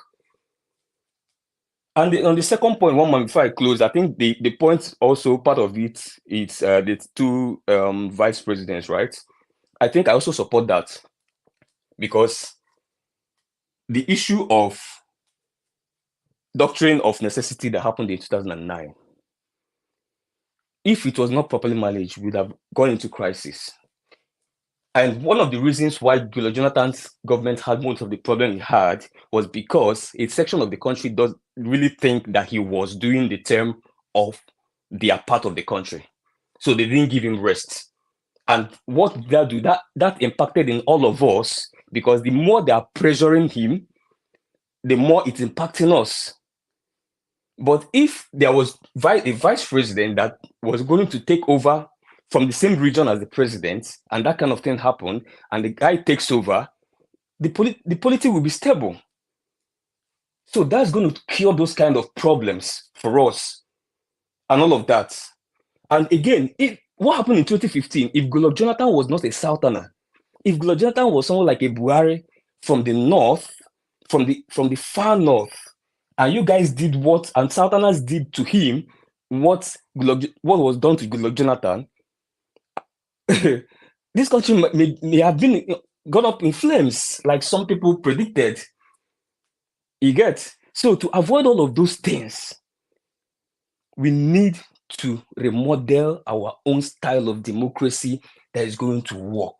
So that if a president's coming today and know he has 6 years and he wants to restructure, he can go ahead and restructure. And if we don't restructure this country, we are not going anywhere. We're not going anywhere. If you want to restructure. If you want to devolve power, know that you're going to do it. These 6 years, whatever is going to happen, let it happen. I'm not looking for second tenure. When the next person comes, continue. All right. So I think we should all back this kind of legislations. Let nobody be telling us, no, let's leave the right things to do. Let's wait for Cardoso to manage, to do these things that are doing. Let's try to, the strangers will come down. We need to fix the problem. If you don't fix the problem, all this what are doing here is makeup. You're applying makeup. You keep doing it. Now Cardoso, now you won't do past Soludo. Soludo wasn't there before. Where are we today? There were bigger people that managed ministries in this country, even under Obasanjo. Where are we today? There are people that are more qualified. We have more qualified people that handle the finance sector, ministry, and some other critical ministries in the past. All right. Not to talk of all these. Not to talk of all these weak ones that even the one that is paying you, Kulata, this cabinet. Don't you know he's politically influenced? That is why I don't think Tinubu can do anything, yeah? But I still believe that if it's not for a lot of political pressure and considerations, Tinubu would have come up with far better cabinets that he came up with. Which is the point one man raised. Political considerations. Second term, we want to run for second term. Now we are stuck with all these I don't even know the kind of cabinet we have. This cabinet that's going to deliver $1 trillion economy. I wish you guys good luck. Thank you, one man. All right, brilliant, excellent, excellent delivery by Uptown. So, Thomas, acknowledge when you're there. We've not heard from Dewale, so Dewale, let's hear from you. All right. Did somebody want to? Okay, you wanted to push back against Uptown, Ola. I know. I was going to counter this idea of a single time. I even forgot what I was even going to push against. Me, I remember what I want to push against, though. A single-term rotational presidency in Nigeria doesn't really mean that when it's my turn, I steal the country for my tribe. Then I wait, you wait your turn. You steal next. You wait your turn. You steal next. It's Nigeria. Okay. I remember what I want to say now. Years, the stealing will have gone round now. I remember what I wanted to say now.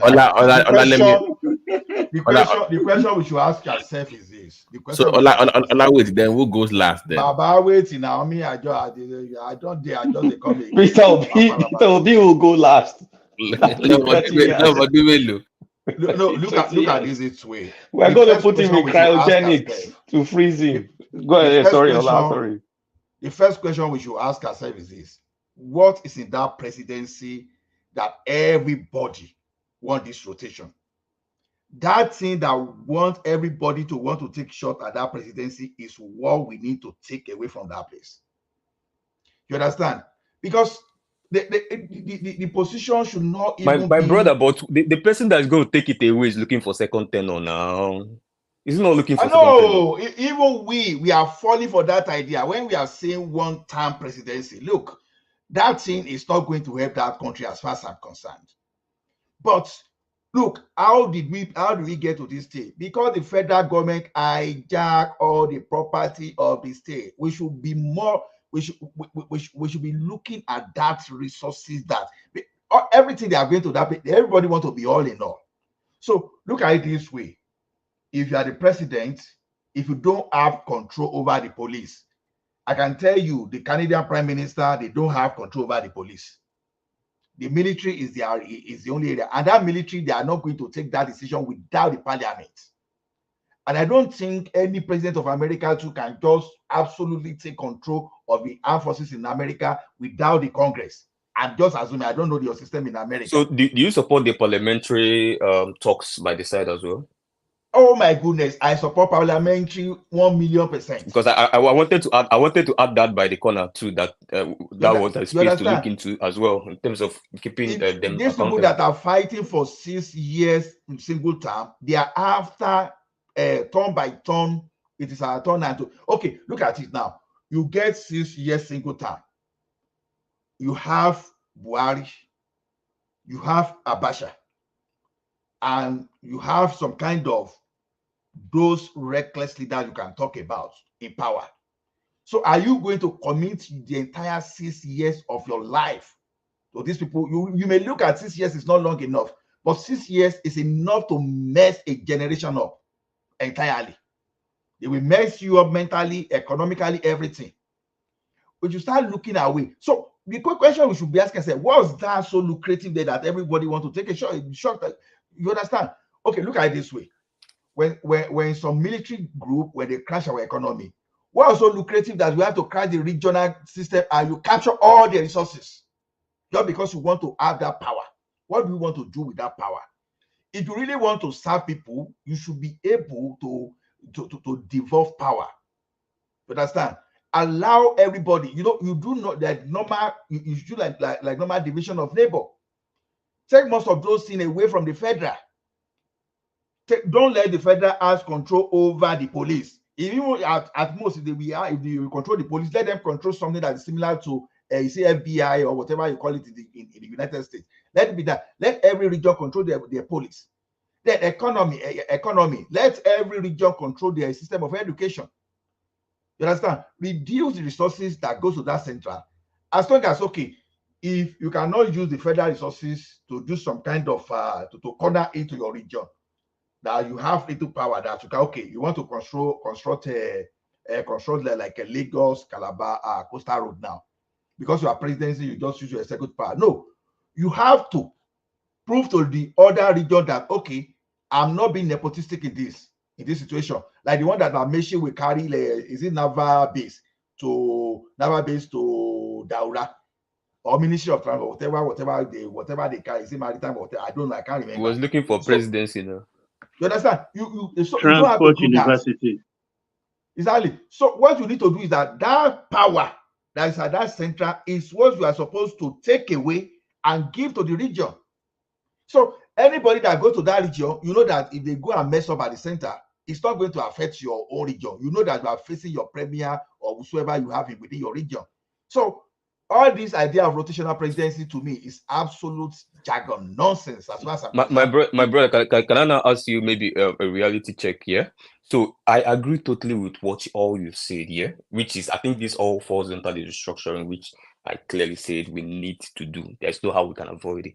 But then, do you really think that the way our parliament is currently constituted, especially the powers from the north, do you think they will sit down and ever allow that to happen in this country? See, let me tell you something. 2014 has shown to us that the North will not allow this thing. I think it's exaggerated. Because the North we are talking about, we are not, the North we are talking about, it's not homogeneous. Forget that part of North we are talking about, we have North Central. And the same part of that North is where you still have a situation of Kanuri versus Fulani. So it's not as if they are that united the way we are trying to paint them. Until you test something, you won't know.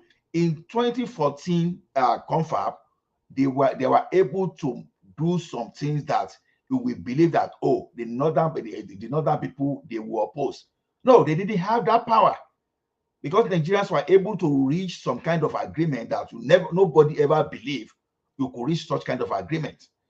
So I think all this North will not allow this thing. It's more of abstract than in reality.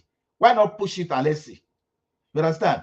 Okay, when they will, okay, at least another thing we'll be able to, although technologically, another thing we'll be able to establish now that the voting bloc in the North in this last election, we'll be able to establish that it's also a fraud, because we'll be able to have something to eliminate double voting.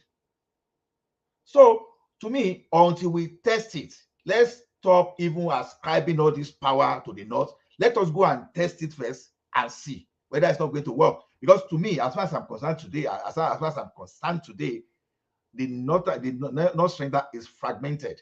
They are not likely to go the way of some kind of power hungry, some people that have made themselves born to rule.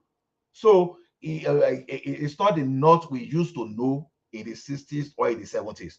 The North we have now is a North their type of North. They are fighting for their survival, because some people want to extend the emirship to their land, and they will not take that one. So sorry, Ola, something just occurred to me. Is one of Uptown's arguments about this rotational 6 regional stuff is for what's it called? What's the Oyinbo now?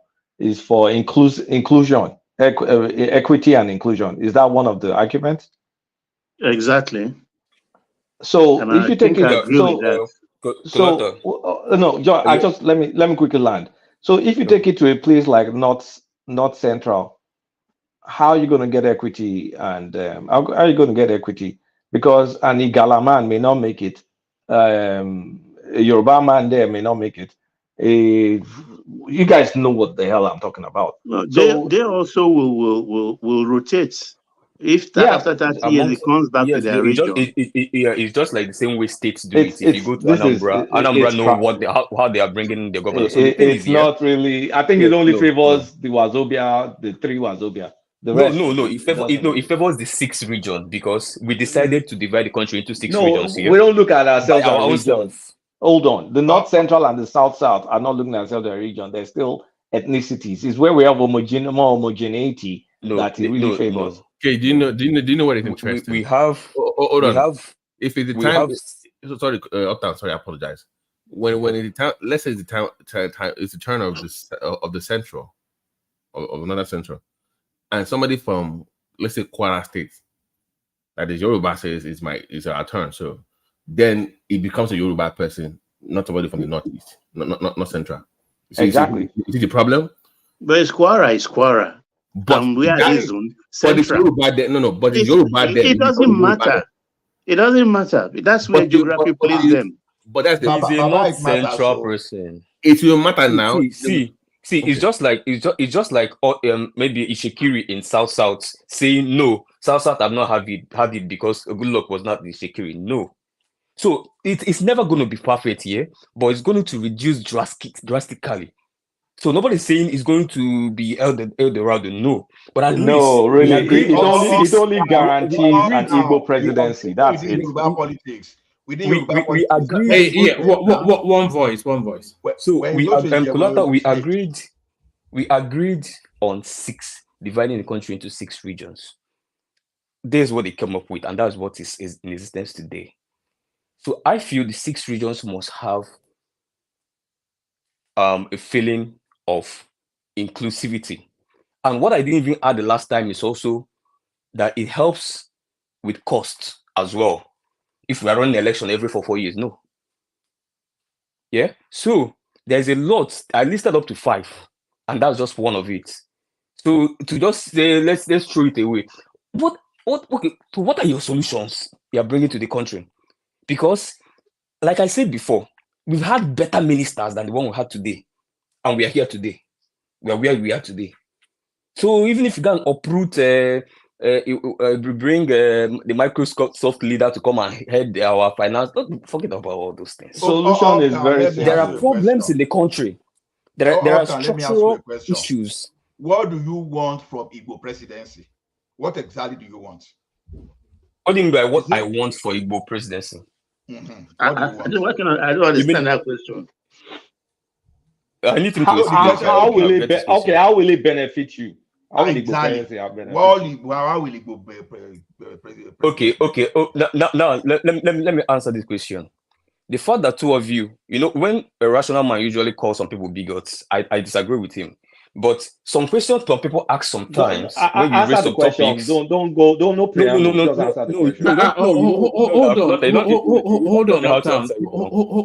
Hold on, Uptown. There's nuance to that question. It's not really about bigotry. So don't go the bigotry. No, one man. Do you know why? Do you know why I say that? Let me tell you why. Let me tell you why. Hold on. There's nuance to it. If you want to go at it from a bigotry angle, you can. But it's a nuanced question. Okay. Now let me tell you why it's not. You know why? If I had not clearly stated my position before I started talking, I would have excused them. But why I didn't excuse them is because I clearly stated my position. In fact, the question they asked now, I answered it before I started whatever my submission.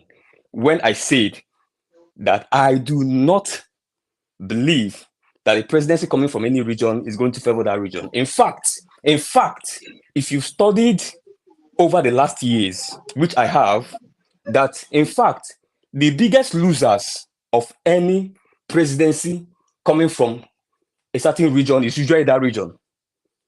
They're usually the biggest losers. South was the biggest losers of Goodluck Jonathan's presidency. Southeast was one of the biggest losers. Buhari, Southeast benefited from Buhari more than the benefit of Goodluck Jonathan. Because the guy from the Southeast, if a Southeast president, if P2B entered there today, he will favor the North more than Southeast. So who wins if you're supporting a losing proposition? No, let me tell you my position. You've not answered the question now. That's why let me tell you my position. Let me answer, please. No. You can't answer for me. You can't answer for me. Sorry, my brother. Let me answer them. That is why I didn't call it an Igbo presidency. I said, if the nation was divided into 6 regions, it will help with regional inclusivity if all 6 regions share the presidency. All 6 regions. If they decide to make it 7 regions tomorrow, well, all 7 regions. All right, apologies. Hold that thought in abeyance. Mike turns up, bailout. Ayo, Tima Jack again. Tima Jack still Tima Jack. Tima Jack still Tima Jack. It must be payday for still Tima Jack. So that's Tima Jack. Rolling it up. Sorry, before you go, quick feedback before you go. Once upon a time, this platform used to be a place where we argue, talk stuff, and we get data to kind of like prove what we're talking about. We've kind of lost a lot of that part, and like the ridiculous has kind of like almost taken over. I'm not saying ridiculous, there's entertainment value in the ridiculous, but can we also balance it out to have some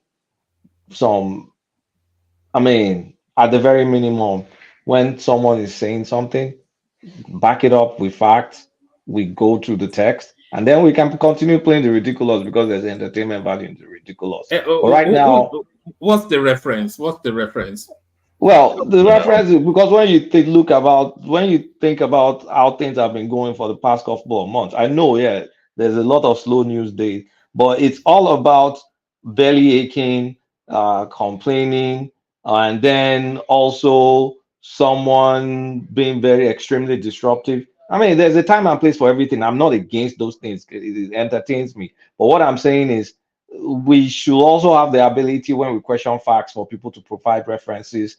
And then we keep the level of robustness that kind of like attracted people to the platform. It's not cool when everybody just comes out to rant and just rant. Then how are we different from Niger Watch or one of those places? All right, brilliant. So I reflect on that. I think I pick up. Woman, would you really reflect Yeah, on it? that your woman is true. That your monologue thing is too boring, man. Maybe you should cut the number down. Maybe the monologues, maybe 1 minute. Just land your point and get to the next person. Because when you start doing that monologue, somebody just talking for a long time, and sometimes when people start, just like Kulata says, start spinning some factual points, and someone wants to like correct it, then you got to say, "Oh, just let him finish. Let him finish." Yeah, like, dude, nobody want to.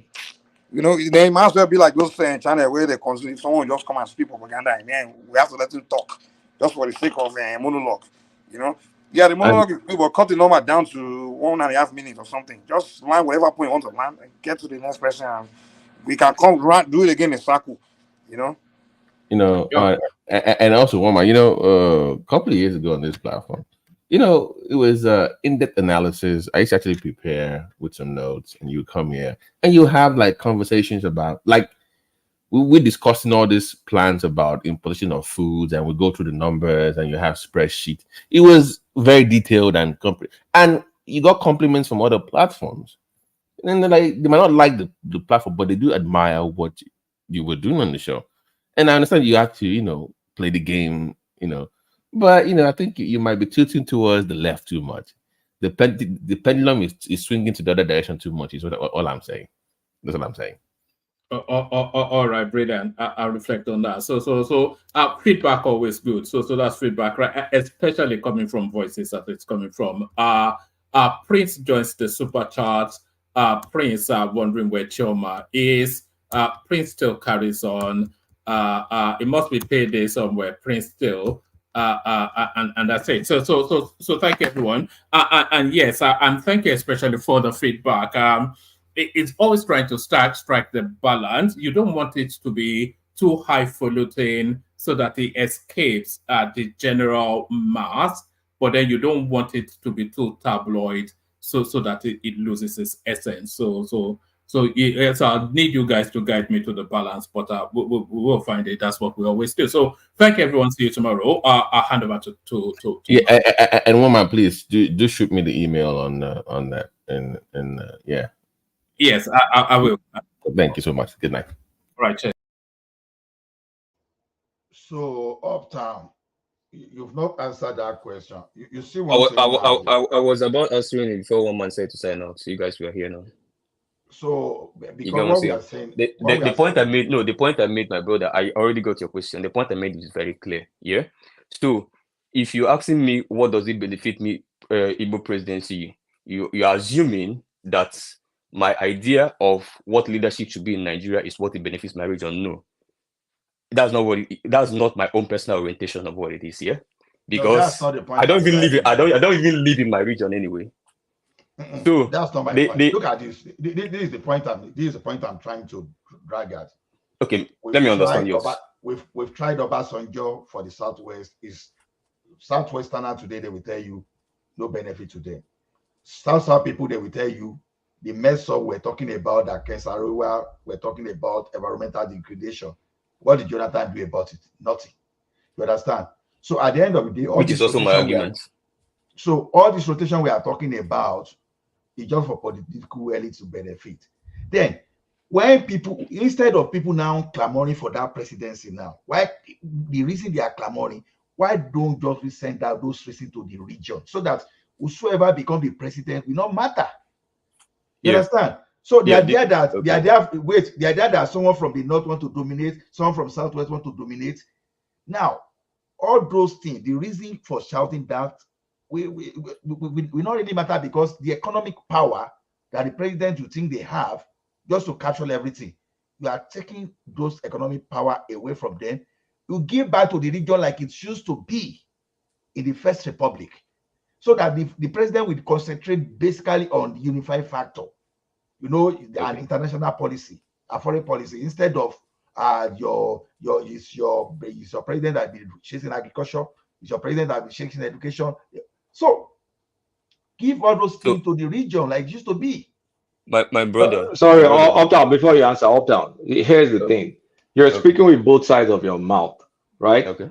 In one side, you said, I mean, I specifically asked you,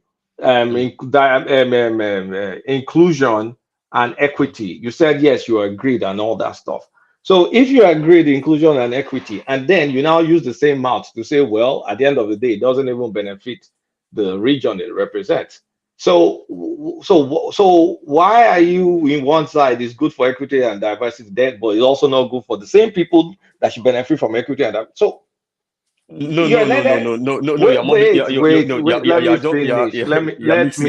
Let me finish. So, from an objective standpoint, it's not really good for the people that are supposed to help from a equity and inclusion perspective, because you laid the example. You also did even reference Igbo presidency. So I'm just trying to see where you stand. If objectively you said it's not good, and also objectively is also good for diversity and inclusion. So you did. Let me answer you now. You did. Let me answer you.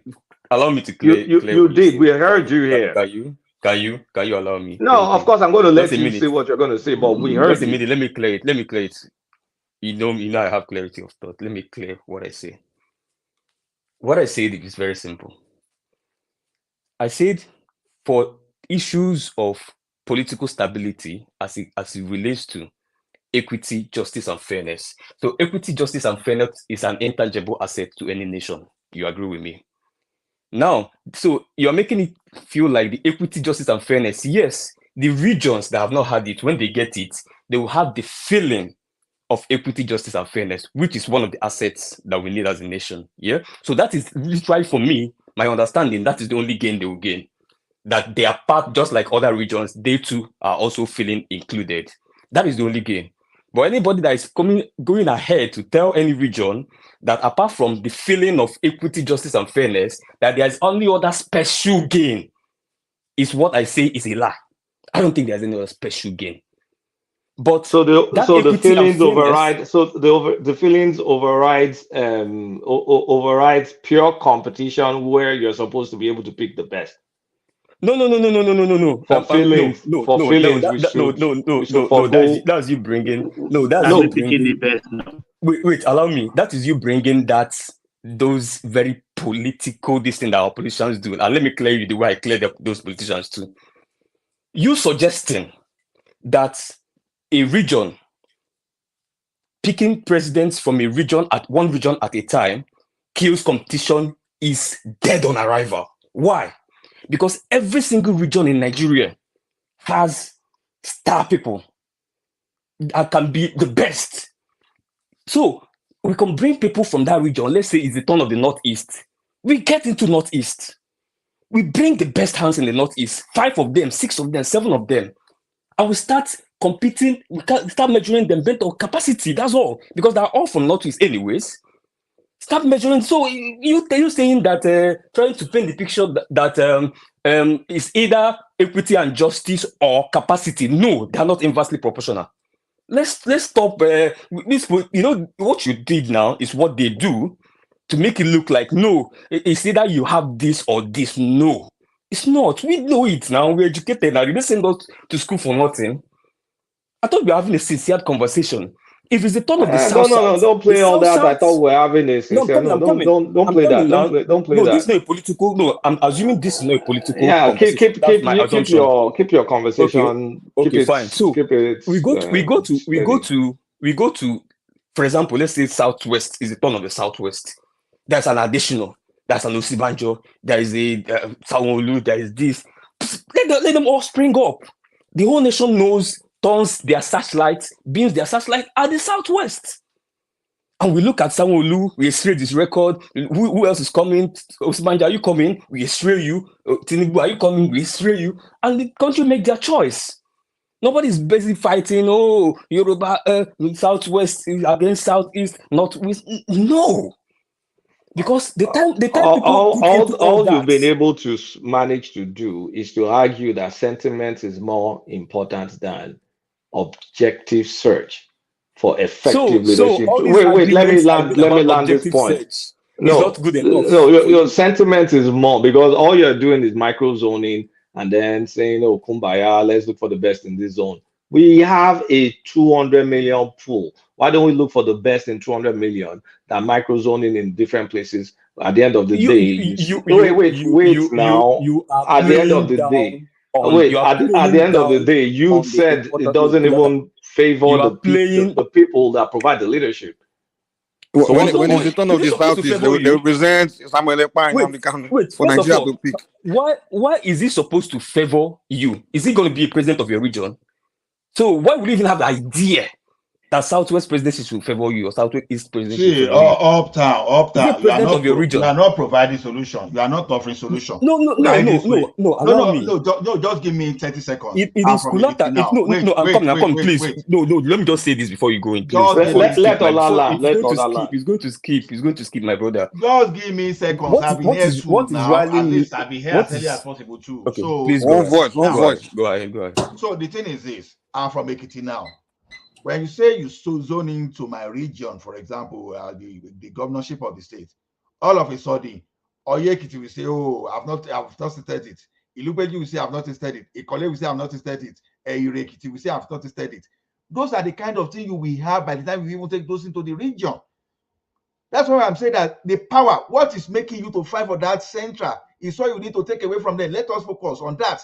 What is that thing that you want to go and do there? Because when you know you are not going to use that advantage to develop your people, it doesn't make sense. My brother, you are even more tuned. You are more tuned to what I'm saying. So your case is actually different from it's Kulata's zone that is making me angry. Yours is you are advocating for restructuring.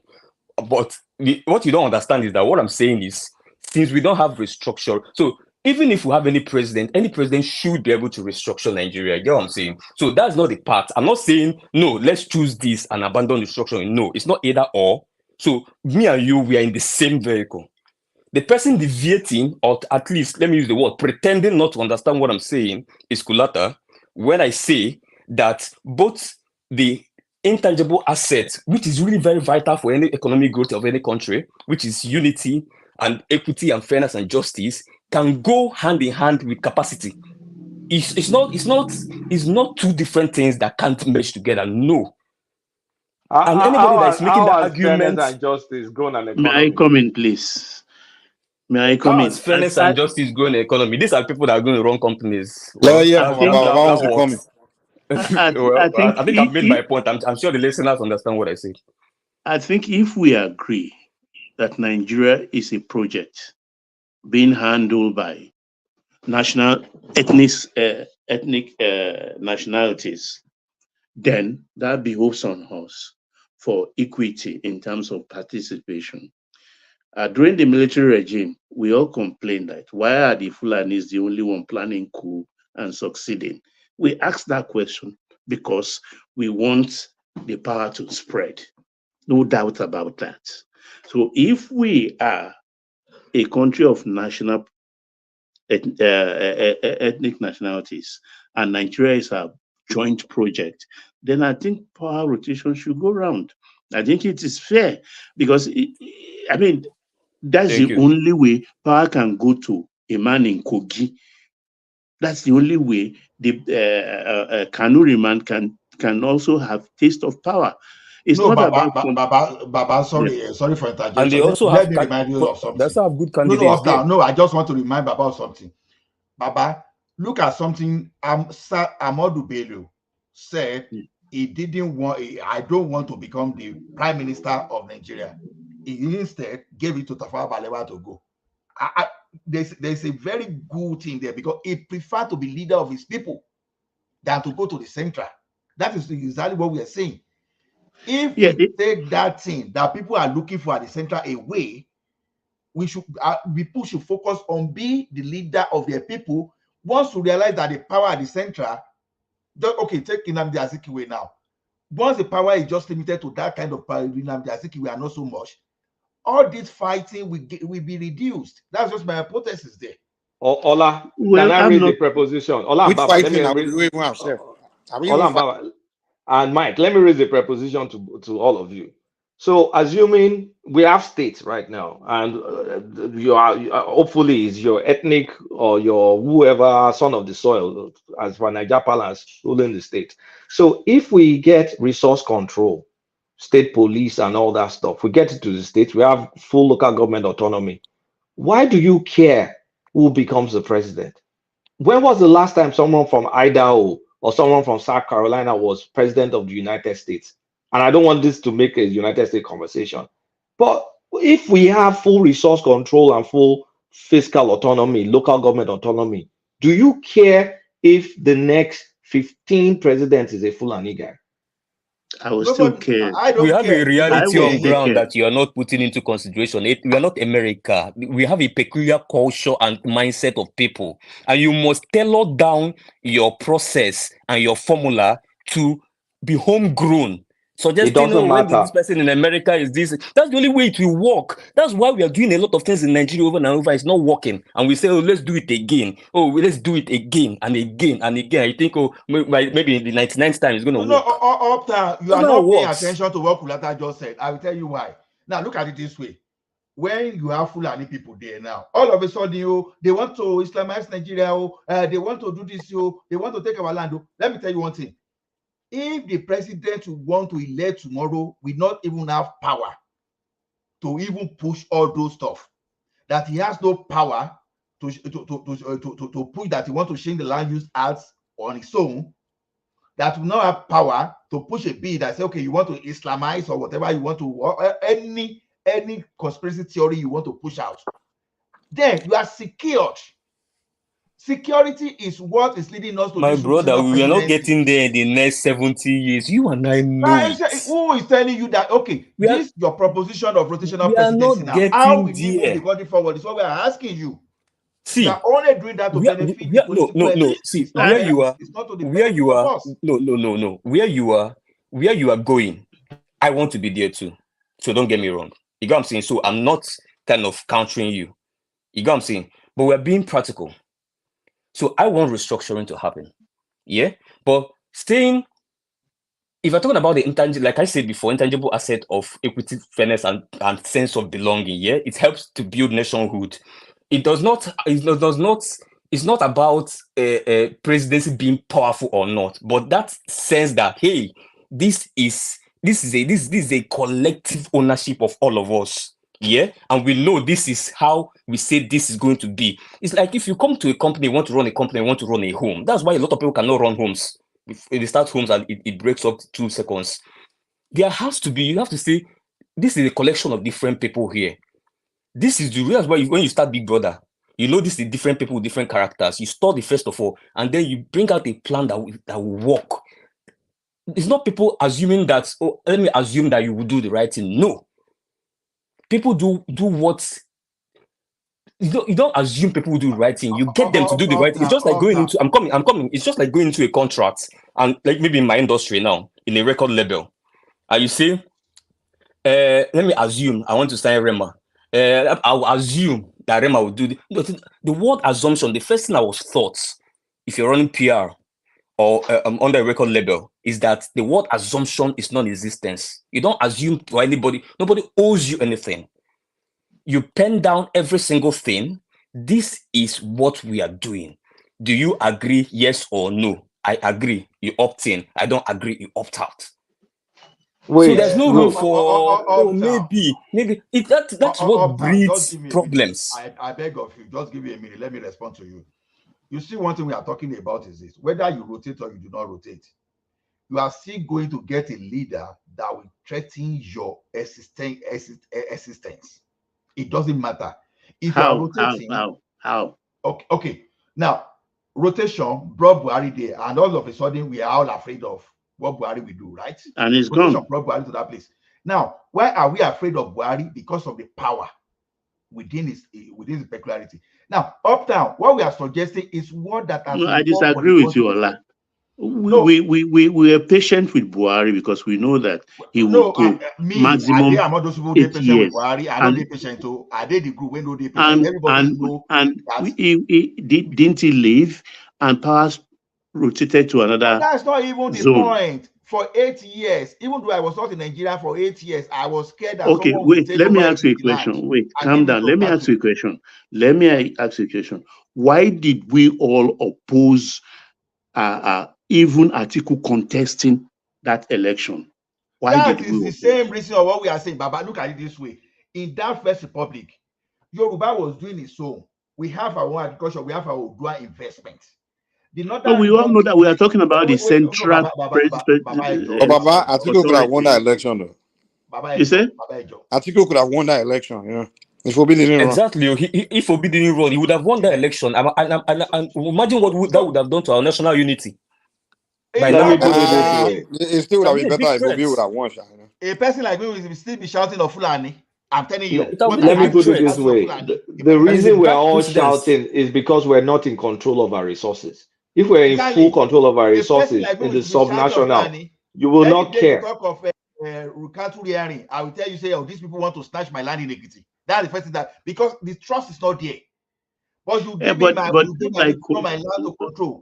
Like Kulata said, we will all not worry. So when it comes to your zone, just send somebody to the center to go and represent you for the next 6 years. That's all. Then why do you hold on to? It's as simple as that. It's not an either, or it's not a case of either or. Can I rephrase the question? Uptown, calm down. Let me rephrase the question. This is for Baba and Uptown. What do you consider our immediate priority? Just you have two choices. This is a binary question. Two choices. Whether we should have, if you will have the power to push resource control to the states, or you push this rotational 6-year presidency, which one will be the first that you pick? Okay, let me answer you. I will pick the rotational presidency because it will bring stability. With stability, we can do every other thing we want to do because everybody will. Thank you for that answer. Will understand. Like in street lingo, everybody will sempe. We need to calm the pressure first. Calm it first. Well, I have a question. Stabilize first. Then say, okay, see, let's go to regional government. Let's do this. Let's do that. People are more in a more brotherly environment. Not this one that everybody's on pressure. This and that. No. You people are underestimating that intangible asset called. I find it unbelievable that you guys made that choice, but to each his own. No, and this is an APC. This is an APC ideology, and that's why we are in this country. Kulata, you understand? You've been in and out. They believe we can be divided and the like country will most work. of all, but there is pressure. I'm telling you, there is pressure in that country because just like the question I asked a short while ago, just imagine a situation where Atiku will have won that election. I won't be here. I don't even want to think it. 16 years of Fulani hegemony again. Yeah, but Baba, reconsider what I said. just said. Baba, please, reconsider what I just said. Yeah. If Osun State, my own state, generates its own finances, collects its own tax, has its own police, all the gamut, then controls the resources, gives government 30%, 25% or whatever. Why will I care who the president is? Why? Okay, let me explain it. Let me explain it. Uptown, you are under an umbrella. It's a structure. So guys, please give me 1 second. Who's this person here in the background? Can you show your face? Thomas, you know this person? I don't think so, and I've never heard this name before. Maybe if you can show his face in the background, they will bring him in. Because all these cameras we are running for, understand what I mean, Mike? Yeah. Hey, can you show your face? Turn your camera on for a second. Let's see. Yeah. Mike, you can bring him in. Let's see. No problem. No. If he may say we kick him out, yeah. Let's bring him in. May I continue? You bring him in there. So if something happens, we can say we are the one that brought him No, in. let him turn his camera on in the background first. Yeah, that's what I'm saying now. Somebody's telling me to bring him in. You want to turn the That's all right. Yeah. May I continue? I don't know if he's well, so it's not. Is he here now?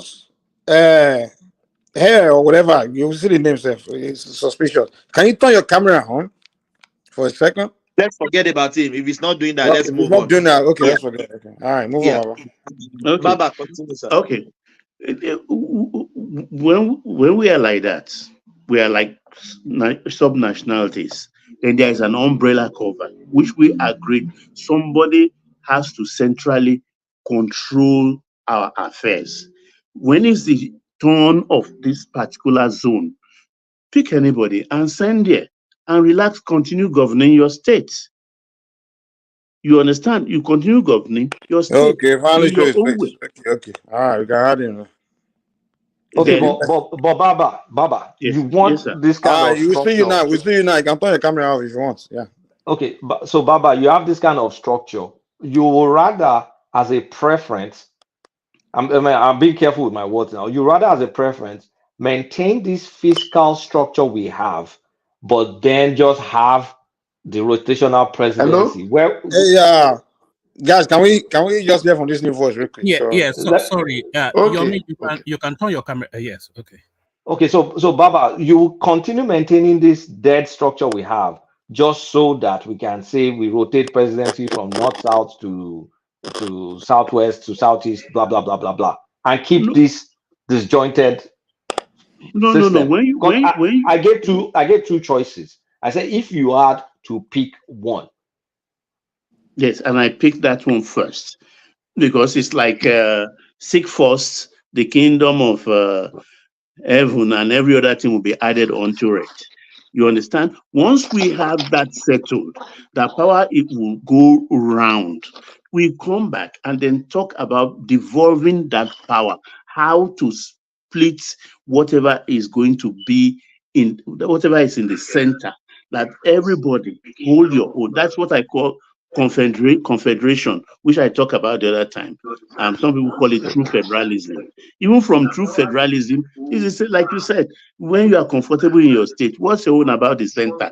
When it's your turn, send somebody there. As the structure, the project Nigeria that wants that symbol as our overall president, whether ceremonial or otherwise, he goes there and he stays there. If it's the turn of North Central, they bring somebody and he goes there.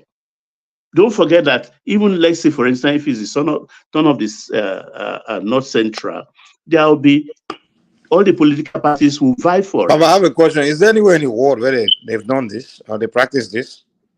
No two countries are the same, like no two marriages can be the same. You understand? We are talking of a hybrid democratical process for our own country, for our own peculiarities. So this rotation, how long will that person be president? For 8 years? 6 years. Just 6 one years. term.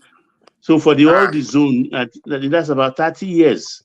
Baba, please, let me just say thank you, Mike, for I the think chance. one man wants Yomi to talk. Is the first. Yeah, let's hear. Yeah, that's what I was saying. Okay, Yomi, talk.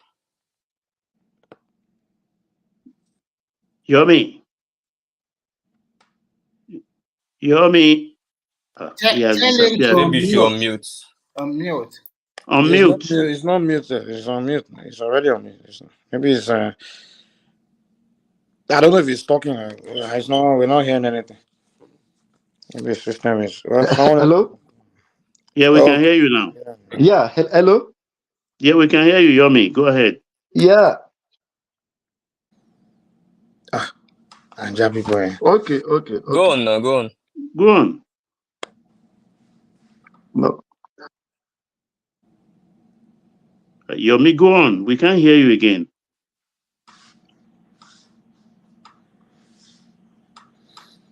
Yomi. It's like well, let's leave it. It's not ready from Nigeria. Looks like a Nigerian network. Can I chip in a little bit just for like 30 seconds. No, Remy, please. I wanted to chip in. Sorry, before you come in. Sorry, Baba. Let me add to what you say real quick in 1 minute here. So, what the question Kulata asked you is just like this question I would probably ask Kulata in return is the analogy of a family, and Kulata is the first son. Yeah. Let's say Kulata's dad, God forbid, this is just an analogy. Kulata's dad does not have anything in his inheritance in the will. Yeah, nothing to inherit. He's a pauper. Yeah. And you say, okay, Kulata, let's give this title of firstborn to the last child. Yeah, so you won't be the firstborn again.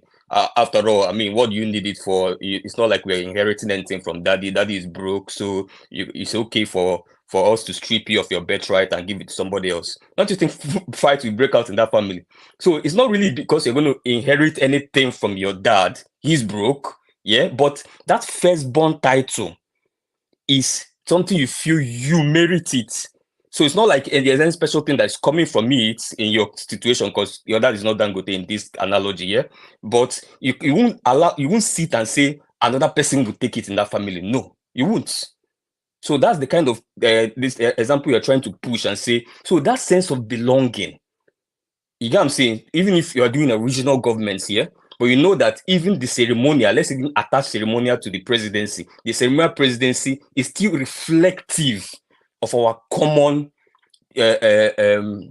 family. That everybody feels like we are part of this union. So it's not an either-or situation. Anybody trying to make it an either-or situation is not being sincere with both himself and the rest of us. Can I come in now? Sure. Okay, thank you. Good morning, everyone. The discussion about the 6-year tenure and then you rotate against other regions. I will see it this way. It's like you are dividing the country invariably. It's just a way to also divide the country indirectly, not directly. So when you say that every region will go at it, so how do you plan to go about it? Which region go first and which region will go last? And who tells you that if I'm region 1 that will go first, I cannot tinker with the National Assembly to change the law back to 8 years? So if you look at it, the disadvantages far outweigh the advantages. What are we saying? No, wait. Just let me correct you. In the listing, it still remains north-south. 3 in south, 3 in the north. So when one understand you, Baba, I've been listening to you for a while. Whether you say 3 in the north, 3 in the south, there's still going to be which of this region in the south or north go first, second, third, fourth, or fifth. Because you said let's use the present analogy. Let's say the south now is having it. It goes back. We take that one. No, it goes back to the north. We are not going to take it that way. We are not stupid too, because if you do it that way, then we'll be in the last 6 again. That means the next 30 years. Let me even add this to the question, sir. It's not feasible. Baba, let me add this to the question. So let's say a child from one tribe, from one region, indigenous from a region, was born and raised in another region, and so we speak the language of that region, also speak the language of his region, can't really relate to his region. So now, can that person aspire to be president? Let's say like a child from, let's say, Kanuri, born and raised in Lagos, in Yoruba land, you only speak Yoruba, doesn't speak Kanuri, can't relate to that region. So now if he wants to run for president, will they accept him as somebody from that region? If the people they accept him, why not? What if the people it's say about no? The people accepting him. The people accepting What if the people him from that region say we don't see him as one of our own? But it's simple now. You are either from a region, you are not from the region now. We know everybody has a state of origin. Uptown. This is what they are saying.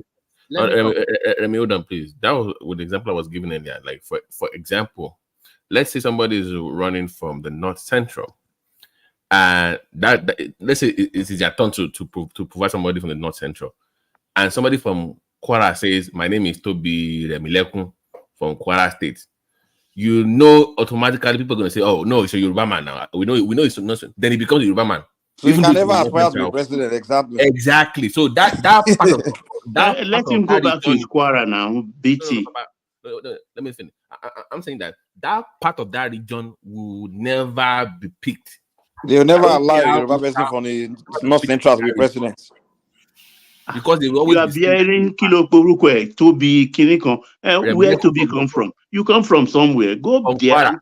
From Kwara. No, Go there and Baba, contest. what we are saying is a person of Yoruba origin as from the North Central. If it's a ton of the North Central, he cannot aspire to be president because they will say no, they won't allow him. Because No. They will allow him because that is his zone. It's Kwara. But it's still a Yoruba. Okay, Southwest is considered a Yoruba land, right? Even if it's Mike, Kogi you and can Yoruba only say that maybe he will not win the election. But he can No, run. it's not about not winning election. It He just can won't put make his sense. card Like and say, I'm putting forward myself. Nobody's going to stop him. a Yoruba man in Kwara is a Yoruba man, just like every even other in Yoruba Kogi, person. even in Yoruba man Kogi. in Kogi is a Yoruba, just like every other If his Yoruba. party But chooses that him as the Let's- North Central can we guy that make it, providing, nobody's going Can to stop them. I finish what I've started, please? Can I finish, please? Sorry, let me just quickly finish it. The irony of it is that it's not workable because, as we know, Nigeria is a complex country, and what people are trying to point out to you is that we have a multifaceted ethnic group, and in each region, we also have different kind of ethnic that language differ, and they are not even in policies in a state. You can see that Ogbomoso does not align with the Ibadan or Oyo most times. So the politics of that will also plays out. But what we have here between the South and the North now, I mean, it's not written in paper. It's quite good. What I see here is this. It's better we continue to talk about gradual resource control. Give more power to the state. Let them have the state police.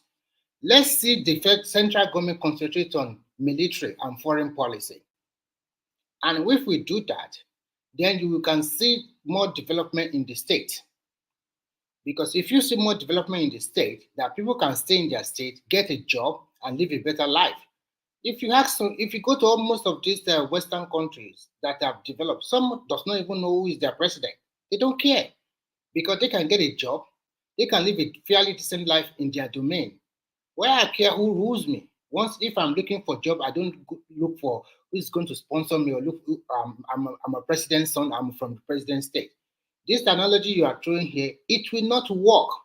Okay, Remy, what you just said now is a low-hanging fruit as far as I'm concerned. We are talking, it's a different thing about for the presidency. Whether we like it or not, you understand, power will be devolved to the states. But that notwithstanding, there is a project called Nigeria. We must have a symbol of a seat of power that represents all of us. You understand? And so don't you think this can is that the wait? Let me finish. Let me finish. Can that be the prerogative alone of a certain tribe?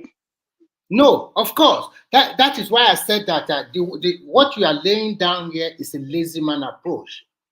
Why not go to the field? Because this is a national politics. If you want to be a president of a country, It is that go to the field that is causing the disunity in the country. No, Go to the is field not and carry ass and carry machete and do ronu and do Remy, this hold on. and do that. Baba, this project called Nigeria, is that project really defined at all? Like, I don't think that's what But we it's are a project, whether defining, we like and it that or not. presidency, It has that to be rotational defined. presidency will define it. It gives us sense of belonging. Remy, let people learn Everybody. now. Just let Baba It learn. gives us it gives us a sense of belonging.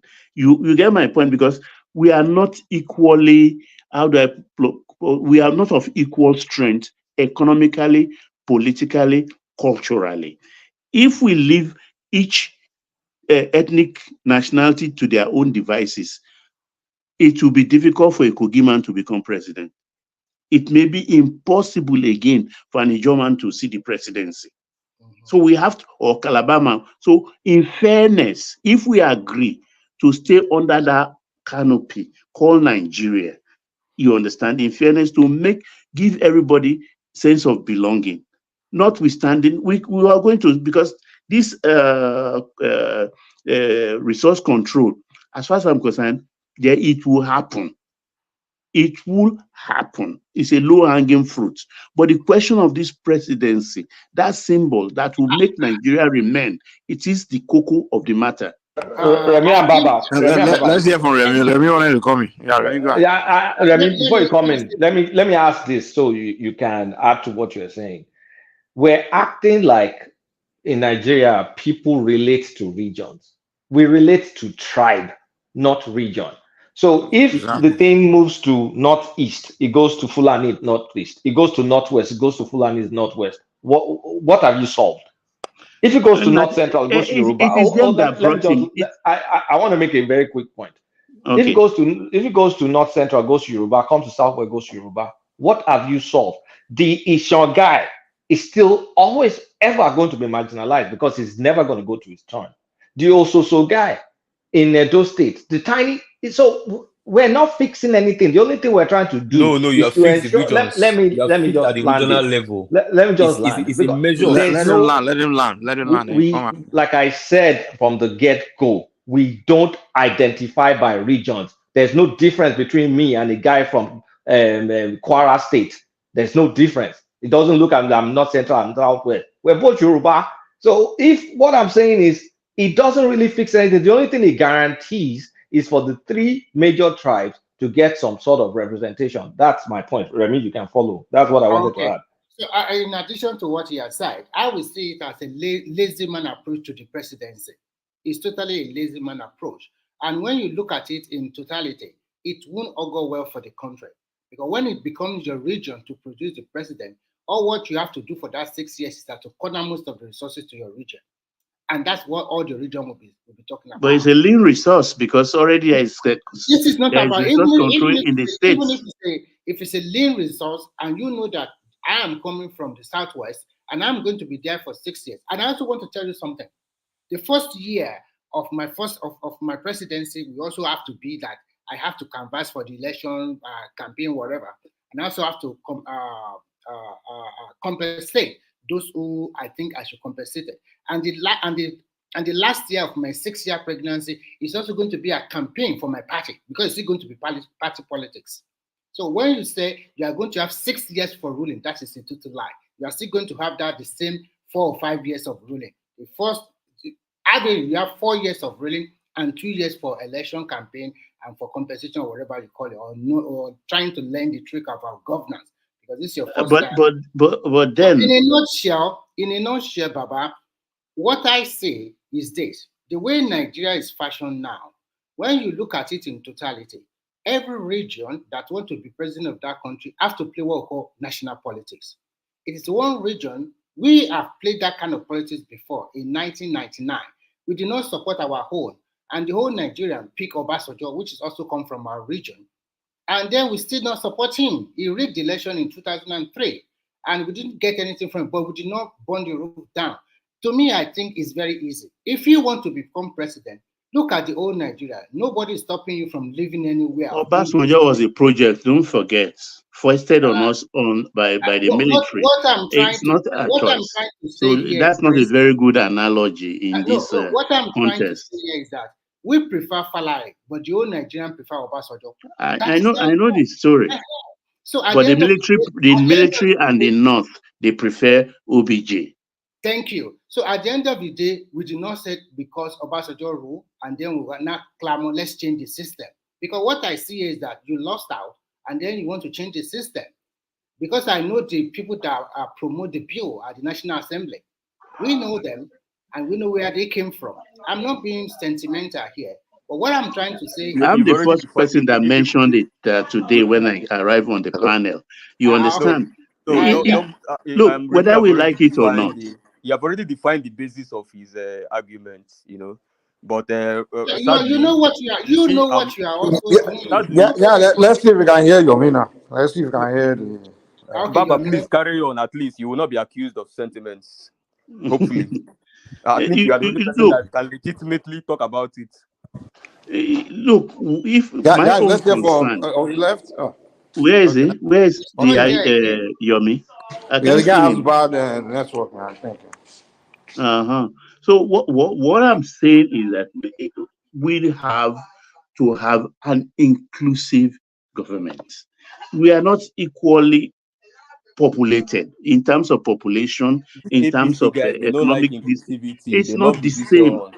You understand? If we say we want to show strength all the time, that's why I refer everyone to the military era. One of the reasons why the military did not succeed, why they experienced so much sabotage, was because all of us agreed that why is it that Fulani, I every time. have a good question for you, because I know what you have been saying. I know what you are planning.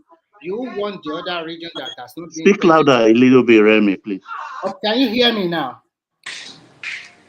Can you hear me? Baba, can you hear me now? Yeah, you're good. You're good. To me, Okay. I'm loud enough. I want to ask you a question. I know what you are planning towards to, because since 1999, this new democracy, the Southeast and the Northeast have not had a chance to become, even not Central, if I'm right, have not had a chance to become. So you want to spread it among the regions, right? So is it wrong? Even if no. Let me ask the question. I'm not talking to you. You can't say they've not had a chance, man. They just didn't. They didn't. I mean, I'm They talking didn't about show interest. 1999. Since 1999, these two regions. Yeah, but you can't make it look like as if they didn't have a chance. They had chance. Just didn't take My their chance. question to you is this: if we want that 6-year rotational presidency, which one would you like to go first, and which one do you like to go last among these three regions? Okay. Now Tinubu finishes. It goes back to the north. So Northwest have had their own chance over and over and over again. North Central, they are small out of the three camps there. So I will prefer it goes to Northeast. Northeast, exactly. So Northeast will have a shot at it. Then after that 6 years, it comes back to the South. So in the South, we will agree whether South or Southeast. No, if that is Southeast, there's no argument there. If it's like that, they have to go to the see Southeast. now. So at the end of the day, that means the same permutation goes back. That means after the North, like we have in present dispensation, let's say Tinubu rule for the next another 4 more years. That goes to 2027 or 2031, if I'm right. Then it goes to the North. That goes to 2039. Then you go back to the South. And then you now said you throw it to South, South, and Southeast to compete among themselves. I was thinking you are going to say automatically go to Southeast. So you say that. So see the politics you are also playing. I'm going to be fair because they are the listen. You say go to the Northeast immediately. Listen. The problem lies. Listen. Because when it comes back to the South, we have three: West, SS, SE. So West have had their turn. So it's between SS and SE. So, but my SS is not one people. The South side is not one people now. There are many ethnic groups there. But South and how do you see, the only point you guys have made here, you understand that maybe will maybe throw spanner into the works of this arrangement I consider workable is the Yoruba structure in Kogi, in North Central, and Kwara in North Central. So I'm looking at the scenario. And Delta. Can we? Baba, quick question for that. Can we propose for some form of realignment then, where we allow a referendum in those key areas where they can actually decide to maybe align with someone that is more familiar to what the culture is, if that's going to work for them. So if Kwara and Kogi part of those states that feel like they will be, they're more aligned with the Yoruba culture, the Yoruba, like the Olukumi, they can then maybe join the Southwest without something that you will actually support, as opposed to them being stuck in the North Central. Honestly, the biggest mistake in this conversation is we don't have a minority represented on the panel that should speak towards this, because all of us talking. Oh, okay, Patrick. Okay, now Patrick. We are not even talking of performance now. Patoski is here. Good. Everybody is talking of Southeast. You go to South. Nobody is talking about Patoski. Performance doesn't matter now because we already have resource control. let's assume we have resource No, control. Baba, you know I asked you that you should pick one. No, I told you it's a low-hanging fruit, Kulata. But I said you should pick one, whether low-hanging or No, not. that your question was a and trick one. you judicially picked A rotational. tricky technocrat. Talk to me, Patuski. Between resource control and rotation, Abi. Don't ask that question. Carry on in your own. That's the question, Patrick. That's the question. Which technocrat question be that? Patrick is from Carry Edo. on, Patuski. It's from Edo, right? It's from Edo. It's minority, so good. Yeah, the question is between resource control and rotation. Yeah, the minorities, especially those of us from the south, will prefer resource control to rotation. Because in the south, we have resource control. Let's assume we have. Patoski, we have the presidency. No, we don't have resource control, Baba. Let's assume, because you are using it to block the real heart of the matter. There is need to divert the topic. Let me finish now. Let me finish. In the south, we don't have a block. It's a fragment. There are fragmentations that we are trying to form into a block. They are like the Nebuchadnezzar's dream of iron and steel and clay. You understand? So you have, if it goes to Bayelsa now, it went to Bayelsa. As an Edo guy, I don't have a sense of ownership in that government. That it came to us. If tomorrow it goes to Akwa Ibom, to Efik or to an Ibibio, man, I don't have that sense. So what the South will rather want is resource control. Unfortunately, that is a long. Just pause. Give me 2 seconds. In the arrangement, the president and the vice president will come from the same zone. The first vice president and the president. Carry on. Yeah, whether the first vice president or the president or whatever, we have a fragment in our zone. And the same thing with North Central. There are fragmentations in North Central. So they don't see, if for example, Lupeman becomes the president and Igbiraman does not have a sense of, oh, this is our person, or a Lantangman from Plateau State becomes the president, an Okuman does not feel, Awala. You understand? No. That resource is the best. If everybody knows resources, nobody cares. As long as they are not killing us, we are not killing ourselves like it happened in the 60s, where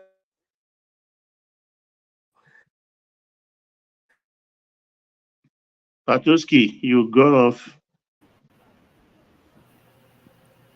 And okay, and please, when it comes back, please, in that regional government, it's back again. Resource that comes from that place, and that the best way is for him to get it, for him to keep him on what he has. So that's the point. But unfortunately, that is Patoski, can I ask a question? achievable as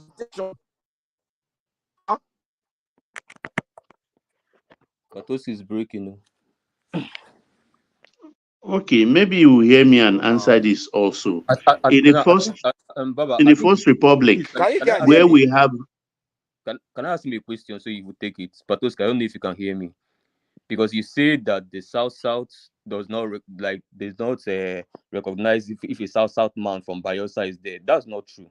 Because when Goodluck Jonathan was there, and even when he was vice president alone, that helped to give South a sense of belonging, which calmed down the whole agitation that was going on there with Yar'Adua's tenure, and also Goodluck Jonathan going there as well to continue it. And even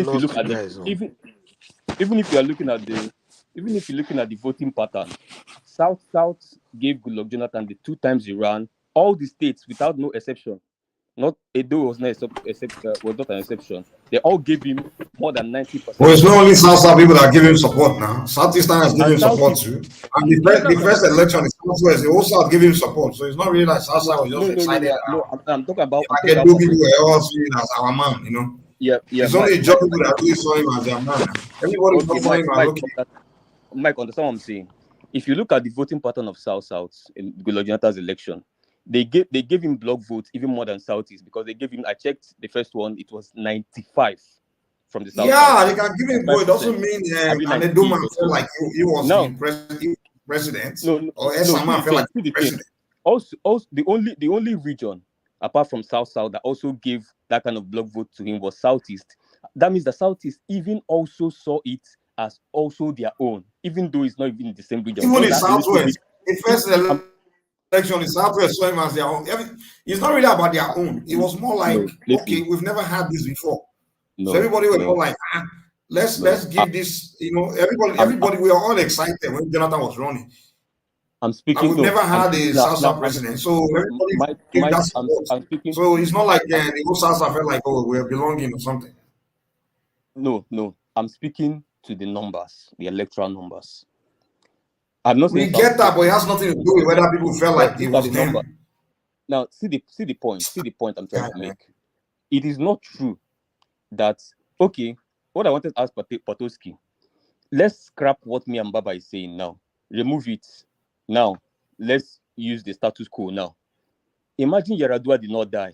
Do you think ever in this life that anybody from any of the 6 states, with no exception of South, will ever be president under this formula? And tell me the pathway to that. Yes. It's not going to happen. It's not going to happen. First of all, I don't. Let me give you this quick response. Under this system. Bros, this system, anybody can be president. First of all, I don't believe this idea. And then what can we allow other people to come into? Are you guys hearing me? Is agitations here and there. So why is it? Also, you gotta allow people to talk too now. You can't just, you're trying to make a bunch of points. So what are you trying to say? First of all, in this so-called system, I don't think people are winning elections simply because of the tribe they come from. I don't think so. Honestly, I think it's just the party you're under, and also how you play your politics, how popular you are. To me, that's what I think. Because if you bring Shaw Arena, he runs against Wiki will defeat him. He's a Southwest guy. Or you bring any, even if you bring what's his name, one of those governors from the Southwest to run against Wiki will defeat him. And Wiki is from Igwe. So to me, I don't think this winning election really has to do with whether from majority or minority. In the north, most of the guys have been president. They come from minority tribes. It's not really the Hausas have been president. It's more of minority people. It's just how popular you are and how you play. How you are. No, Mike. Mike, I think that you are not correct. TINUBU has been playing his politics and he played it strong. That's why he won that election. Any other Yoruba will be for a fact. Are you aware that you are supporting my position? Are you aware? No. You are saying no. I don't. I'm against your position that a Southside person will never have stood a chance to be president if Yamadua didn't die. No, that's not true. No. Listen, the point I was making to Patoski, which you are actually even making more visible now, is when he said that when you come to a region, because when they do it regionally, that other tribes, sub-tribes in the region or other states will not have any form of ownership towards a presidency that comes to their region because it's not from their states. And I told him that it's not. That's true. It's not. It's true. Because if you say it's true, do people in those states feel anything about people with Akwa Ibom? You just told us some minutes ago that in some regions, some presidents that come out from there were not even from majority tribes, and they still won. Those regions still gave them the votes because it's not from their region. But that has nothing to do with my argument, though. Because they gave someone a vote doesn't mean they gave me a vote because it belongs to them. See, Mike, what he's arguing, I'm telling him that bro, let's keep it simple. If an Akwa Ibom man become president of Nigeria, if Godswill Akpabio become president of Nigeria, a man from Benin doesn't feel like, oh, my people have become president, because they don't have anything in common like that. They don't. It's just a fact. But it is their zone. Okay, let me give an example of the First Republic. Uptown, just give me 10 seconds. In the First Republic, we all talk about it here glowingly about regionalism we run then. But we should not forget that Even at that time, when the center is not attractive, Chief Awolowo resigned his premiership to go to the center to run for the prime ministership. Why? Because he felt he has a mission to help the country, that what he has done in his own zone or in his own region, he could replicate it in the central. So these are and he failed. And we're all disappointed. And we talk about it glowingly that we missed that opportunity. So if it had been zonal then, and he had the chance because it was zoned to the southwest, maybe our story would have been different today. Okay, Baba, what I seen in what you just said now is this. Now it failed there, but it did fail in the southwestern region. That's the problem. That's what we're saying. We are not saying the structure we have now. It did not fail. It did not fail. Exactly. The structure we have now, the presidency at the central now, as this failing, is failing the entire state of the country. I agree with you. Instead of that, let us just carry all those our hala go to our state and regions. Yeah, and I'm telling you that is low-hanging fruit. That we will have resource control. Who has a lot of us? The only problem now is the presidency. That's all.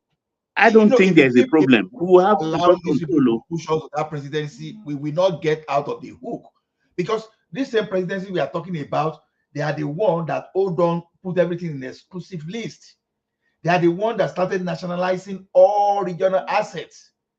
They are the one holding us back. So instead of that, let us go to now they destroy our agricultural system in the region.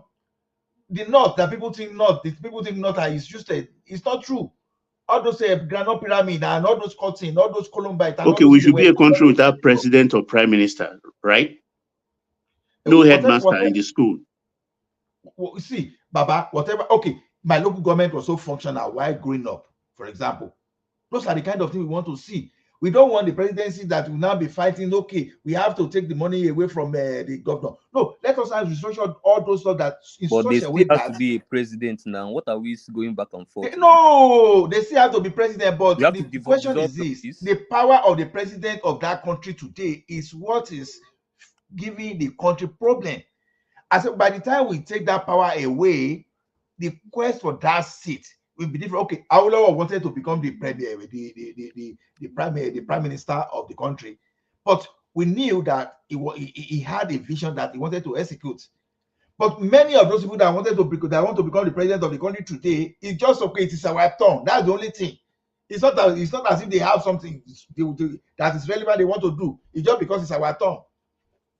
Okay, it's by the virtue of law that Goodluck Jonathan got to that place. Was Goodluck Jonathan planning to even become the president of the country?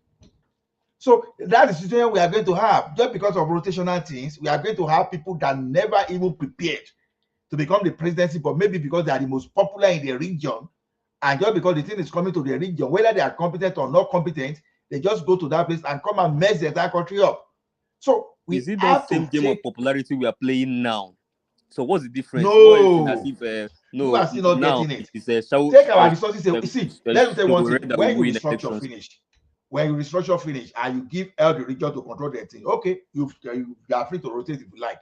As long as I know that the president or prime minister, whatever we call it, will not create problem for me in my region, other than it's just there as okay. Tell me, for example, what was the impact of Nnamdi Azikiwe as president of Nigeria then? What was the impact? Nothing. Or just ceremonial. So I don't care if you. But we had the prime minister.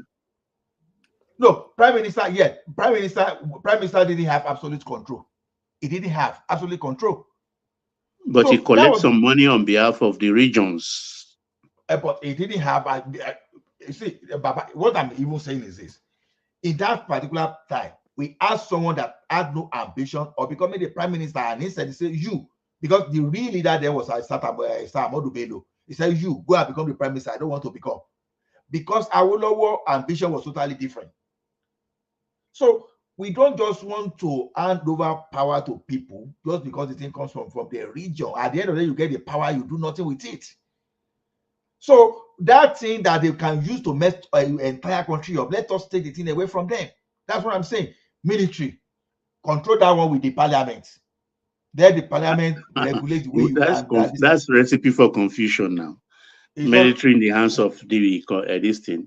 No, what I'm saying is this: you don't, okay, in America, in America now, I don't know. Let American just enlighten me, because I know Canadian they will do that. Can your president deploy troops to, let's say, Afghanistan without the Congress? I'm just asking. I don't know how you run. Because that's he will only go there to get permission. That's all. They cannot. Even in Nigeria, you can't. Forget about you. American president send troops to Afghanistan without Congress? President without the Congress approval. In America, I'm just asking. I don't know. Yeah, they will send troops everywhere, man. They order military operation anytime. The only thing they can't declare is maybe what they call war, like a war against another country. That's when they need Congress. No, war also now. War no. Listen. Wait. Hold on. Let me explain something to you. America, they use this is a play. Everything they've been fighting is war so far, but they don't call it a declaration of war. You understand? So all these war that they've been fighting, they didn't go through Congress. There's just been the president just been ordering the military action, military operation. That's what they call it. So it's war. Exactly. Kind of the same invasion of Iraq, Operation Iraqi Freedom. They don't call it declaration of a war because they want to avoid the Congress. Yeah. They didn't even go through Congress, anything like that, But even though the Constitution say, okay, to declare a war against another country, Congress have to be the one to declare it. But every military action they've been doing, they just the president calling him military operation. That's it. Okay, now Mike, look at the situation now. In this situation, I don't want to occur in Nigeria now. Now, where Python and Crocodile, Python they down, Crocodile they smile now. If it were to be that we have the regional police the way we used to have, even though it's still under the federal structure, but they are regional structure, right? Now, the police should be the one to even be dealing with the insecurity where we have the military today in Nigeria. So if we have the parliament that checkmates that no, you don't deploy the military for internal conflict, what you can do is to empower your police to be able to face that. I think that was the reason they created the mobile police. No, mobile police has always existed. I think that is why they upgraded the mobile police. Do you believe each region should have its own army too? No, that's not what I'm saying. No, we have regional structure. No. I'm not saying that. No. The mobile police were like internal force. We have only one military. We call them flying police in those days. So, but Baba, in those days, just correct me when I'm wrong. Even though we have one military police, one police, right? But we had regional structure for the military then. And so that's my understanding. We don't have regional structure for military. That's what I it's one structure, one command for the military. It's the police that is spread. Is he under the commander-in-chief of armed forces, but it was more of the regionalized in time of armory, everything, the command structure regionalized. No. They deploy armory as required. That's military arrangement on its own. The commanders, that's their job. It has nothing to do with government structure. With the government structure. Okay. That's just my understanding. They deploy armory based on the geographical. What the prime minister control is the flying police. You understand? They don't even come out. If you look at even till today, which one is the wing? That is a mobile. Is a wing that you see in their shoulder. The one that the prime minister control, right? Yeah, the flying police, and they don't even come out in those days. Who control our military in the First Republic? Is the prime minister. The prime minister, okay. So no, sorry, it's the president. President, Abi, because he wears the military uniform. Yeah, as if he wears military uniform. Yeah. So that's the one that does that. So now see that structure now. So the president can, but the prime minister himself cannot. It's just like cannot. Yeah, correct. So those are the kind of structure I'm advocating for. Like all those times that we are abusing the military, any little thing in the region, military, go to that place. No, it's an abuse. It's an abuse. We should have some anti-riot police and some internal police that should be able to face that. So, you see, Ola, I support this police, you understand, because you can't say because of the con side of it, when the pro is good. Because if we look at our governors, I imagine if Yaya Bello control his own police. Attacker will not die. Things buried long ago. But when I look, I say, will I, because of that, say something that may be useful should not be in place? So let's try it. That's my own this thing. Let's try it and let's see how it's going to pan out, because we need it. When we have state police, and when we are using regional structure, we can discuss the mitigation, how we are going to make sure they are not totally abused. Now, look at what is happening now. I never even knew that's how it used to be before. You know, the police that are filling our correctional center, detention center with innocent people. What I learned from the like of Femfala, that in those days, or maybe he even said he fought for it, that the magistrates and the justice within those regions, it should be their duty just to go to all those police stations and ask for those people in detention. Okay, what are the offenses of this one? If you cannot explain, no, it's there in their duty till today. It is there, but they don't go. Because we just have to find. Okay, now, to me, our police should be under our Ministry of Justice. It should not be under the presidency. That's what we're saying. Our police structure should be under the Ministry of Justice. So, because when we want to have the state police, that's where we start looking at, okay, how are we going to structure this? Because our police too, if we don't control the police, you understand, even the police boss can misbehave, we know. So we have to find a way to, but saying that after allowing the federal to control this thing for how many years and it's not functional, I will still want to continue that way. If we continue to try things and it's not working, then let's turn to another approach. So we can't be saying, okay, let's just continue reinforcing failure. I think it's part of even the agenda of the Southwest governors today, state police. I think they discuss it too. So it's going to happen, no doubt about that. That's why I call this resource control, I said it, low-hanging fruits, because I know it's going to happen.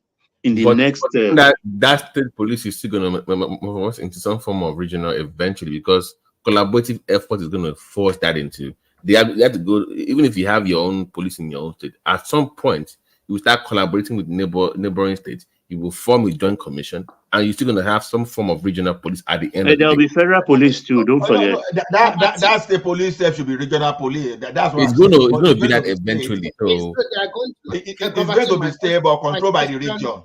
My question is going to be stable, controlled by the region, so that any state that is going out of target, then it can be checkmate.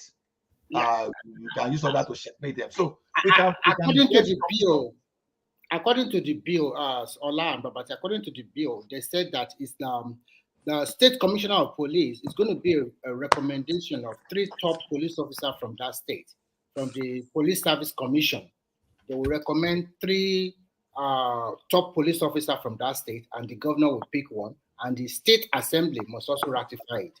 Do you think that idea from the current pool of yes, police? from the current I don't agree with that. I don't agree with that too. Let these police carry their wahala go federal. Let them stay federal. That is why we should look into how should the state appoint their own state police. We've talked about it before. This was talked about on this platform. We said across the world, there are people from my town that are top police officers in Canada, in US, that are high ranking officers. You can bring them in. Hire them, hire them. Bring the best. The question now is this. So don't you think, Nigerian state governors, don't you think they will find somebody they can control easily or pan to their wishes? So let me ask you, what is it of that happening if that person comes from the police service? You have a high chance of that happening. If that person comes from the Police Service Commission, because according to them, in that bill, they also talk about how you can remove a state commissioner of police, which I think is also very good. A state governor cannot remove a state police. He can only make recommendations. But can president remove IG? No, that is not in. We are talking about state policing now. We are No, not can talking So about. who president remove controls the IG? who controls the state assembly right now? So what do you Can think of president the remove IG? No, this is what they said. This is what they said. The state police commissioner can be removed by the governor, saying it can be removed. The state assembly to third must also agree, and the state police service commission must also agree. But who controls the state service commission? Will it be under federal police service, or would they be I don't know independent? about that. That is the problem. If they are independent, then I can get along with your plan. But if they are still under some federal program, then I'm not buying it. I think what they should have I'm done not is buying that one too. I prefer it to be under the Governor. judiciary in the state. Yeah. No. Maybe Not the under house. the governor. The The house. governor can recommend, but the judiciary and the Exactly. National Assembly, That would make Assembly more should sense. have power, not governor.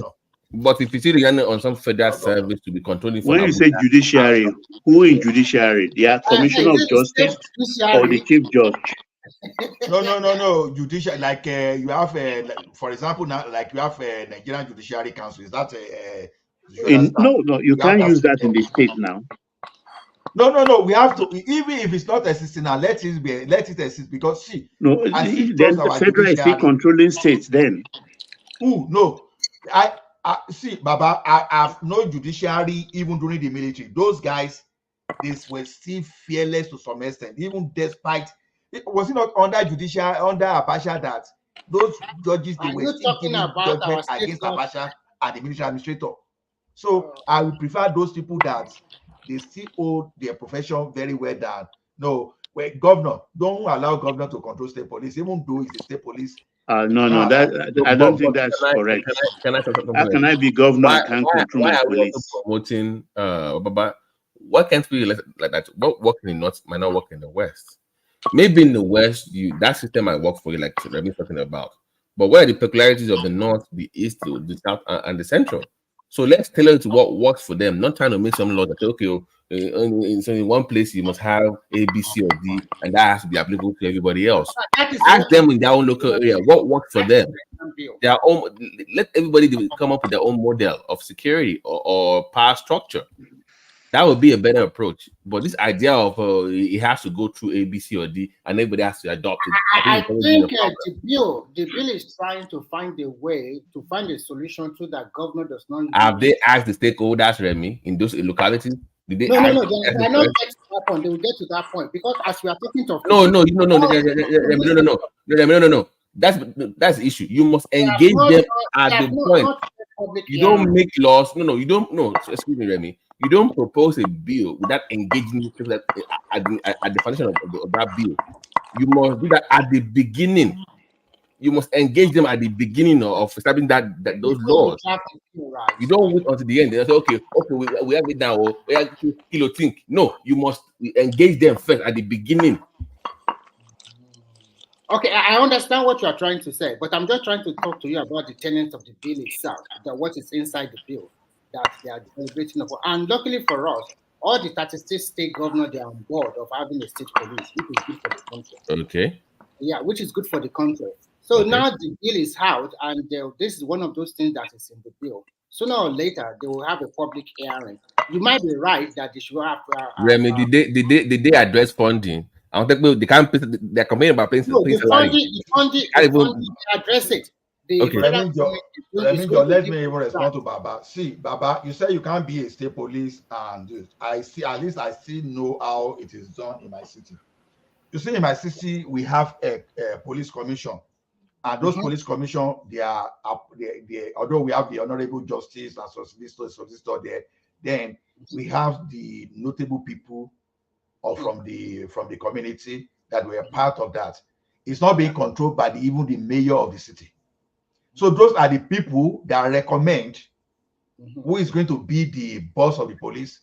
And if any police so how do they recommend? Did they shortlist by themselves, or the governor give them 3 or 4 names, they now recommend one? How do they do it?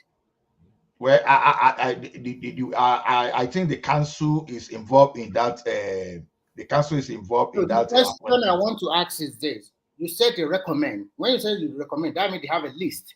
So who gave them that list first, initially, before they recommend? I have to find out one. I don't know. That's exactly what you are saying. And Remy, can I ask a question real quick, Remy? I apologize. Sorry for interjecting. Go ahead, please. So, I think we talked about it, but I'm not sure what maybe you can give us a update for those currently working in the federal police service right now. Yeah. How would they be absolved into? I mean, do they have to reapply No. to the state or?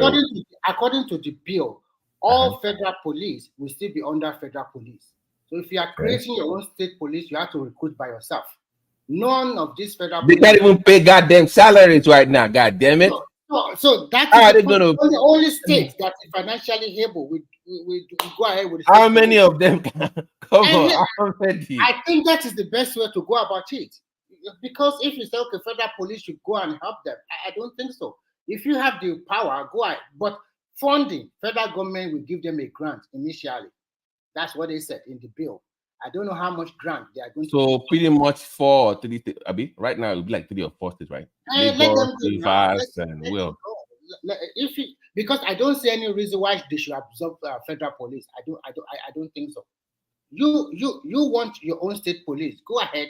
Recruit the people. So what would be their responsibility? Like, they have to. It has to be well defined. What will be the? I have not specified about that. Okay. No, what we are saying the other time is this: they can maintain the structure like that of America, of Canada. Okay, America has FBI, right? And Canada has a RCMP.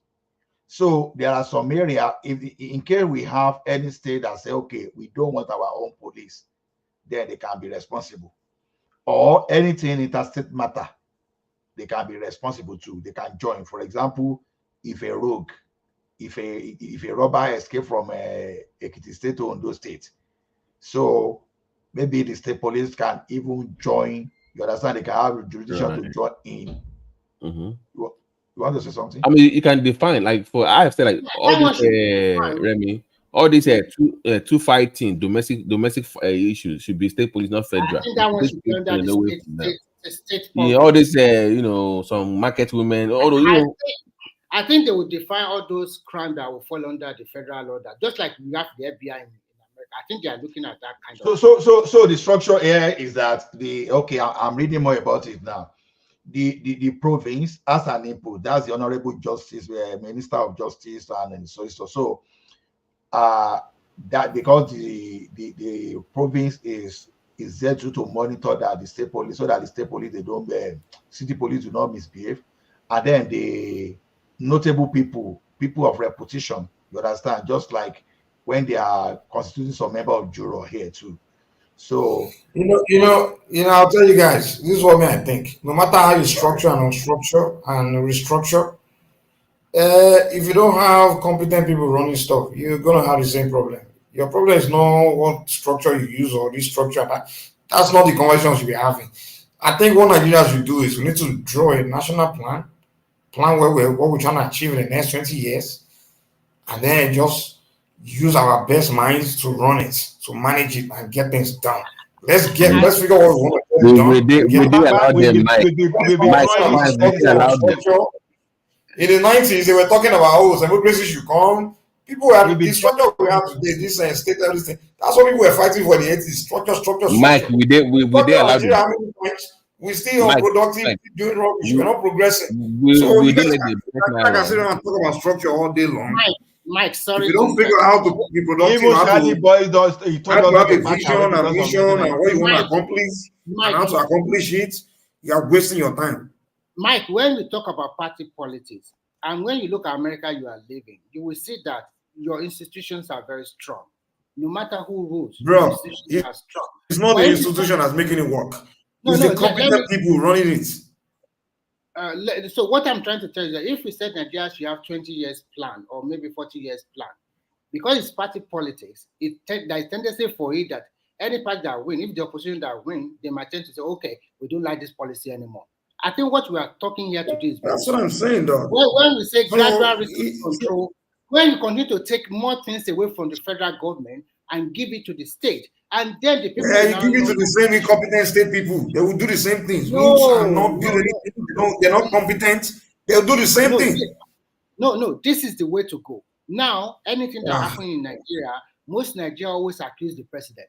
But when you now know that most of these things are from the state, you handle your state very well. Because most of what we argue most time does not concern federal government. So the one that's going to state now, they handle state very well. So that what I'm trying to say, try to understand, go along with me. Mike, What I'm trying to say let me quickly chip in something. Mike, you see, when they give it to the state, some of the states will be incompetent, some will be doing it well. So the scale of devastation is going to just be limited to those states that are not doing it well. You understand? So one day by one day, It's not what we have going on right now. If you give the police to every state, if Lagos State is running his own very well, Lagos State enjoys. If Kogi is using his own to oppress his people, then they suffer. The next time they will remove him. So every state will now carry his own cross. Unlike now, one person is taking a position and applying everything to everybody, and the scale of devastation is all the 36 states. One wrong decision at that center affects 36 states. But if you make a wrong decision in your state, it's probably going to affect 1 out of 36. You understand what I'm saying? So you can isolate some crises. You understand what I'm saying? So that's why do you know that the governors are the chief security officers of their states? They can work with the police station in their states. In fact, they hold on. Let me even tell you. Do you know that the police station in a state, they take their order, they kind of like coordinate with the governor. The governor kind of give them directive of how you want security, and he ordered kind of like the way you want is kind of like in Lagos state governors kind of the security coordinate with the police within the state. The same way we do it, even if you give. What about the superior that disobeyed Sanwo-Olu that says, "Sir, I have to." What did he even say on that? No, those are people they sent from Abuja to come and no. Those are not those. Hold on. That guy that came was not part of Lagos State Police Command. It was somebody that came from Abuja to come and do an operation in Lagos. You understand? Mind you, and this was that guy did not disobey Sanwo-Olu. That guy did not even disobey Sanwo-Olu. That guy came to enforce a court order. So he's not disobeying Sanwo-Olu. Sanwo-Olu is telling him, don't enforce a court order. And the guy said, no. The guy is a correct policeman.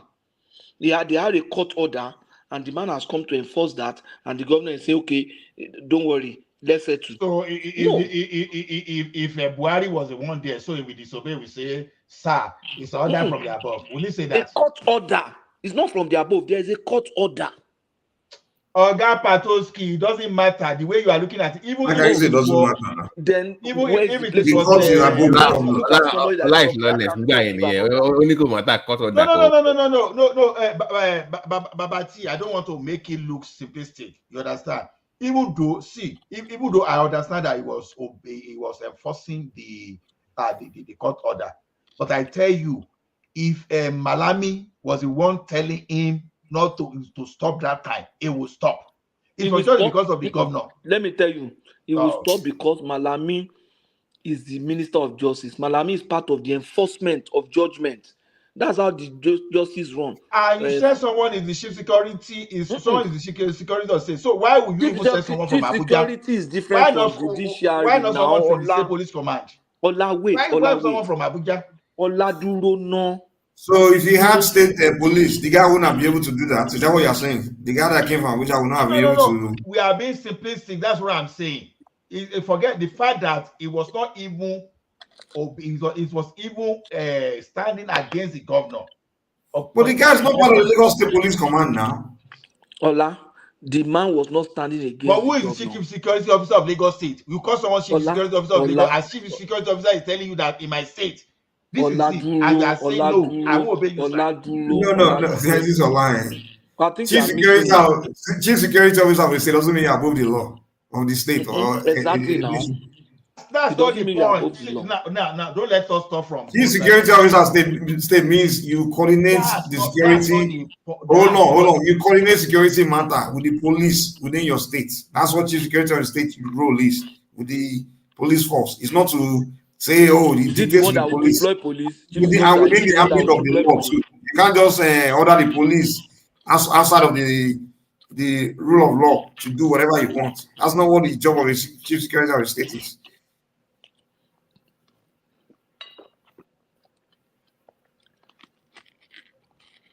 How come everybody can't keep quiet? So state police or any police, governors can still coordinate the security issues within their state. The issue we have in Nigeria is not really structure or not unstructured. It's just the incompetency of people that we have in place. That's just the number one problem. Mike, let me even tell you, it's not even incompetence, it's corruption. When they don't have one now. Corruption or no, that's it's incompetency. You think if you have competent people, they won't be able to tackle all these things. That's what it is. Corruption, the moment they get security, they're thinking of how they want to share it. It's part of incompetency. A very competent person will not be, even if he's corrupt. A competent person, Patoski, a competent person, right, will actually make more money. He actually have more to steal by being more productive, producing more for the state. For example, hold on. Lagos State, for example, before Tinubu became governor, before API, they came there when the revenue was what? And because of how he was able to come up with ideas and brilliant, moves that he made, he increased the goddamn revenue by about 4 times or 5 times. Now you can actually steal more. You understand? A competent person, we actually doing a job. We actually be able to earn more and even be able to steal more if you want to steal. If you are competent and you are corrupt, you get something done, but you still steal. But we are talking about people that are incompetent and corrupt. So basically, they are getting nothing done, but they are just stealing. So I think that's it. We need to look at the Chinese, how the Chinese did it. In China, they don't do all these come and do voting. They vote you in. No. They get their best minds and they just put them in charge of areas. You are one of the best minds in the society. You run this thing. Take charge of this. That's how Chinese do their stuff. They appoint people. No, Mike. Don't do election rubbish, man. No. And when they want to do any kind of voting, they get some experts to come and do the voting. They just don't put the voting in the hands of interest. That is not how they do it. No. What they do is very simple. All those their lawmakers, they make it like a part-time. Every year, 2 weeks, they will everybody from all over the country, they will come to their capital city. Their federal government already drafted the laws, 5 years plan, or maybe the plan for the next year. All those lawmakers, they were elected in their local council. I'm talking about local government lawmakers or whatever. There's so many of them. They will bring all of them to Beijing, they will converge, and then they will deliberate on what the federal government have in hand. So when they do that, then they will now send maybe leader from Maiduguri can go and be a mayor or a governor in your state. Another state person, leader in your state, because they political leader can be a leader in Anambra. Abia leader will go to like Kebbi. So that's what they do. They use authoritarian. It's not like Nigeria that we call. It's a kind of democracy. They just fuse everything together so that it works for their own system. It's totally different from Nigeria. So if you have that kind of system in Nigeria, people will sit up because they don't care. If you do rubbish, they will send you to jail or kill you. So that is how it works. And it's a one-party state, okay? They don't have multi-party like you have in Nigeria. It's only one party, and everybody's in that party. And they discipline themselves. They make sure their country work. One thing I just like about that country is that if they want to fix infrastructure, I said we are going to do this in 1 month. They will finish it in 1 month. Nobody will say the president is stupid or the president is doing this. It's not because it's not from my own part of the country. Or that you are gone. So the way they do their things is like fire by fire. It's not the way of Nigeria. Go and report to America or something like that. Now that's what I'm saying. Now we need to have a plan. Go by that plan. One thing about planning, Remy, is this: once you set a goal, right? You understand what I'm saying? You draw a plan and you set a goal, and everybody's on board. It will be very difficult for someone to want to say, because you start being corrupt. Hold on. Let me learn. If we have a plan, right, and we've committed to that plan, and everybody's on board. It will be difficult for somebody to say he wants to be corrupt because you know that that thing you will steal. You understand? Is meant for this thing that we are all on board for. So everybody will now say, why is this stage of the plan not done? You understand? What happened? Someone have to explain that. They will say, hold on, Nisuru. Okay, go ahead. Nisuru. If they will say, okay, why is this stage of the plan not done? Someone have to explain. So if it's because the money is not there, they will say, okay, the budget that we have for income. You understand? So we can all see. So it'll be very difficult for someone to steal the money. But if we don't have a plan, we are just saying, okay, go and do whatever, go and fix it. And you governor, go and build it. You know, there's no plan. So someone can just steal money. No one will know that he stole money. And another thing I like is that they give a degree of Mike, the ministry can planning that you just mentioned. So there's a planning. Execution is where the money gets lost. So serious planning. So that's what I'm saying now. If you steal the money in the execution process, then you won't get the job done because the money has been stolen. And Mike, because all of them are political class, so they rather steal for their political expenditure. So now it's because there's no plan. So Mike, there's plan now. There's no plan. Sorry, there's no plan. Mike, do you see that you think that they will develop and go and borrow money and they will invest the money? Nigeria does not have national planning. Sorry, we don't. We don't have plan. We don't have any drum plan. We don't have a drum plan. Please tell me what the plan is. You can see. So by the way, who is the Minister of Planning and do we have? We don't have any. If we have plans, Tinubu will come in and say, okay, hold on. No, wait. There's a minister for that ministry. I'm sure there's one. They may have a ministry, but there's no plan. Sorry, if there was a plan, Tinubu will not come in and say, okay, we are building a coastal highway. I mean, like, come on, if this was something in the plan 10 years ago or something like that. The coastal highway has been a plan for a long time before, Mike. No, it's not part of national planning. It's just an idea, and Tinubu just now put it. So you tell me if Obi has become president, we'll be doing a coastal highway right now. It will still do it. What's not national plan? What's not a plan? It's not part of the plan. It's more of a regional plan, not really national. It's more like a West It was just somebody's idea. It's not a plan of the country. When I say a plan, I'm talking about a country plan. Like a country is drawn a plan. Like this highway is a national plan where a president cannot come in and change or something like that. It's just something plan. You know, the Chinese already, like you said, in China they already have 50-year plan, all those things. So and they are working on it. So somebody cannot come in and change it, or somebody steal money and he can't get it done. It won't happen. See. We have Vision 2020 now. Every project. They didn't explain the vision. Did they explain the vision? They don't say vision.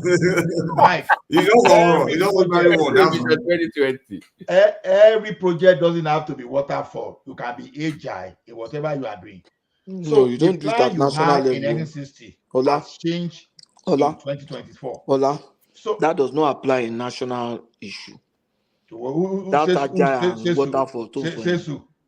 I'm telling you, says me. You don't do that in national because of legislation. That's let me tell you why it doesn't. Now, let me tell you why it doesn't. You see, for national decisions and major plan, there might be need for legislation. There are bureaucracies to are involved, so you can't run agile because of the bureaucracy. Who said there's no bureaucracy? Who said there's no change management in agile? That's change management is what you are saying they are going to do legislation. That's change management. Even in country that we are hard, the country that you and I live, they've changed the plan like 3 times. Wait now. There are some areas that rail is not supposed to even pass, that they've changed it. Wait now. Those are project based. Those are when we want to do this project here, let's change it. When you are managing the project, you can use agile or waterfall. But when you are doing a national plan, you have to do waterfall. It has to be planned ahead because of the scale of, because of the level of uncertainty. It's a long-term thing.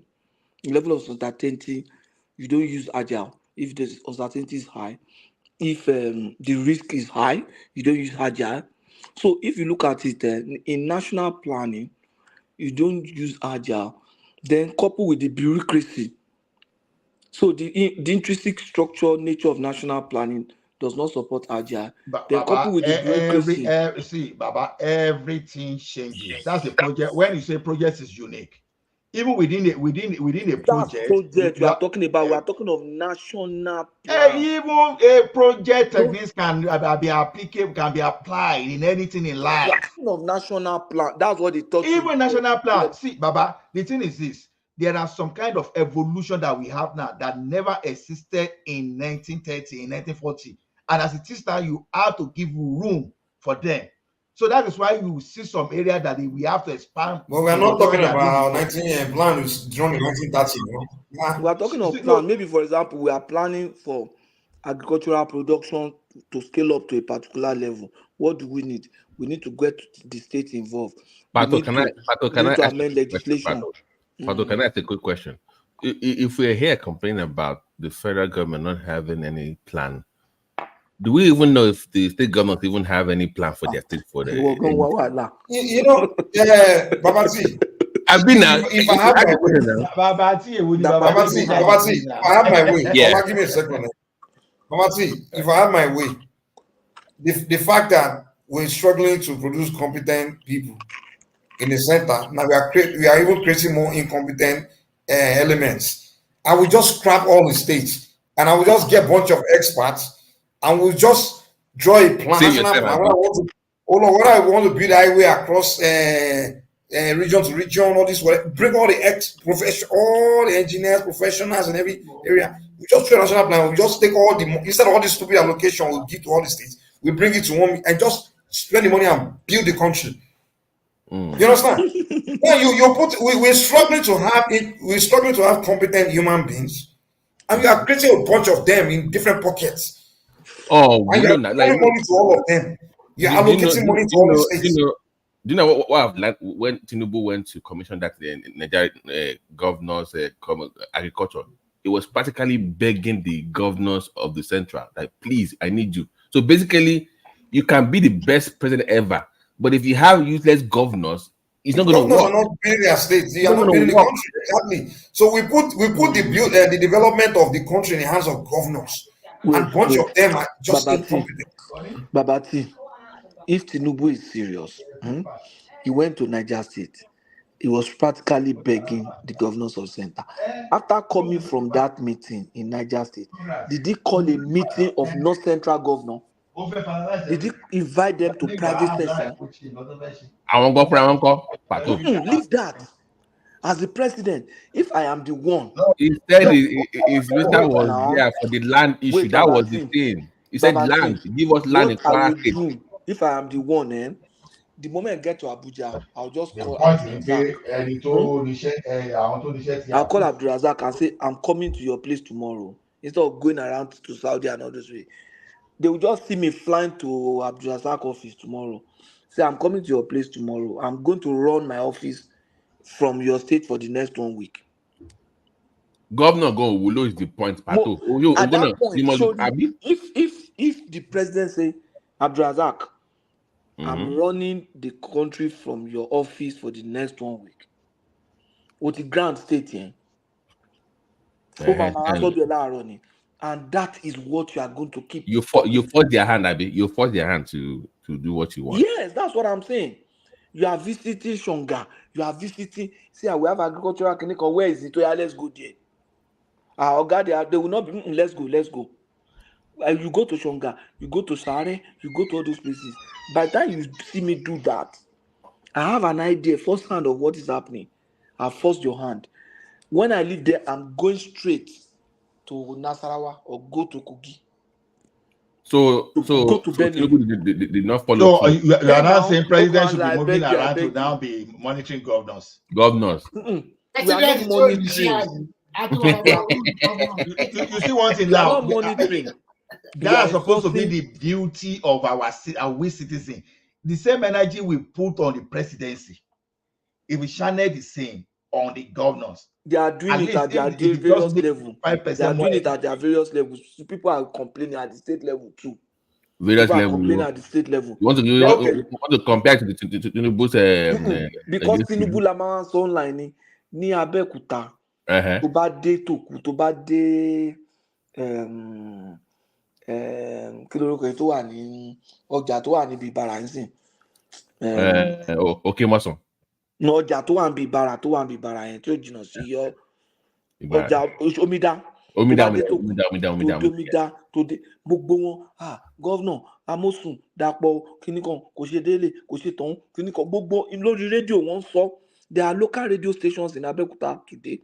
I think Abeokuta has close to 6 radio stations tó wà ní Abeokuta. Right. And tó jẹ́ pé they are reporting just on the state. Rock City. I know of Rock City. I've been to Rock City. I've been invited for interview in Rock City more than 7 times. More than 7 times. And there are so many bloggers, there are so many podcasts in the state. So they are putting pressure on them. But what we are saying is that open road got to find recently. That was Amosun now. It's been there for a while. It's not commissioner. Very beautiful idea. Amosun, any road to Labekuta Amosun lo ma je. Amosun, that's Amosun now. No. Recently. Amosun ṣe títì débi pé mi rò pé bomi wà títí tí wọ́n tún fẹ́ ṣe títì sí mú Labekuta yẹn. Bàbá tí mi rò pé bomi wà mọ́ Labekuta. Rẹ̀mí ìwọ tó jẹ́ Chinese tó fẹ́ máa ágì pẹ̀lú àwọn ọmọ Ẹ̀gbá. If you the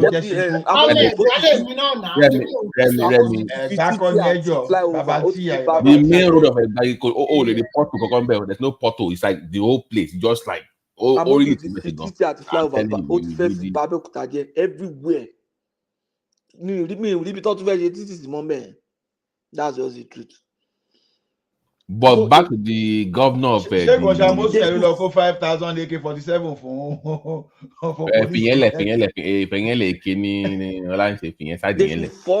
what I'm saying is the president should enforce collaboration. That's first collaboration. You understand? If you do that, then everybody wants to bring the good book of the president too now.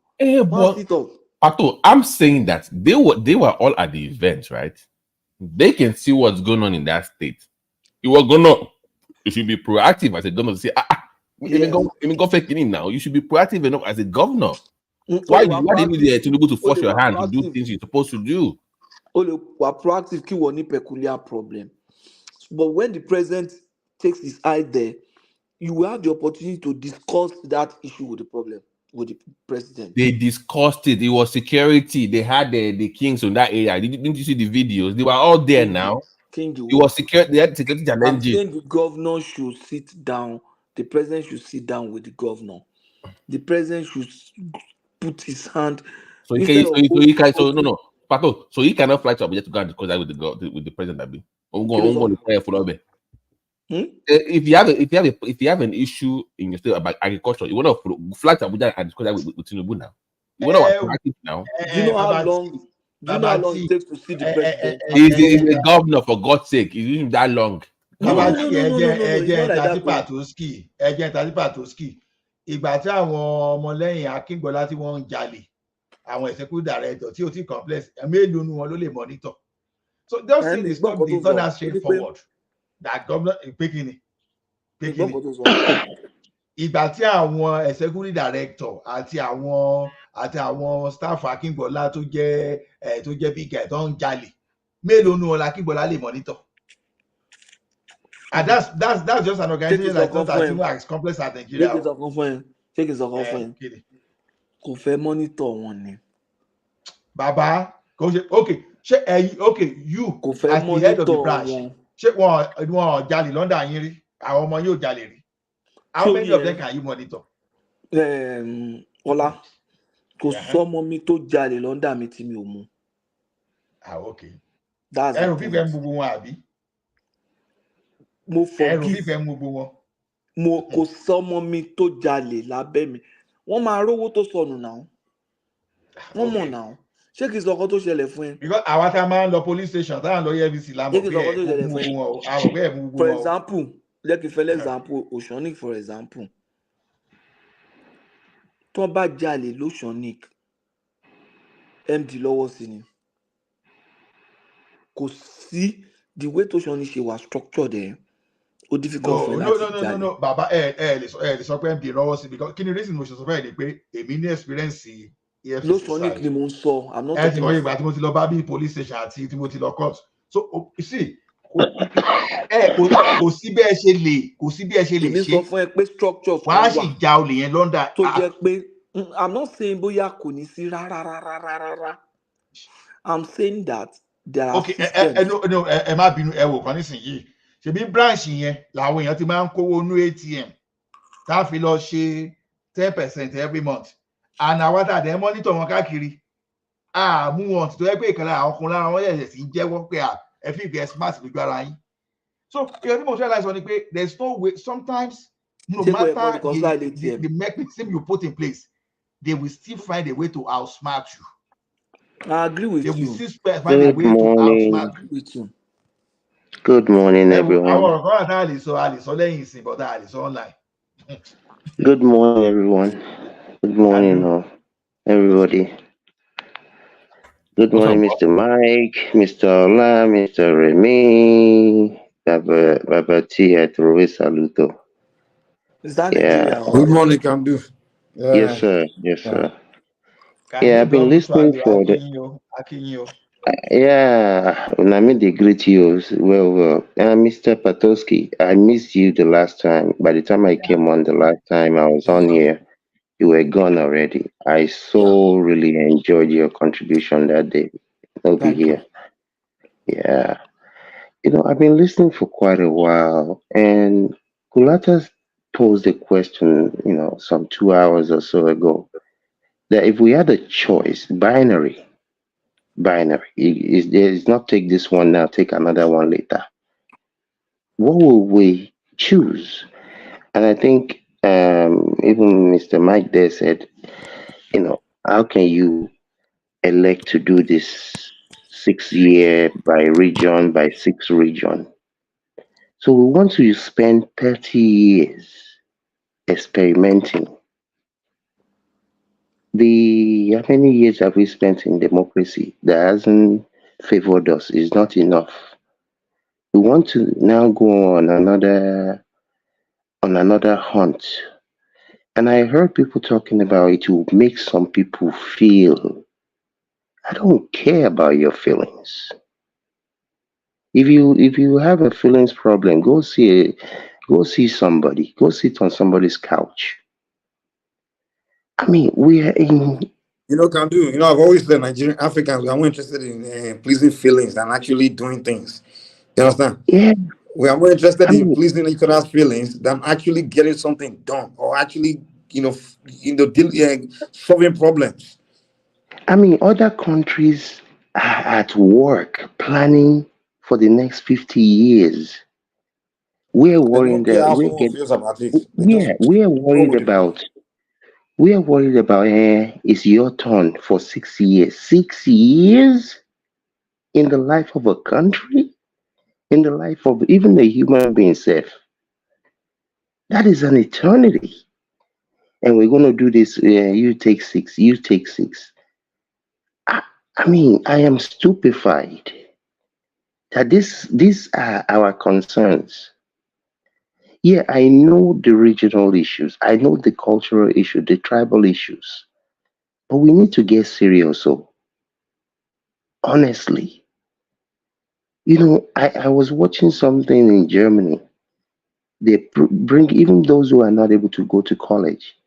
They're bringing them, teaching them quantum physics at a level that is just mind-boggling. People are serious in this world. And we want to talk about it to make somebody feel better. I keep saying this, even if it's not 400 million, but we're going to be close to 400 million in another 26 years. What is the plan? Where are these people going to live?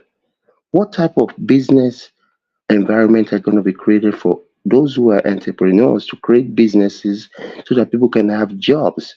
The government is not going to absorb even 5% of the population.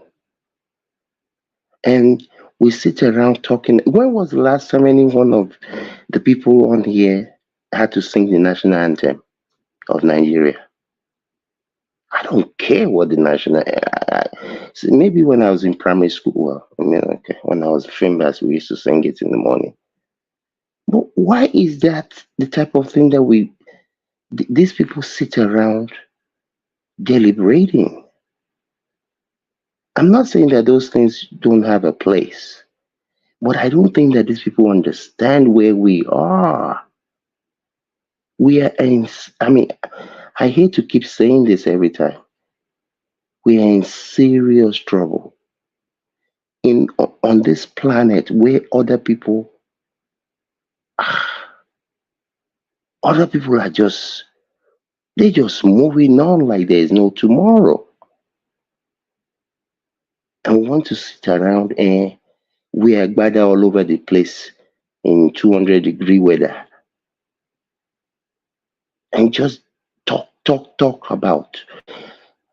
I don't go and bring somebody from Uganda. If that person can run the country, let them run it. I don't care where the person is from. So, Go and bring so you subscribe to Mike's idea of just appointing governors that are competent without just appointing the best from anywhere in the world that are Nigerians to run the state. Save you the Yes, time. sir. Yes, sir. Absolutely. No, because look, the people that we have been selecting, electing, rigging themselves in, what have they produced outside of Lagos?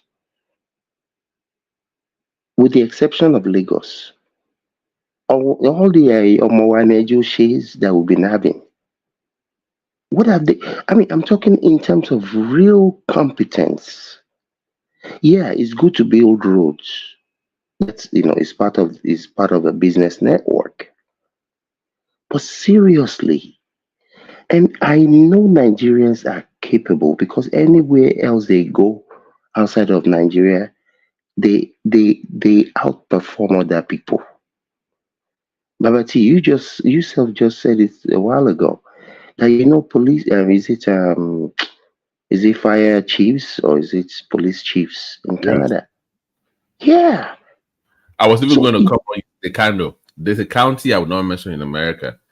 Their head of medical board is Nigerian. The medical school there is controlled by Nigerians. All the ER service is Nigerian. They're about 3 or 4 everything places like that.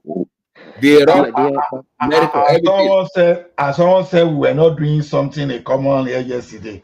The head of their medical board for the whole county have been here yesterday to rescue us. Babati, there are 4 places in the United States that the heads of medical whatever are Nigerians. Well-respected people. Dada. I think there's one in Chicago as well. A lady. So it's not the people. I mean, unfortunately, last year, University of Calgary, law. Okay. Graduates to a master's degree in law. All the graduates were Nigerians. All. Yes, that's true. So I mean, you see, unfortunately, this is my own personal conclusion because me, I'm a realist. I don't deceive myself. Like my father used to say when I was young, it's bad enough when you're deceiving other people. Sorry, can do just a minute. I want to provide information. Patoski, do you know that Ayu in Nigeria is one of those members of the Calgary Police Service Commission? All those people that control the police. That's what I'm saying. Just bring those people in or collaborate with them, and they can show you some things or how to navigate this space when it comes to administrative stuff. You can do that easily. You have them all over the place. In medicine, Wala is the people. There should be a woman. In North Carolina, like about 20 plus years ago, before I even left Nigeria, she used to come to on TINUBU'S TV. She ran the whole board of education in that county, one place in one you back in. She was the head of that council, and she was telling them that Nigeria needs to change the curriculum. That she was willing to help. That was during the OBJ era. She was willing to help the country because she ran the board of education in that county in North Carolina. You can bring those people in. They can show you what to do to fix the problem. Yeah, but that's what I'm saying, Babati. You see, from the powers that be to the people themselves, I mean, there's been a lot of conversation about governors. Yes. How do we, or how do they, I should say, elect the people or allow these people to smuggle themselves into these offices? I mean, to me, a lot of times you just Hello, have to Kendra. listen. Yes, sir. Good morning. Yeah, good morning, Kendra. How you doing? I just want to say something quickly to what Babati said. See, I don't believe in direct transfer of skills. I don't believe a police officer or someone that rose in the rank of a police in Canada can just come to Nigeria and have a direct transfer of skills. I don't think so. You know, some people do very well in the structured environment. That's why some people cannot be their own business owners because they want to work with somebody that tells them what to do, and they want to be in a structured environment, and they will produce. They will produce very well, but left by themselves, they cannot. So Let me clarify so you get where I'm coming from. Do you remember recently when the Abbasid governor bought all this, like he formed a board to look at the state's finances and do plans for the future? And he even had the current Emir of Kano on the board. Do you remember? Like, I think it was like a month ago. He brought the best people they could get to help the state to provide solution ideas to how they can. Of course, out of the state or from in-state. I'm saying that there will be peculiarity that they need to adjust to. So they bring their expertise into state. Of course, they're going to do their research and look at what is on ground. What I'm saying is they have a level of expertise that can be said that is top notch where they are right now. What can you do? Because also remember, some of them are also from that part of Nigeria. They probably grew up there, went to school there, so they're familiar with the terrain. They know people there. So it's to share knowledge. It's like a fusion of knowledge across board. So you have people on ground that are there already. I agree with you when it comes. Hold on, 1 second. I agree with you if we have a way to harness the knowledge. It's like the knowledge base. If we have a way to harness the knowledge and be able to replicate it, that is fine. Why do the Chinese, for example, the Japanese, they did back in the 60s and 70s? They took their own organic people to understand their culture, the environment, the educational system, and sent them to the states across the world. Right. Those people acquired knowledge and came back home, and they are able to easily relate. So what are we doing to at least encourage the diaspora to at least come home? Maybe not stay permanently, but at least share the knowledge with the people back home. What's the government doing in that regards? No, Babati, let me even add to what that's a very good question. That's a very good question. And I wish we have an incubator to do that. Obasanjo was known for what Babati is saying. He brought a lot of people from diaspora. Ngozi was foreign now. Was it Ngozi not abroad? Exactly. Even in every sector, telecom. Even Kemi, Prince, even Kemi Adeosun. She's the best. She tripled our IGR within 4 years that she was there. Nobody that's but that tells you sometimes. But see, it's a complete package. Having the technical expertise, great. Also, the cultural competency, it's highly regarded. You have to be able to balance all the things. I think Prince Daddy has the point. What you guys are missing on Prince Daddy. Prince Daddy is saying what Nigerians do is they don't bring those people and say, "Hey, come and rub minds with us and let's see what we can." Like what is a fusion of knowledge, right? Let's mix it all together. What they do in Nigeria, they just bring them to come and take charge. You understand? You just say, "Oh, you from London? Come in. You got the job." Nigeria normally do that whenever you come from abroad. They just, okay, take charge. Take charge of this. They don't appoint you. Take charge. No, that's not how you do it. Now you got to bring them, and it's like what they're supposed to do is bring everyone in and bring them in a maybe room to all bring their ideas together from different parts of the world and whatever, and because they can all pick one or two from each other. You understand?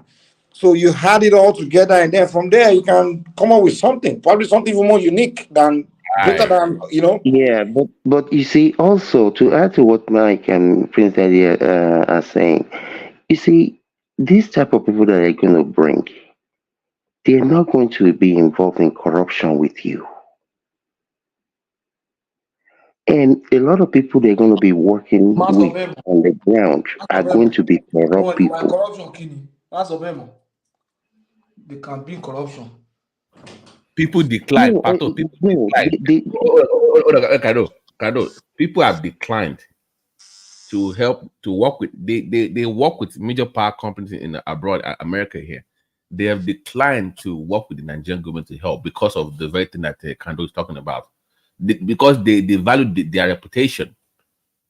They value their exactly more name. than money. Yeah, So they've turned down their own country because of that. They don't want their name yeah, to be spoiled. If they show you A, B, C, D to do, and you say, "Oh, guy, we want to," they don't want their name involved with that. If you're not going yeah. to be involved with them, You just bow out. Yeah, you just so it bow happens. out. It happens. I'm I telling mean, you, it happens. look at the Adeosun woman. Yeah, granted, she had whatever and whatever you service call issue. NYS, yes. But when they were ready to get rid of her, I mean, the woman was doing a great job, and that is the thing. You see, it's not the competency of those people that you bring, but the environment that they're going to find. They will get frustrated because they will see, but this project is supposed to cost 32 billion. I've said it here before. In Lagos, some years ago, a project to drain canals that was supposed to cost 50 I think I forgot what the 50 whatever the amount was. They told my uncle, he told my shekini 500 la magbejade. We'll give you your 50. You go and do your job. A toku is not your concern. How am I going to operate in such an environment and close my eye and say I didn't see the 450? I can't do it. So you go and do. If you want to spoil it, go and spoil it by yourself. Can do.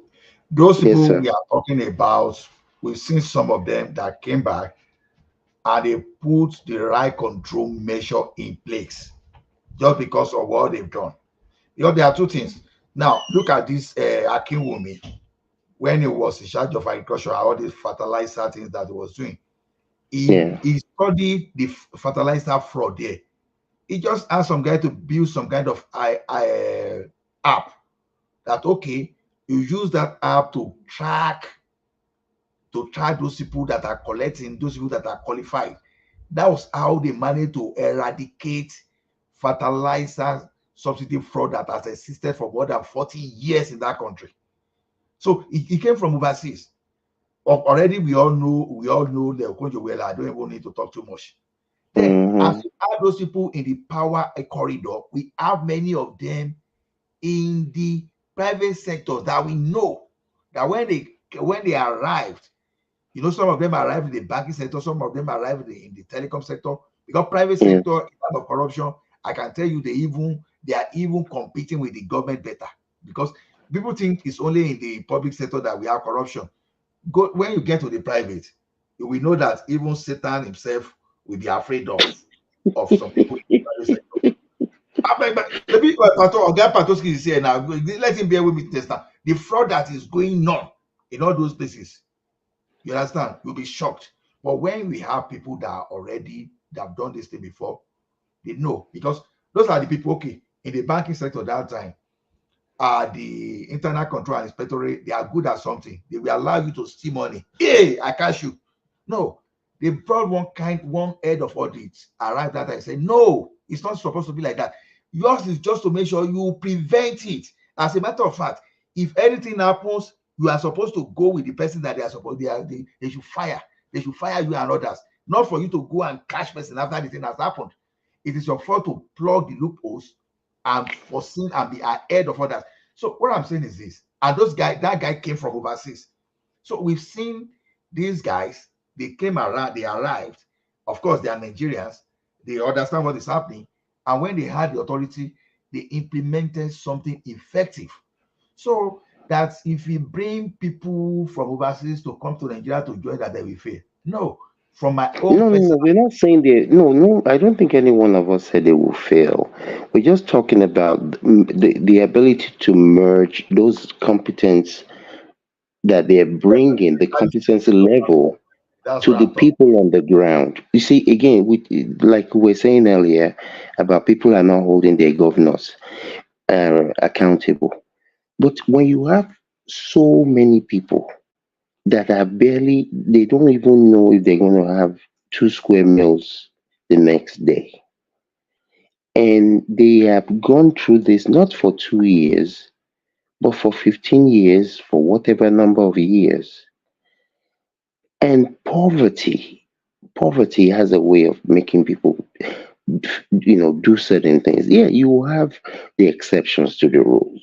You will always have that. But the mass, until we get to a point where people are not looking at people as, this man get money, or me too, that money. I don't know when and that's why I believe Nigeria is going to be one of the greatest countries in the world. But maybe it's going to be 75 years from now. Maybe it's 100 years. I don't know when. But the average Nigerian, anywhere in the world, the average Nigerian worships money. If it's not their first god, is running a close second. So I found her name now. Her name is Abiola Woshika. Yeah, that was the name of that. I think she's back in Nigeria now, trying to help the system. Abiola. That last name sounds very familiar to me. I don't know why.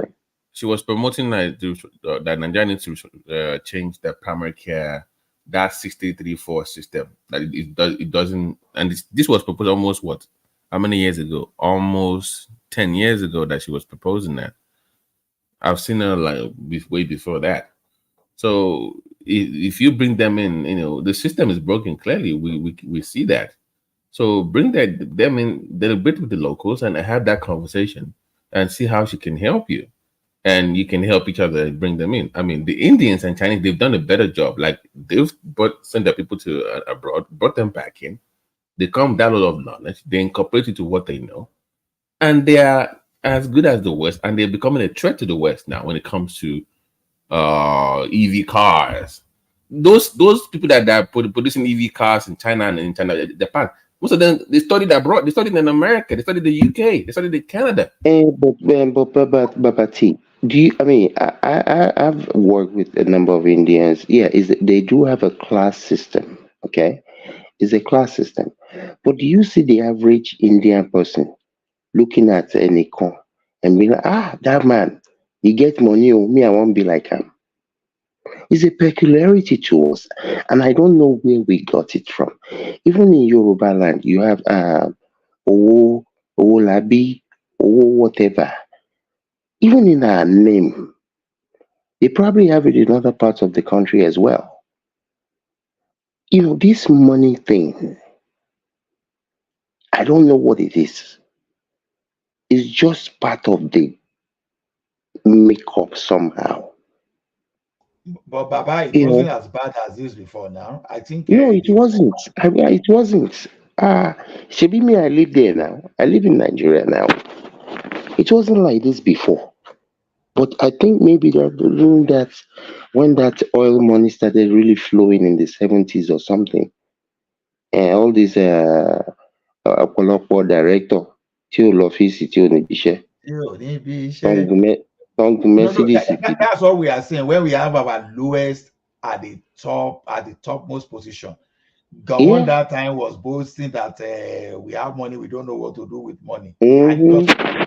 So I we are saying we should be doing rotation. You see how rotational presidency can bring to us now. Yeah. So to me, until we get to that critical mass where the average person, not everybody, even if you go to heaven, I'm sure you still find some kleptomanias there. But until you get to that point that the average person is going to say, no, I'm not doing that. Not because anybody is going to put me in jail, but my morals says that that's not the right thing to do. There used to be a time when Father Slattery at Fimbas, our teachers, they were like God. Now you're sending college professors to go and rig elections. No integrity, no dignity No, whatsoever. none. You can be an Agbero as long as you have money. Everybody will sing for you. Do you remember what's his name? MC Lumen was like, well, he has people that went to Harvard working for him. Like he's playing people that went to Stanford that and they said they went to school. And they are working. Babati, even PhD holders and all those master degree holders, they are running after all those Agbero now just because of money. You understand? Just because of money. So I don't know what is going to change that. Again, it's not one person, it's not one region, but I think it's at least based on the history that I've seen. I think it's more Yoruba, maybe Eastern part. I don't really know if the Northerners are like that. They do respect hierarchy.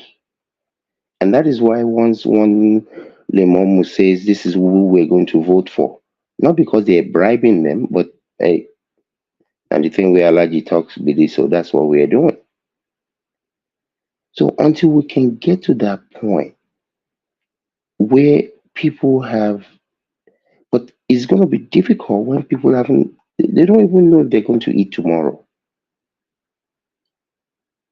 And then somebody comes and say, here's 10,000 naira. All you just have to do is look the other way. So when you have people that are hungry and it's even okay to be hungry today. If you know that tomorrow or next week will be better. When people are hopeless, seriously hopeless, where they don't even, there used to be a time that people send their children to school, knowing fully well that child will get a good job in the future and take care of them. But now you hear about people that have been out of jobs for years, just languishing all over the place. In a country of 200 and something million people, I forgot what the number of people that they said moved to UK last year. And their leaders didn't bat an eye. Have you noticed what's been going on? I brought that issue up a few months ago. The rate at which Nigerians are liquidating their assets. I think somebody also brought it up. Yeah, I know. But guess who's buying up those properties? Nigerians abroad. So the ones at home are liquidating their assets to run away, while the ones abroad are buying it for banjo, for cheap. Yeah. So what happens to the value of the house? And it just my God. Okay, go ahead. And again, it's when you have. I think we've discussed this here many times before. Some people talk about the foreign exchange, that those people that leave send back home, but to me, I don't know how I can justify it at the end of the day. If you run the raw numbers, those people go to the abroad. Who's that pastor that also liquidated his property in Japan recently? Oh, the motivational speaker. What's his name? The pastor, he abandoned his follower. Babati. The motivational speaker would not motivate himself to stay. Yeah, no. Didn't even know what got me angry. It was the reason he gave, because he was having bad dreams, and that COVID-19 and he started Mayfield in his dream. That's what again. And pastor. He's a bloody liar. Bad dreams as a pastor. The irony part of it is that his follower will still follow him to London. When he now said that someone go online join. So at the end of the I've day, known him since the 90s now. He used to do all these radio shows. He had this every morning, like a 15 minutes stuff on radio, like 6:30 in the morning, just to motivate you. I guess Nigeria happened to him. Come on, but no, if you want to leave, just leave. But don't tell me because of excuse. That big thing that happened, that they killed the youth. What's the name of the event? I've forgotten. NSAS or which one? It said NSAS, COVID, and bad dreams had raised its 11 Nigeria. I mean, come on now, as a pastor, it doesn't even make any sense. Just a japa. It doesn't give a story. Like just a japa like everybody else. Don't say that. You want to go around. My wife, don't be surprised that even his followers in abroad, I don't know if Mama that $1 at the pass. One board now. Come on. Of course. It's just about cashing out, okay? And when you are telling them the truth, they will say you are not godly, you are not religious, you are this, you are that. That's the problem we have. The so-called people, I don't know when they will learn. But I think there's a shift in that space. That church, I think there's something going on where people are starting to, maybe not as significant or quick as we want it to be, but I believe strongly that there's a shift in that, the way people see. What is happening is that people don't. Because even this guy was complaining, your clown don't have enough money to be donating like before, because you have to look at what you have. You want to put food into your family. Put food on the table for your family. You don't have enough. So why should you donate? There's no excess money anyhow, and there's no good jet that is coming like before. So everybody have to readjust. And these people are just evil, because even during COVID with the lockdown, some of these people were still asking their members to be sending in money. They're just evil. Oh yeah, they're just evil. I mean, if I have said this many times, if these people have any sense, I think Mr. Remy said it earlier, something along this line. If they have any sense, with all their money, start up businesses, employ the people in your church, they will have more money to even come and donate. How many of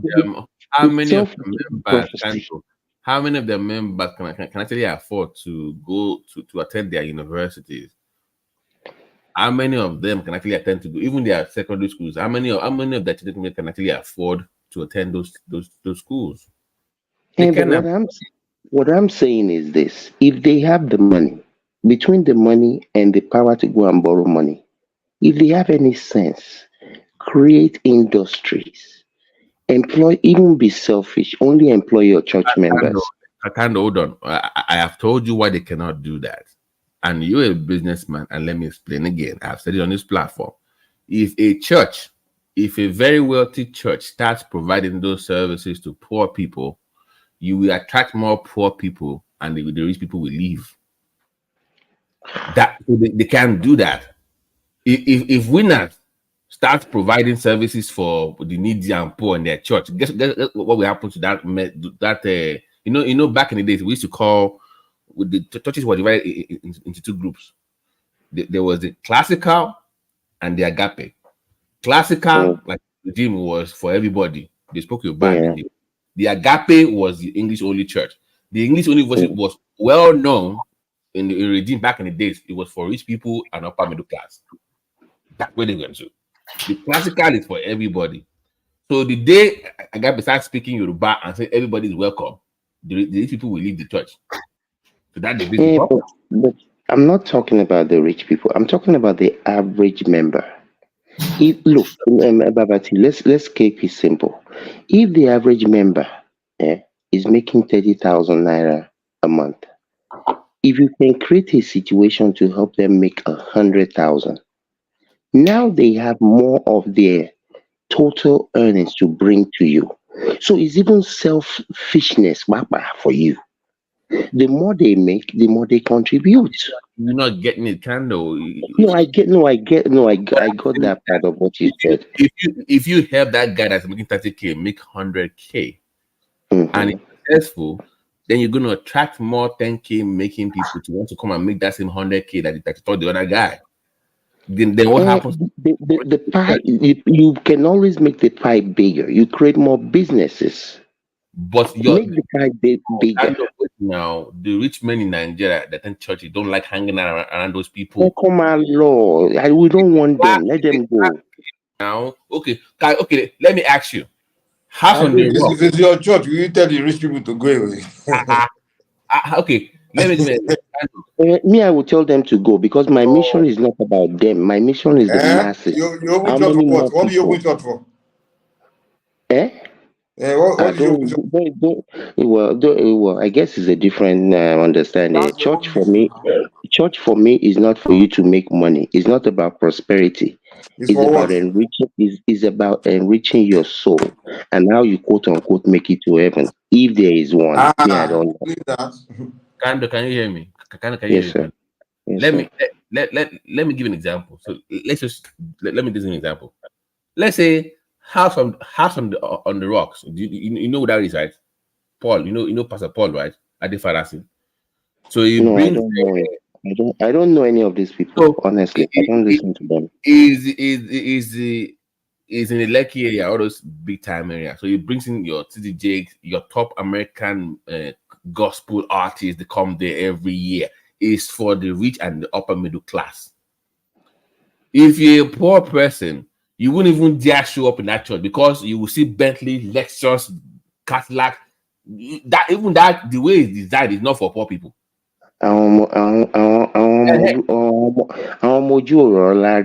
Exactly. So You see, maybe I guess you're talking about the average Nigerian, and I get it. Me, the last time I went to church was more than 20 years ago. There is nothing. Me and God, we don't have a problem. I see God as my father. I don't need any uncle, any auntie to help me talk to my father. If my children need something from me, they don't need to go to any of my siblings. No, to go and do what? My father. I need you to come and help me talk to my father. Nítorí kíni? He's my father.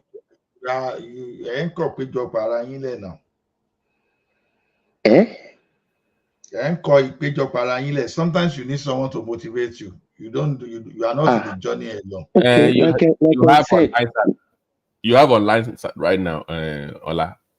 You have online time. You don't need to go to church. No, even with I mean, what I'm saying is this. It means you still attend church anyway. You still join, whether online. Look, I'm not saying that other people shouldn't go. I'm just telling you, me personally, there is nothing any past. I grew up in the church. I used to preach in the Molue. Nothing in pastor can Lagos. do you. No, there's nothing. There absolutely nothing. I'm not saying. Although my own was not Modway, but commercial transport from like Ikere to Akure those days. Yeah, I'm not talking about know it all. That's not what we're talking about here. The only thing that I know is this is the way I relate to God. Is my father. When my children need something from me, in your lesson, that take care of my children. How is my father not going to take care of me? If he doesn't, How did you know? if he How doesn't, how shame did on you come him. to that knowledge that he's your father? How did you come to that knowledge? Because of the way I grew up, and I was a BK student in Nigeria. So because I, of the I, church, because you were brought up in the church, and the church taught you, I was brought up. And I'm not saying even today. I'm not and the saying that. church taught you that. You I see, agree. I'm not saying that I church, don't. apart from why church is very important, sorry to cut you, is this. Mhm. Apart from, okay, let me say this. You see, when you want to test a car, I used to give that example. You want to check the capacity or the efficiency of a car. You don't go to the junkyard. Maybe you want to see how Toyota Highlander 2024, how efficient it is.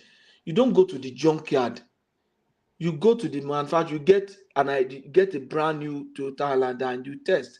You see all those pastors doing all those things that are contrary to scripture, and everybody, even people that are not Christians, even say that this is bad. Those are like cars in junkyard. So when you want to know, you go to the scriptures, you look at the characters in the scriptures. That is Christianity. You understand what I'm saying? And one of the things that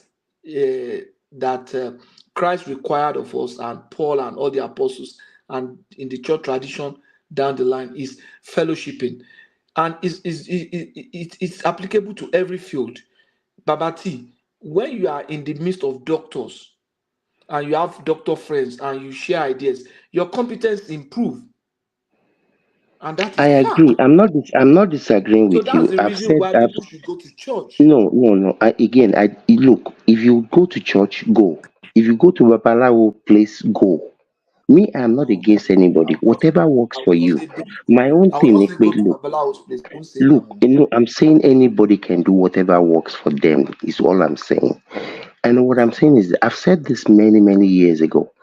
To me, going to church is like going to a football game. You are in the midst of other people, other believers, supporters, and that's good for you. I'm just saying Emil, me. To me, But my Patoski, why would you not go to Olao's place now?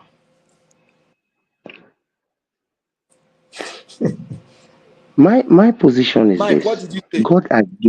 God has given us everything that we need. He has given us knowledge. He has given us know-how, good weather, good soil. If you choose not to use it, I mean, look at other countries that don't even have all these things, and somehow they're able to excel. All right. So, what is your problem? Why you have churches and mosques on so many different corners, and you're still in this predicament? So what is this God Gogo doing for you, or your perception? Not you.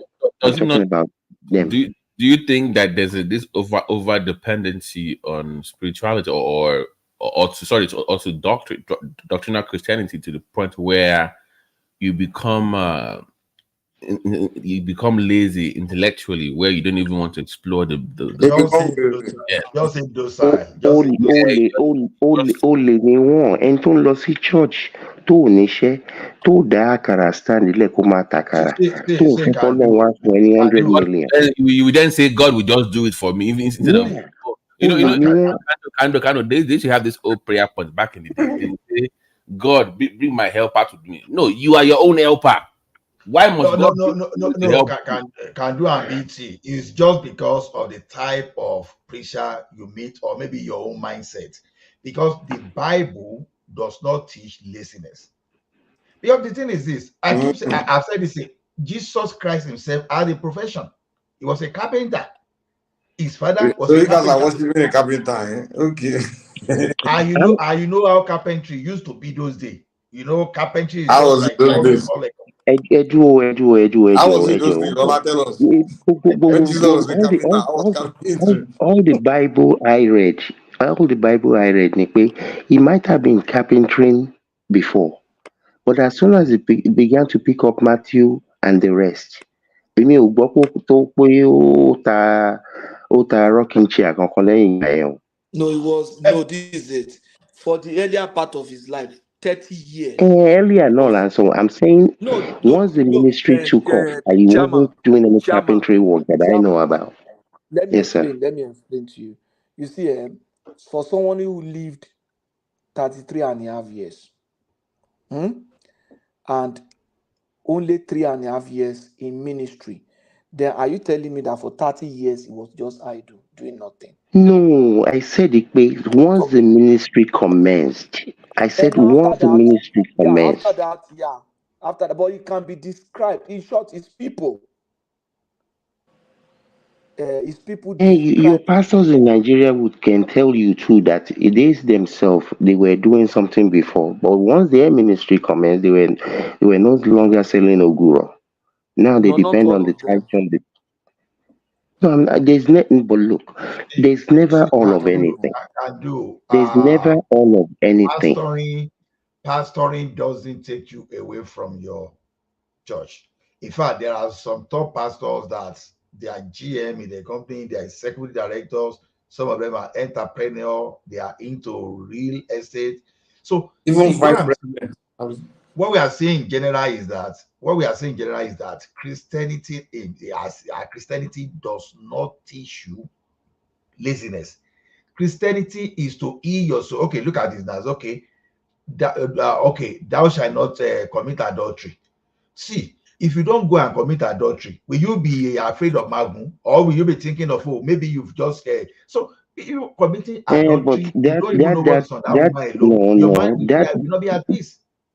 Yeah, that thou shalt not commit adultery is not necessarily that you poach. Is the adultery in your mind? And me, I do it almost every day. Is the one in your mind they're referring to?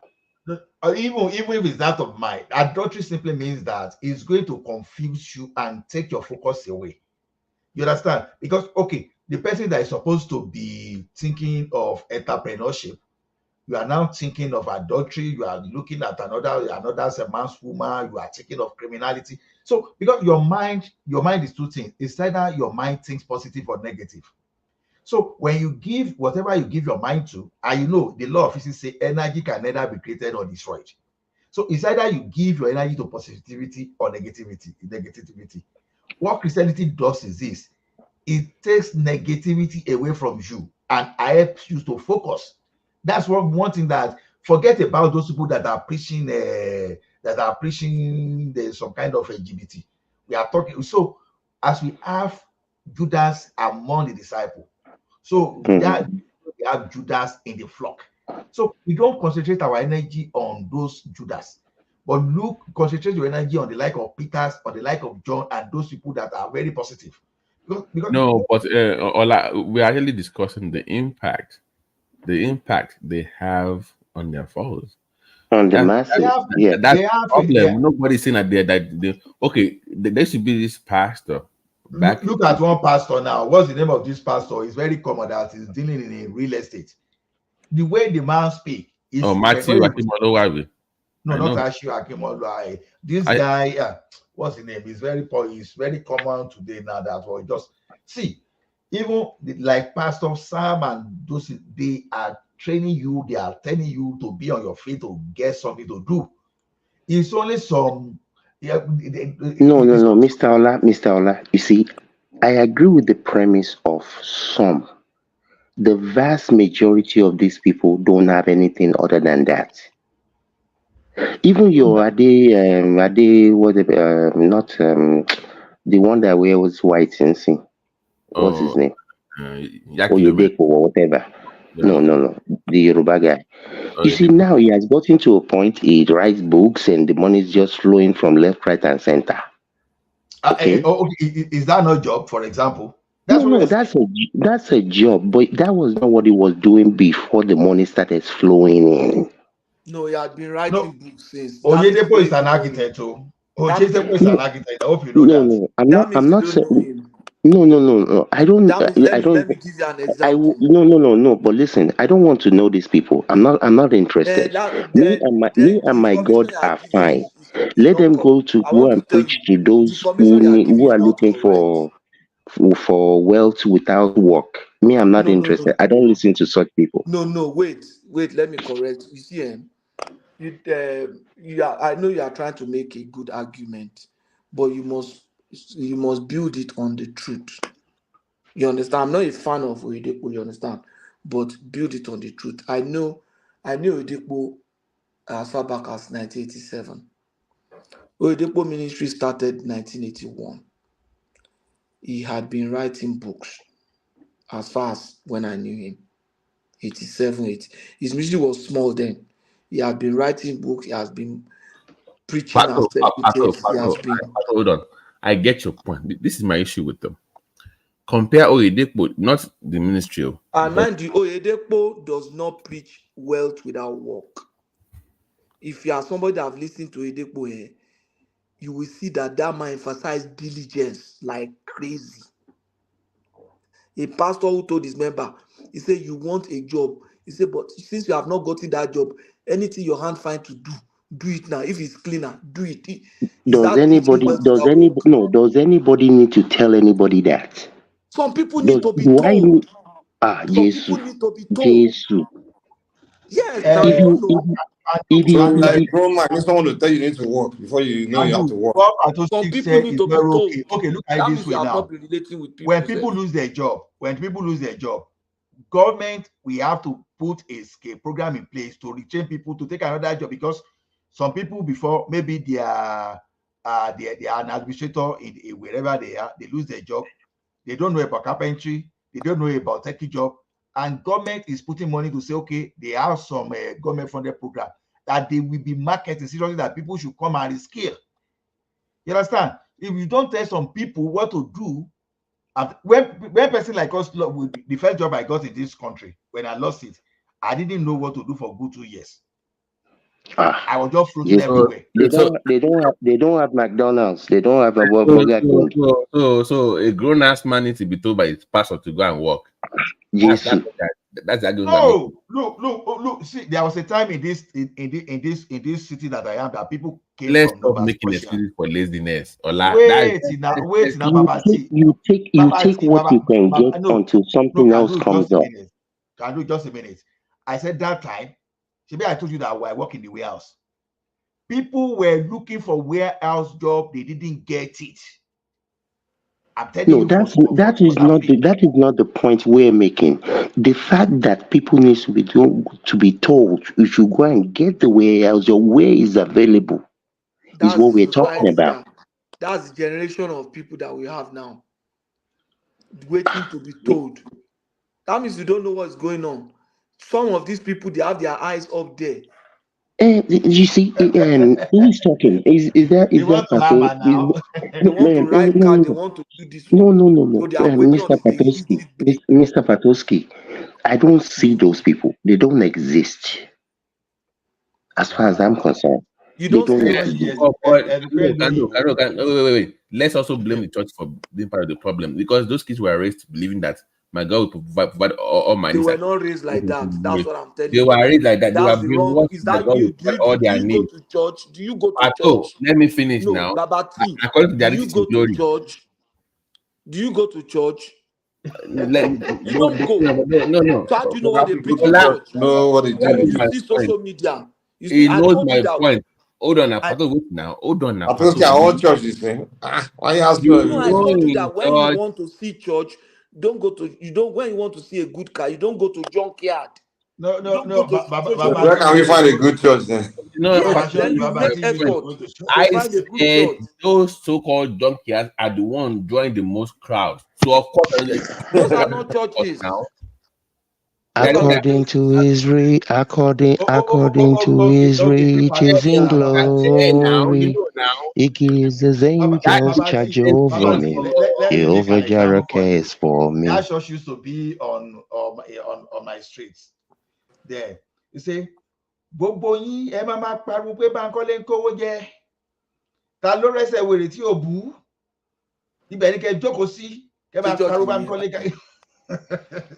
But funny enough, if I tell you the time of this church, I'm saying at the time of church. Hold on. But the truth is this: we can't use that type of church to judge others, because they are the ones that have the crowd now. Àwọn ọlọ́pọ̀ jù ni they are the majority.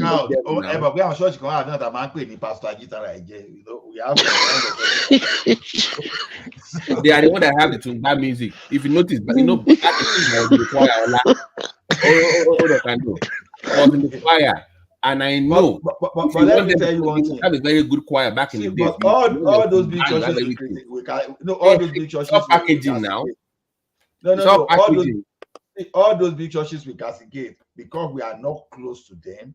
We are not close to them. We don't know what they are doing. Like Redeem now, for example, you don't even know their social responsibility. I bet it. MFM, you don't even know their social responsibility. Deeper line. Ola, don't bring that one up. No. Excuse me. Hold on. No. Okay. I was there when they began. Let's go and fish in the 80s. So don't. I know the backstory. I'm not one of these people. I'm talking of now. No. Hold on. We have churches that are equipping our hospitals now. Oh, equipping our hospitals. No, really? Can you compare them to what the Catholic Church was doing in Nigeria, or Methodist, or Anglican? People are going to for free. What are you talking about? At least you healthcare for free by the Catholic Church. They are doing it.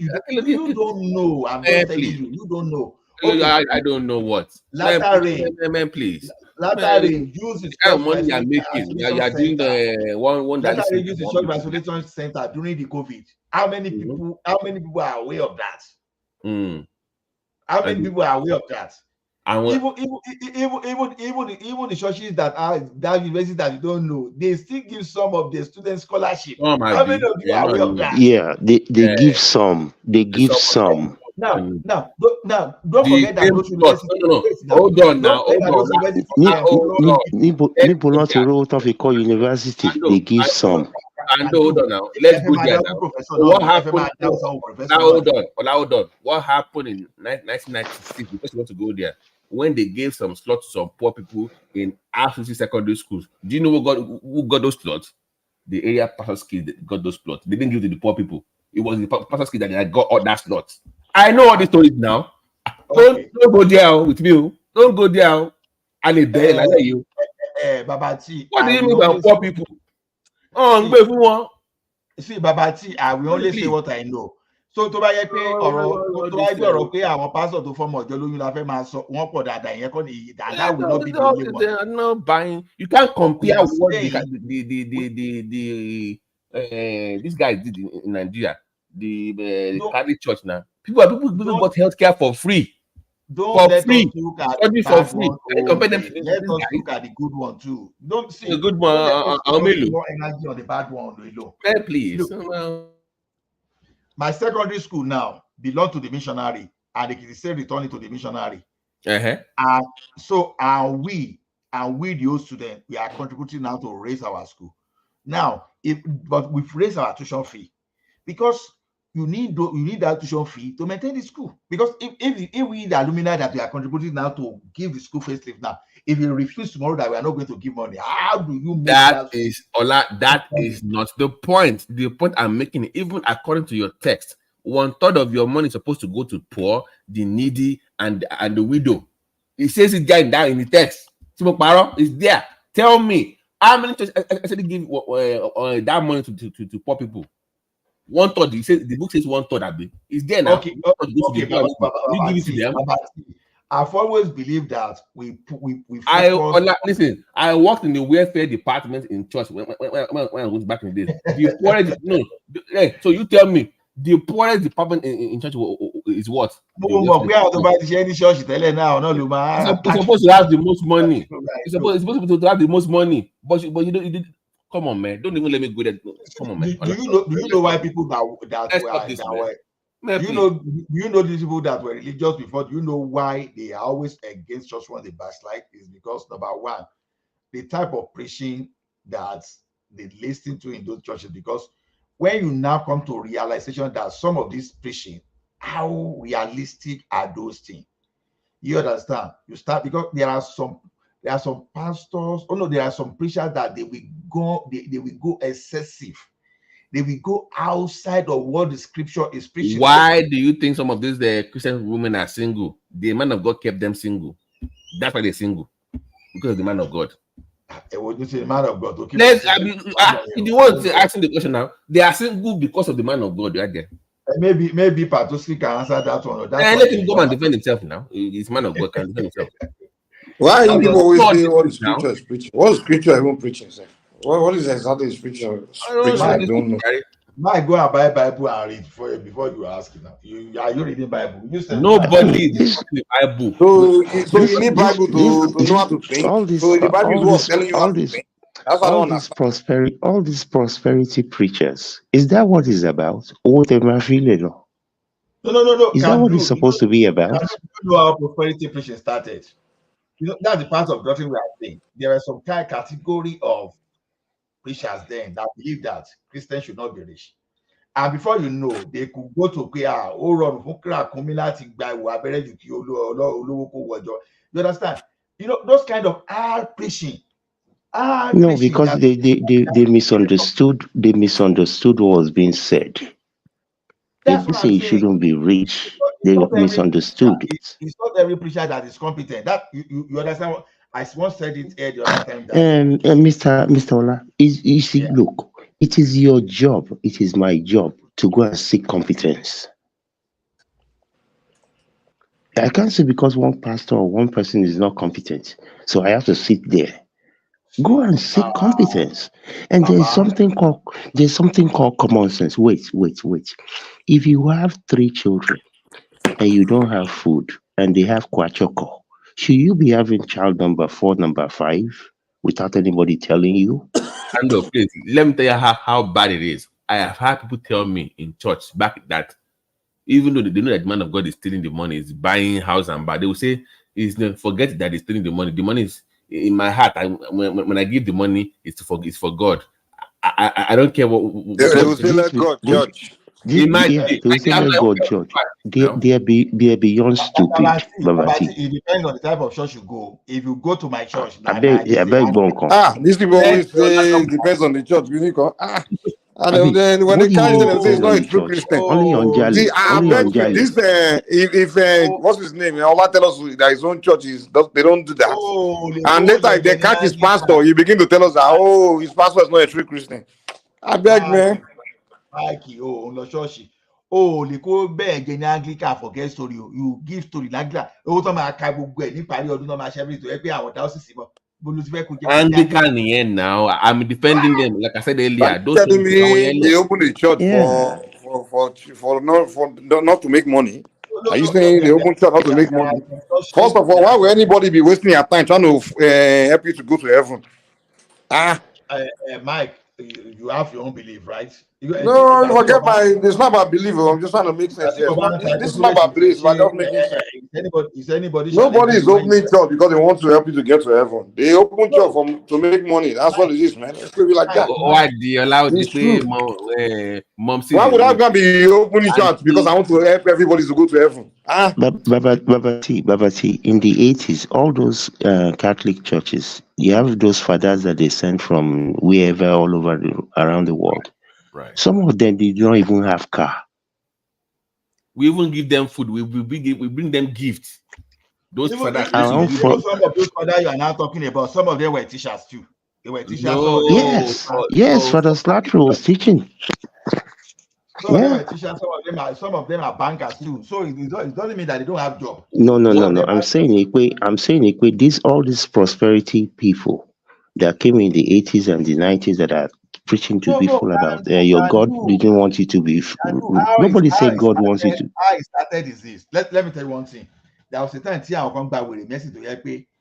If they had money to buy new jeans, one Laura boss corner, just because one friend make it job on. And some Katangwa. You understand? All those are what we remessing tell you meet by remessing. So some people now started, some now preacher now came that say no, that's why Christian doesn't mean you have to be wretched. After all, the like of Solomon, even though there was no Christianity during the time of Solomon, but they were close. They were close to God. There was no Christianity during that of David. David was not poor. Abraham was by no way a poor person. So how come that you have to be poor because you want to make heaven? Already, by the time you are poor or not, you are already making hell for yourself. Hell.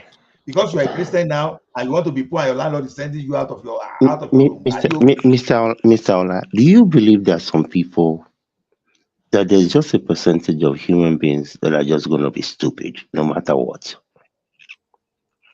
I don't need anybody to come and tell me God didn't tell you to be poor. If you don't have enough common sense to understand that, I don't know how to help you. I was going to tell you something the other time. When people like us were in secondary school, we used to have guidance and counseling units. Those things no longer exist. Yes, we did. Sometimes we will be troubled. When you are troubled in your heart and those people, they just look at you. Any problem with you? They are professionals. Your man yes, now I agree. That's different. They went to school for this. So of course No, that's their job. you don't even understand Man where of I'm God, going, no about the psychological manipulation. You can't No, compare.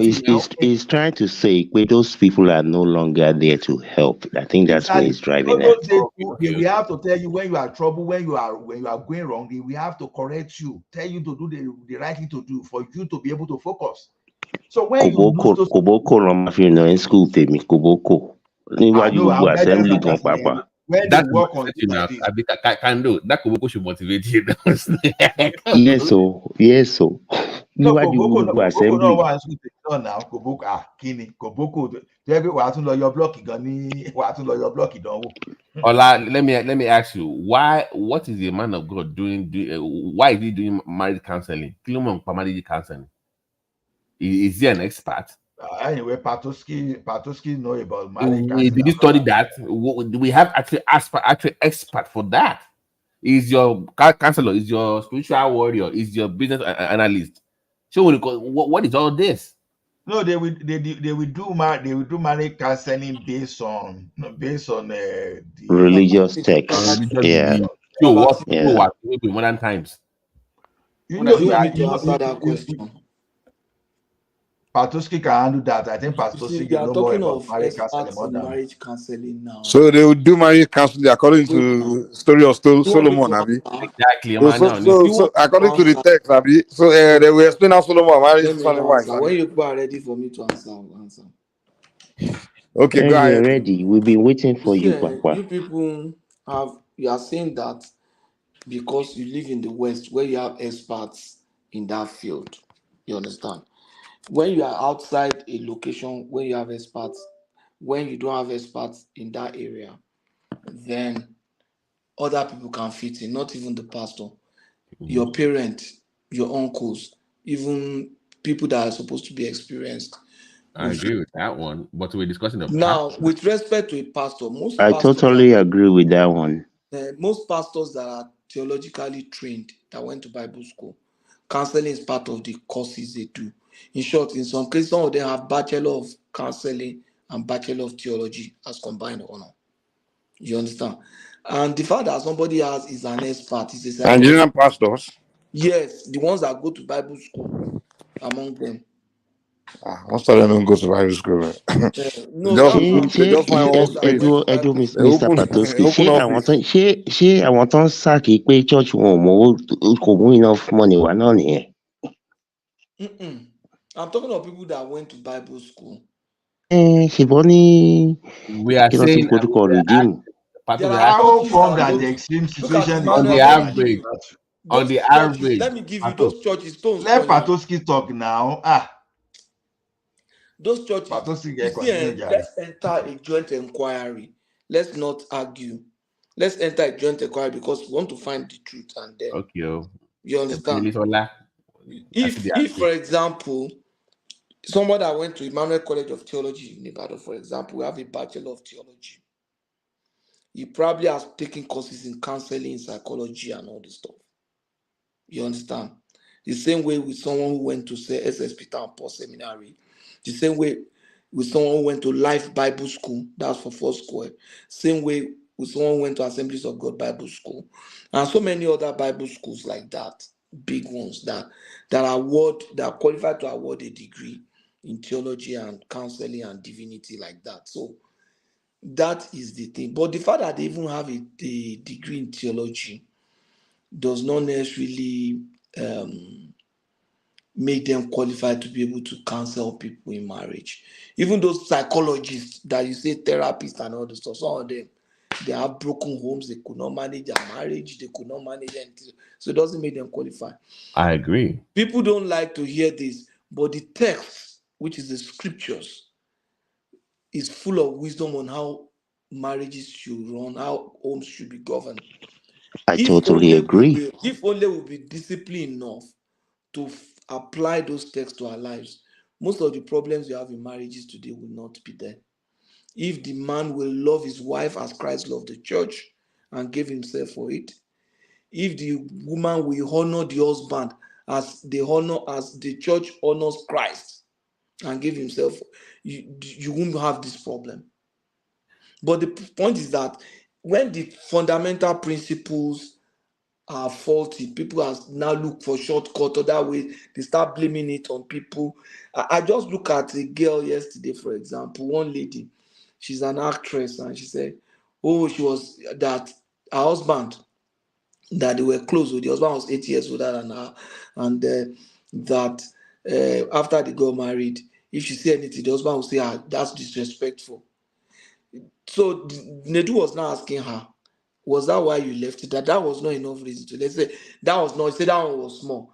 He said which one? He said that it's because she was earning more than the man, and she was taking care of the man. He said that she made a mistake, that she didn't marry for money.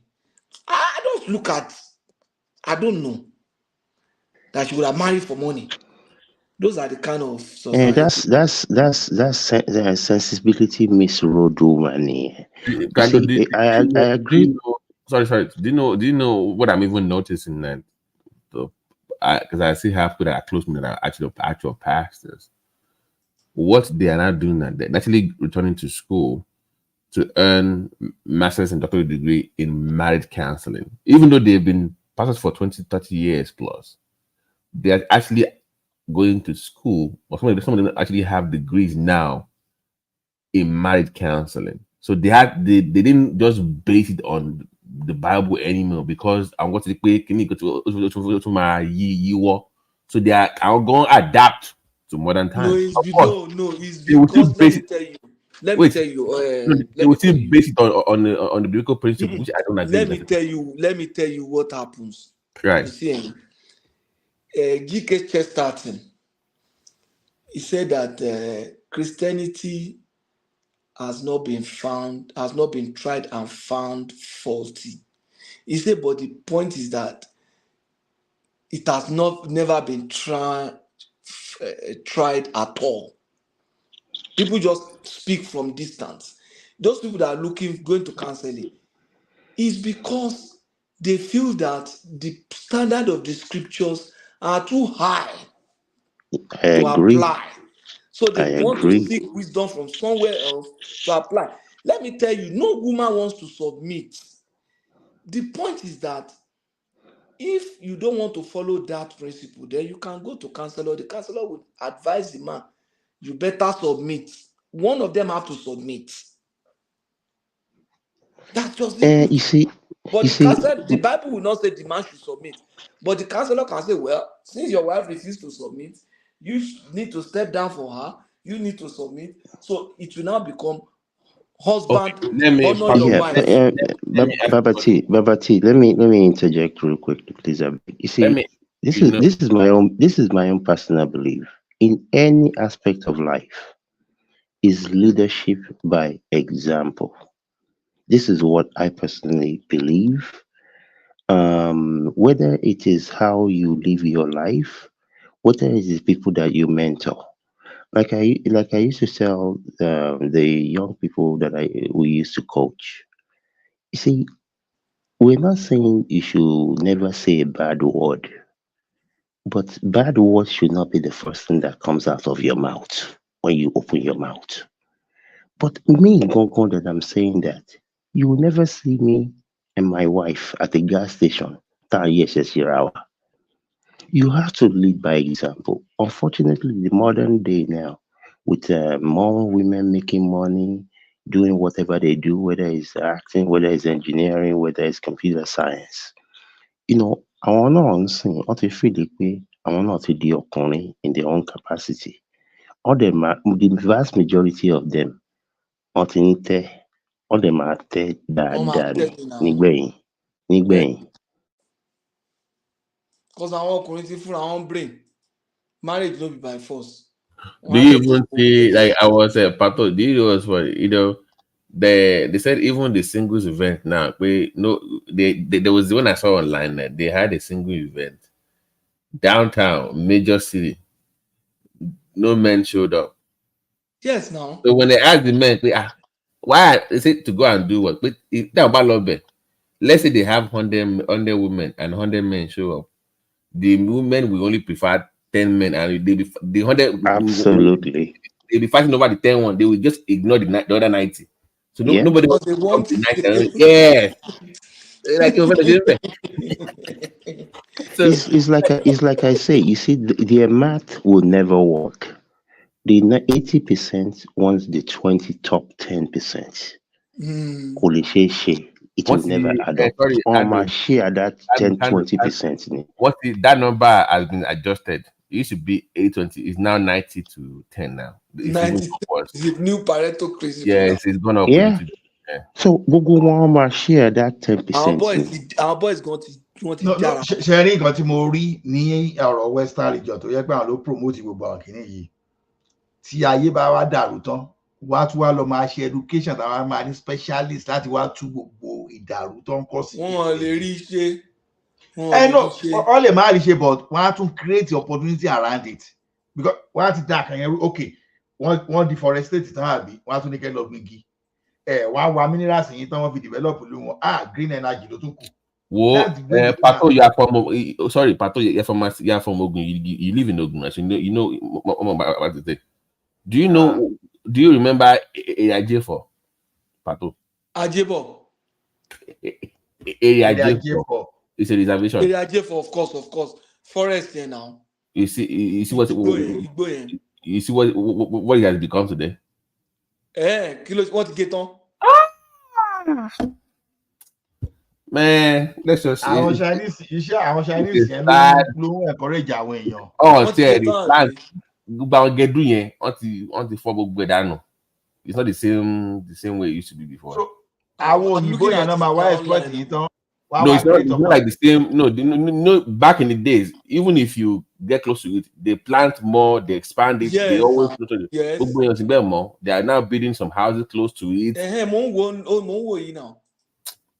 It's not the same way the way it used to be before anymore. So that used to be area J4 was a big thing for people now. Of course.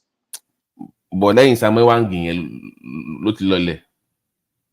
Yeah, I to you and I don't think you can put this toothpaste back in the in the what do you call it in the tube more. You can't put this genie back in the bottle. But the future, sorry, thank God for my own lady because I understand. So the future by law, and you be my son no, but you ba ito ba dilema bi obìnrin I lose beyin. So you about don't parry I'm strong independent in they are suffering no.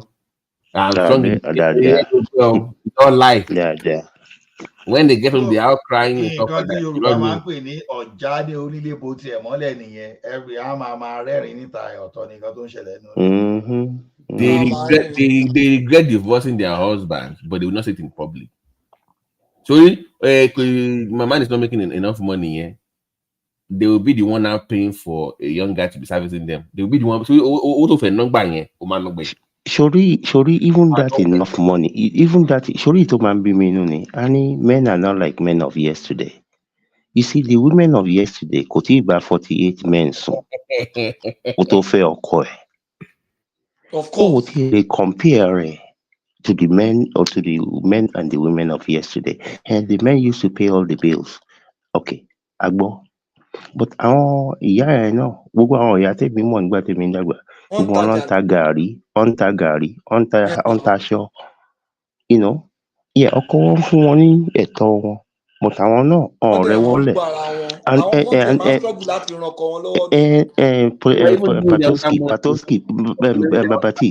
Babati, I beg. When your mother was growing up, how many times did she fly to France in 1 year? Àwọn eléyìí tó bá lè gbé mi lọ Dubai, tó bá lè gbé mi lọ France, ó yà wèrè ni. Ó yà wèrè ni. I didn't even know now, like it was even telling me, you know, when you grow up, you start finding it. Sometimes when Chief Bands even the mom will be the one paying something that you didn't even know about. She was the one, you know, when things are kind of down to supplement that income. But the kids never knew. Yes. Never said that I'm the woman. We never knew that for growing up. Yes. Now. But in today's world, I'm the one paying. You know, it's everybody will know. Everybody knows. tó bá bẹ́ẹ̀ san for 2 months báyìí everybody tó bá Ààrẹ bẹ́ẹ̀ san olúwẹ̀ for ni. bàbá tí tó bá bẹ́ẹ̀ san for 2 months ìwọ gan máa mọ̀ not everybody ìwọ gangan tó ń bá san yẹn wàá mọ̀ Sórí ó ní tí n bá tẹ̀ kíá ni wàá sọ ti pé má gbọ́ bá mi san mọ́. sórí tí àwọn tí máa ń pàdé tí n bá ti gbọ́ travelling báyìí mo ti lọ nìyẹn I'm done. So if he says I go on sister vacation, girls trip, Done. I'm done. Kò sí nǹkan kan tá a fẹ́ sọ mọ́. Tó bá ti sọ fún ẹ pé òun lọ sí vacation. Mi ò ọ̀rọ̀ wa ti tán. Go and watch those American women in Jamaica. That will tell you enough. Don't let me put it on live there. Yeah. Tó bá sọ fún àwọn fẹ́ lọ I mean, vacation. no, not vacation. Òun lọ vacation mẹ́rin mẹ́fà lọ́dún kan every year. Èló ló ń contribute sí 401k. Kò ní ṣe ni. Ṣé ó kàn ṣe a lot of these people say mo ní family mi dáadáa. They do online. There's this girl online YouTube. She's in tech. She's making almost 300k, and she said that she can't save any money. Boom, broke. And she's making 300k every year. Baba T, to make 3 million, you my broke. Traveling, eating now, ridiculous stuff, buying, going to Dubai, going up and down, and now she says she's broke. That's the way they live their life. And I've seen it. American women in Jamaica, they are just there drinking coconut water. Put women. Ọmọ tí ló pọ̀ jù nínú wọn. So wọ́n lọ sí Jamaica láti lọ fowó. Ọlọ́ndó àwọn local line. Ọlọ́dókò ni. Bẹ́ẹ̀ sọ pé ṣé coconut water náà lọ mú ni. Pato kò yé Pato kò tí mo yé sọ. He didn't understand what I was trying to say. Yeah. No. So yeah. So tọ́ba 38 tán wọ́n á sọ pé àwọn fẹ́ ìwọ tó wá máa fẹ́ àwọn sílé tí wàá máa san owó lé gbogbo inú àti fùrọ̀ tó ti bàjẹ́. Wọ́n ti ṣẹ́yún kí wàá wá gbé sílé. Kí wàá gbé sílé. Wọ́n ní orí you that find a wife that find a good thing. Àánú ẹ̀ ṣe mí. Ìwọ náà Adé wa ní more love. Ká ló tiẹ̀ dé tó tún wá farabalẹ̀ tó jókòó jẹ́jẹ́ tó ń ṣe dáadáa ìwọ bá tún ṣe máa manage á tún máa ní ẹ lára. Because n ṣe first choice ẹ now. ṣe rí nǹkan tó ń pè ní love yẹn fraud ni. Bẹ́ẹ̀ ni o. Fraud ni. Bẹ́ẹ̀ ni o. They say love your woman but don't be in love with your woman. It's a difference. Mo béèrè lọ́wọ́. Bàbá tí ẹ jẹ́ kí n tún sọ̀kan fún yín ṣé mọ̀ pé people don't understand. Okay, I can't talk generally, but I can give you biblical principles of love. People don't understand when God says we should love. They don't know what that means. They think that God says we should feel affectionate towards other people. Love in the context of the Bible is an action. It's not a feeling. Yes. Because even outside of the Bible, is an action. If it's a feeling, then you cannot be commanded to feel in a particular way. So the Bible, the command I agree with you on that. The command to love is a command of something that you can fraud. So when you say love, what is love? Love is benevolence. That's another word for love. Benevolence. That's to will the good of another person. Can you fail me for it? So understand it. So when you see love as benevolence, willing the good of the other person. Why gbogbo nǹkan tí Bible sọ pa love ó possible. Of course, totally. Like love your enemy.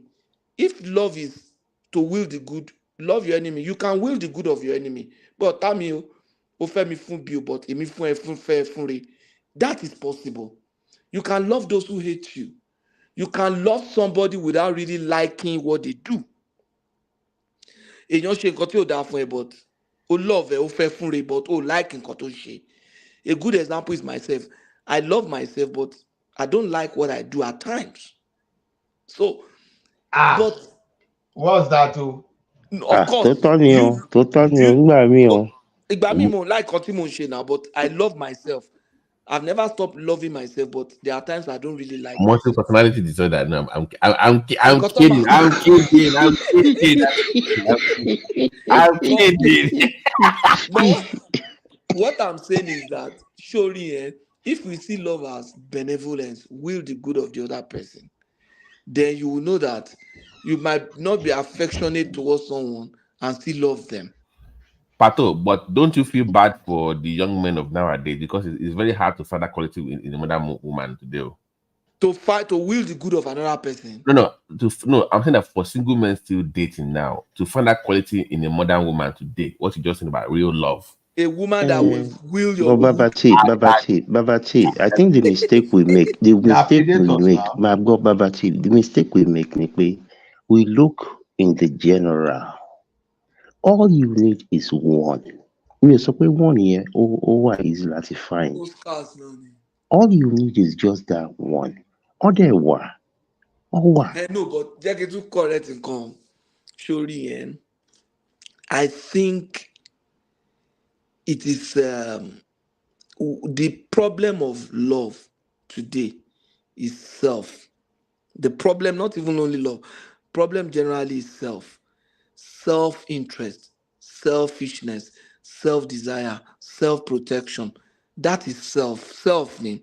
Surely àwọn tó really that one nice pé wọ́n love ń sìn. Tí situation yẹn bá dé time kan self yẹn náà máa jáde. But different people have different threshold.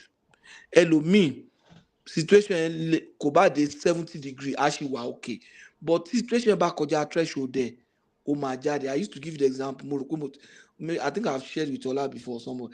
Surely when we left the bank àwọn èèyàn kúrò níbi iṣẹ́ wọn, àwọn èèyàn lose iṣẹ́ wọn, right, during after Sanusi. Different women started behaving somehow to their husband. Àkànrà mọ́. So àwọn míì within 6 months wọ́n ti dàrú pẹ̀lú ọkọ wọn. Ẹlòmíì dúró 1 year, within 1 year yẹn ẹlòmíì dúró 2 years kí tọ́dí ẹ̀ tó dé ọkọ yẹn ríṣẹ́ mi. Lójú ọkọ yẹn ìyàwó ẹ̀ is not like that. Bóyá threshold ìyàwó yẹn bóyá 4 years ni Ọlọ́run dẹ̀ tẹ̀tẹ̀ bó láṣìírí ó ríṣẹ́ ní 2nd year. Ó kù díẹ̀ kó tó gbá etí ẹ̀ pé. Kò tí de level tó so a máa sọ fún ẹ tí ìyàwó ẹ̀ fún problem pé my wife is not like that o. Human being ni human being, an average obìnrin ò fẹ́ kọ́ ọmọ máa suffer, and they now have different ways of handling it. In some cases they will brace up and work hard and support, and in some cases wọn á kàn máa kanra mọ́ wọn ni bí pé wọ́n ló fa gbogbo suffering yẹn. You are incompetent, you are this, you are that, even when they know that pé something hit your industry. You get it? What they affect people. So I think human beings are generally like that. To find someone kò sí. Yeah, I agree, but I Even always àwọn say, ìyá wa kan táwọn ìyá wa tá a rò pọ́n perfect yẹn tí bàbá ẹ̀ bá pé ẹ jókòó tó bá so tọrọ gidi fún ẹ lóòótọ́. No, but Pato, I agree with you. No, but let me say something real quick. Didn't do what I learned from my own parents too. My mom can be that way when she gets to, but she knows how to really back in when it goes to. You can say but she knows how to get him back because she knows how to motivate a man. If my mom talks to you as a son, in fact, you want to go, you go and I'm telling you, there's no if I'm down sometimes, if I call her to up, in fact, you know what? I'm telling you, she will just your head will be like up there, like my God. Yeah. So and I think the other thing, real quickly, the other thing also that I see, Nikwe, you see, thing about you know, I remember when I was growing up, I remember, whatever age I was, 7, 8, my parents were just starting out. We lived in one room, not one bedroom apartment. One yara. There's the bed, there's the couch, all the pots and pans are over here. But these people, for whatever reason, they loved each other and were disciplined, hardworking people. And over time, opportunities came. They took advantage of those opportunities, built houses and this and that and the other, but always grounded. Always grounded. I mean, yeah, nobody does, who know like better thing. But to me, you see, a lot of the wahala that we have, if you live in a 3-bedroom house in a decent neighborhood, that you don't now say, well, you can't live in a 3-bedroom house. Your house has to be 6-bedroom. Maybe because okay, now you're making more money and all of that. But if you're grounded, I tell people, look, my own house, Gongo, that I live in is 4-bedroom, 2-bath. I live in the living room. There's nobody in any of the rooms. I don't have any reason to go to any of the rooms. But I'm so content. Never marry me. No, saying. But I'm so content. Your room, you are enjoying your 4-room empty. Yes, I'm so content. Let's clarify. Kando, room here man busy once a week. Let me just clarify. It's usually busy. It's usually busy. But the point I'm trying to the point I'm trying to the point I'm trying to make, look, whether I live in 1 room or I live in 6 rooms, it doesn't make any difference to me. Everything that I want, I have. Or everything that I need, I should say, I have. So a lot of times, a lot of people, their wants and desires, you into Yagbara only color. Capacity on, yeah. Yes. But if you it's their friends and I want to around don't mind influence. Me too. Look, me too. I have friends. My immediate younger sister, Tuhari Iletongbe Jesu. We call it East and West Wing House. Mi ò rórí ipe nítorí pé àbúrò mi wọ́n gbé ní East and West Wing House. Kí ni point pé onílé ńlá tó ń faṣẹ́ méjì tó ń faṣẹ́ mẹ́ta tó ò lè rí mú mi? Exactly. Tó ráyè lọ sùn. Mo pàdé bèbí kan mọ́tò tó ń wà 120,000. Ó wá ń ṣàlàyé fún mi pé òun wà stressed out because the second job yẹn lòun fi ń sanwó mọ́tò yẹn. Mo béèrè lọ́wọ́ ẹ̀ ṣé wọ́n ló ń wá mọ́tò ni àbí mọ́tò ló ń wà ẹ̀? Can do, do you know what those people do to man funny? They be okay. What for me by ye? Nǹkan tí mo dẹ̀ wọ́n ní pé okay, a ní máa kan, a ní bọ̀bọ̀ kan, so ìgbà kó tó di ìgbà COVID yẹn, that guy was making like around 400,000 in a year. So one low navigator, the top of that. So on worry about the one long copy. And look at this guy. The guy is owned by almost 400K contract job. Once a contract job, we met that together. Tí o bá ra mọ́tò ńlá báyẹn, a kàn máa san tax fún ìjọba ni.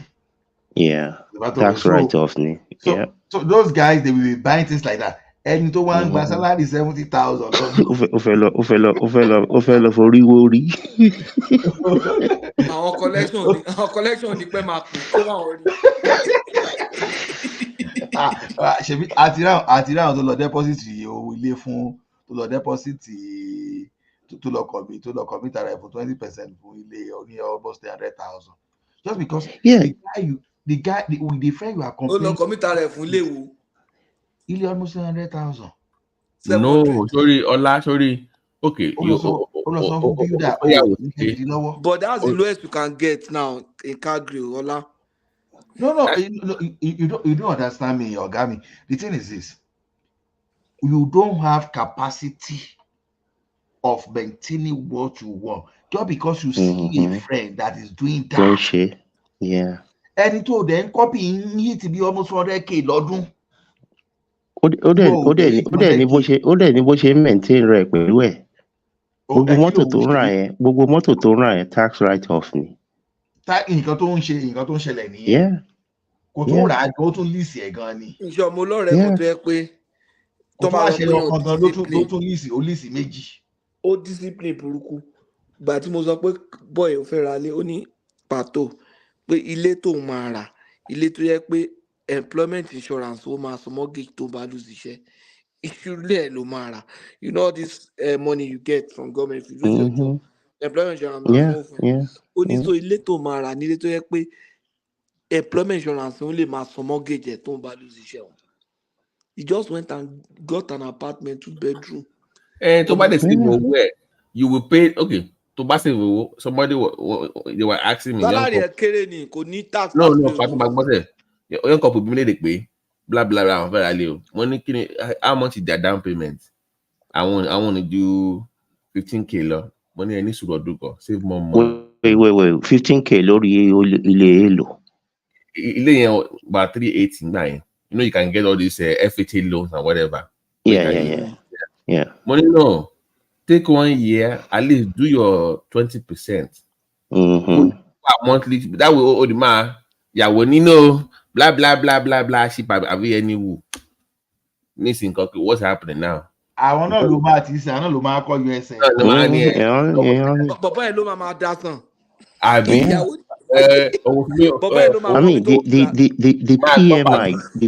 PMI that you save,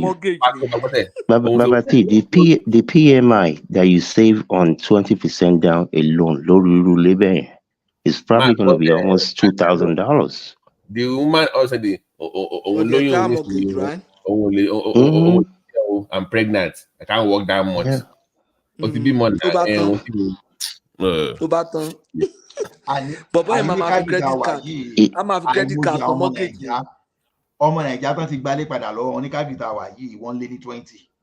Yeah, essentially, I think it's always important. Can you more situation? Let me give you a crazy example.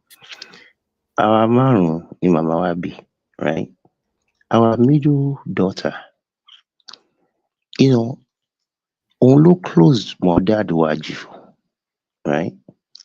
Èmi àti immediate ẹ̀gbọ́n àtàwọn àbúrò ẹ̀ kò sẹ́nibọ̀dì tó rò pé why tí ó ṣe wà ní position yẹn. You see, Ọlọ́run dá àwọn èèyàn in different ways. What she does, I cannot do. What my immediate younger sister does, my immediate. So everybody could see, why is this? Why is that? Bọ́lọ́run ṣe dá position to them maintain, low maintain. Like I told you, my immediate younger sister, if you see their house, it's crazy. All of my sister's house have way bigger houses than I am. Even like more. She must have pé pẹ́pẹ́ sí o. Èmi tí mi ò tiẹ̀ ní golden, mi ò tiẹ̀ ní fish tí mò ń bọ́. Not to talk less of dog. Màá sọ pé nítorí pé nìkan ní kinní kan. Which one concern me with your own? Àjọ ṣiṣẹ́ owó ni. I maintain my lane. And tí o bá tẹ́ lọ́rùn, don't come to my house. Ní ṣe dandan. And me, I no go come to your house. So, people, to me, you have to understand your situation and act accordingly. I don't care. Ọ̀rẹ́ mi kan bá ra 22 Lamborghinis. Ọlọ́run yóò lè ra 48 by next year. Kò sí ìtò kan mi. Kano, yeah, you got to give up lórí mi pé lórí ọ̀rọ̀ mọ́tò dé. A man of your class should be driving this. It will look like go there bí lọ́ra EV ẹ̀ kò máa gùn bẹ́ẹ̀. Má wọrí pẹ̀ mi. Má wọrí. Ìwọ ṣe máa gùn tó ń gùn. Máa yóò fi fáàmù ní. Mo ní wọ́n sọ fún ilé tó gbé kì í ṣe democracy o. I'm telling you, mo lágídí yẹn o. Ìyá àwọn ọmọ mi náà back in the days. Alora, I mean, I'm talking 20 something years ago. Alora, ìgbà tí Explorer kọjá dé pẹ̀lú gbogbo TVs lẹ́yìn chair gbogbo everything. Wọ́n sọ fún mi nígbà yẹn pé èmi the older car tó ń wà tẹ́lẹ̀ tèmi ń wà yẹn is not befitting of me. Mo lé mi. Ó mọ tí mò ń gùn nígbà tí èmi àti ẹ̀ pàdé. Ó mọ ọ̀rọ̀ àwọn mọ́tò tí mò ń gùn. So listen, my focus is Bashima retire by the time you're 50. Báwọn ọmọ ìṣe máa ní college fund. Mi ò fẹ́ girlfriend. Ẹni tí ò bá tẹ́ lọ́rùn, mọ́tò tí mo kò sí tó ṣe. Wàhálà àti ẹnìyẹn tí ò bá be fitting, ó wà be fitting fèmí. My focus and your focus, I guess, they're just not aligned. What do I care? Pé ẹnìkan ò rí pé mo ń gun Mercedes. And now, Àwọn ọjọ́ tí mo ti ń gùn kọ́, kí ló ṣẹlẹ̀? They are changing cars every year. And before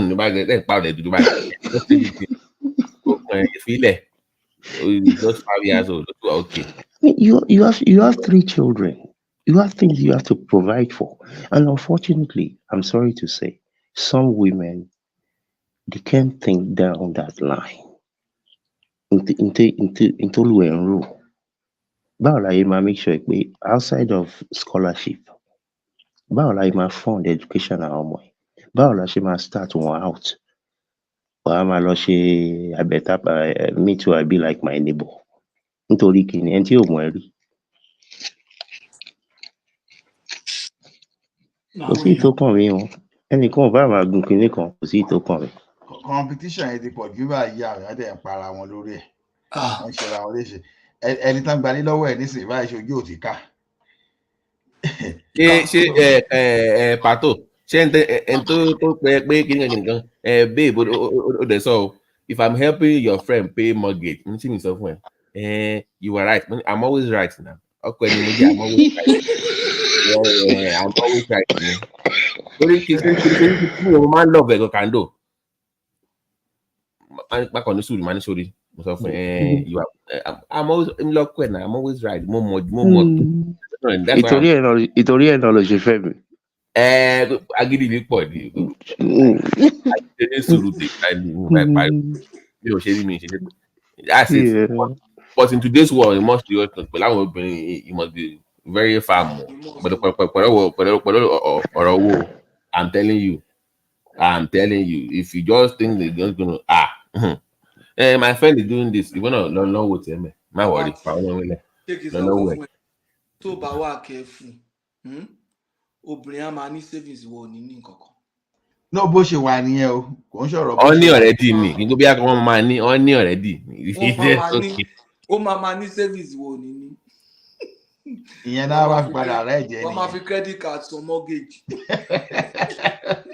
Ọlọ́run ò ní jẹ́. Ó ní kọ́ fóun lówó pàtó ó ní kọ́ fóun lówó wọ́n ní kó yọ nínú owó ẹ̀ ẹ ní òun àyọ̀ ń bẹ̀ pé òun àyà mi nínú owó tiẹ̀.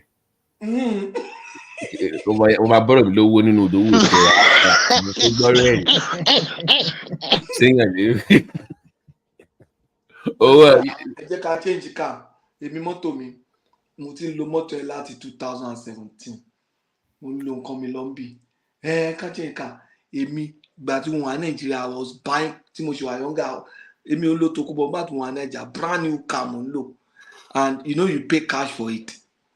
Mo débi ọmọ mo ra mọ́tò tí mo ra ń lò mo lo mọ́tò yẹn láti tí mo lò lọ́ọ́ báyìí láti 2017 àwọn yẹn kí mọ́tò yìí mo ní kò sí àti kankan tó ń ṣe mo ní ọjọ́ kan tó wà máa dákú kò tí ì dákú lọ́nà rí láti gbà tí mo ti. Tèmi tí mo rà ní 2017 báyìí ó kù payment ẹ̀yọ̀ kọ̀ọ̀kan owó yẹn tán báyìí. Èmi ò tiẹ̀ san kankan lórí eléyìí. Ó kù payment ẹ̀yọ̀ kọ̀ọ̀kan. tó mò ń kú lọ ní fíànfíàn mo dẹ̀ sì máa in short as it is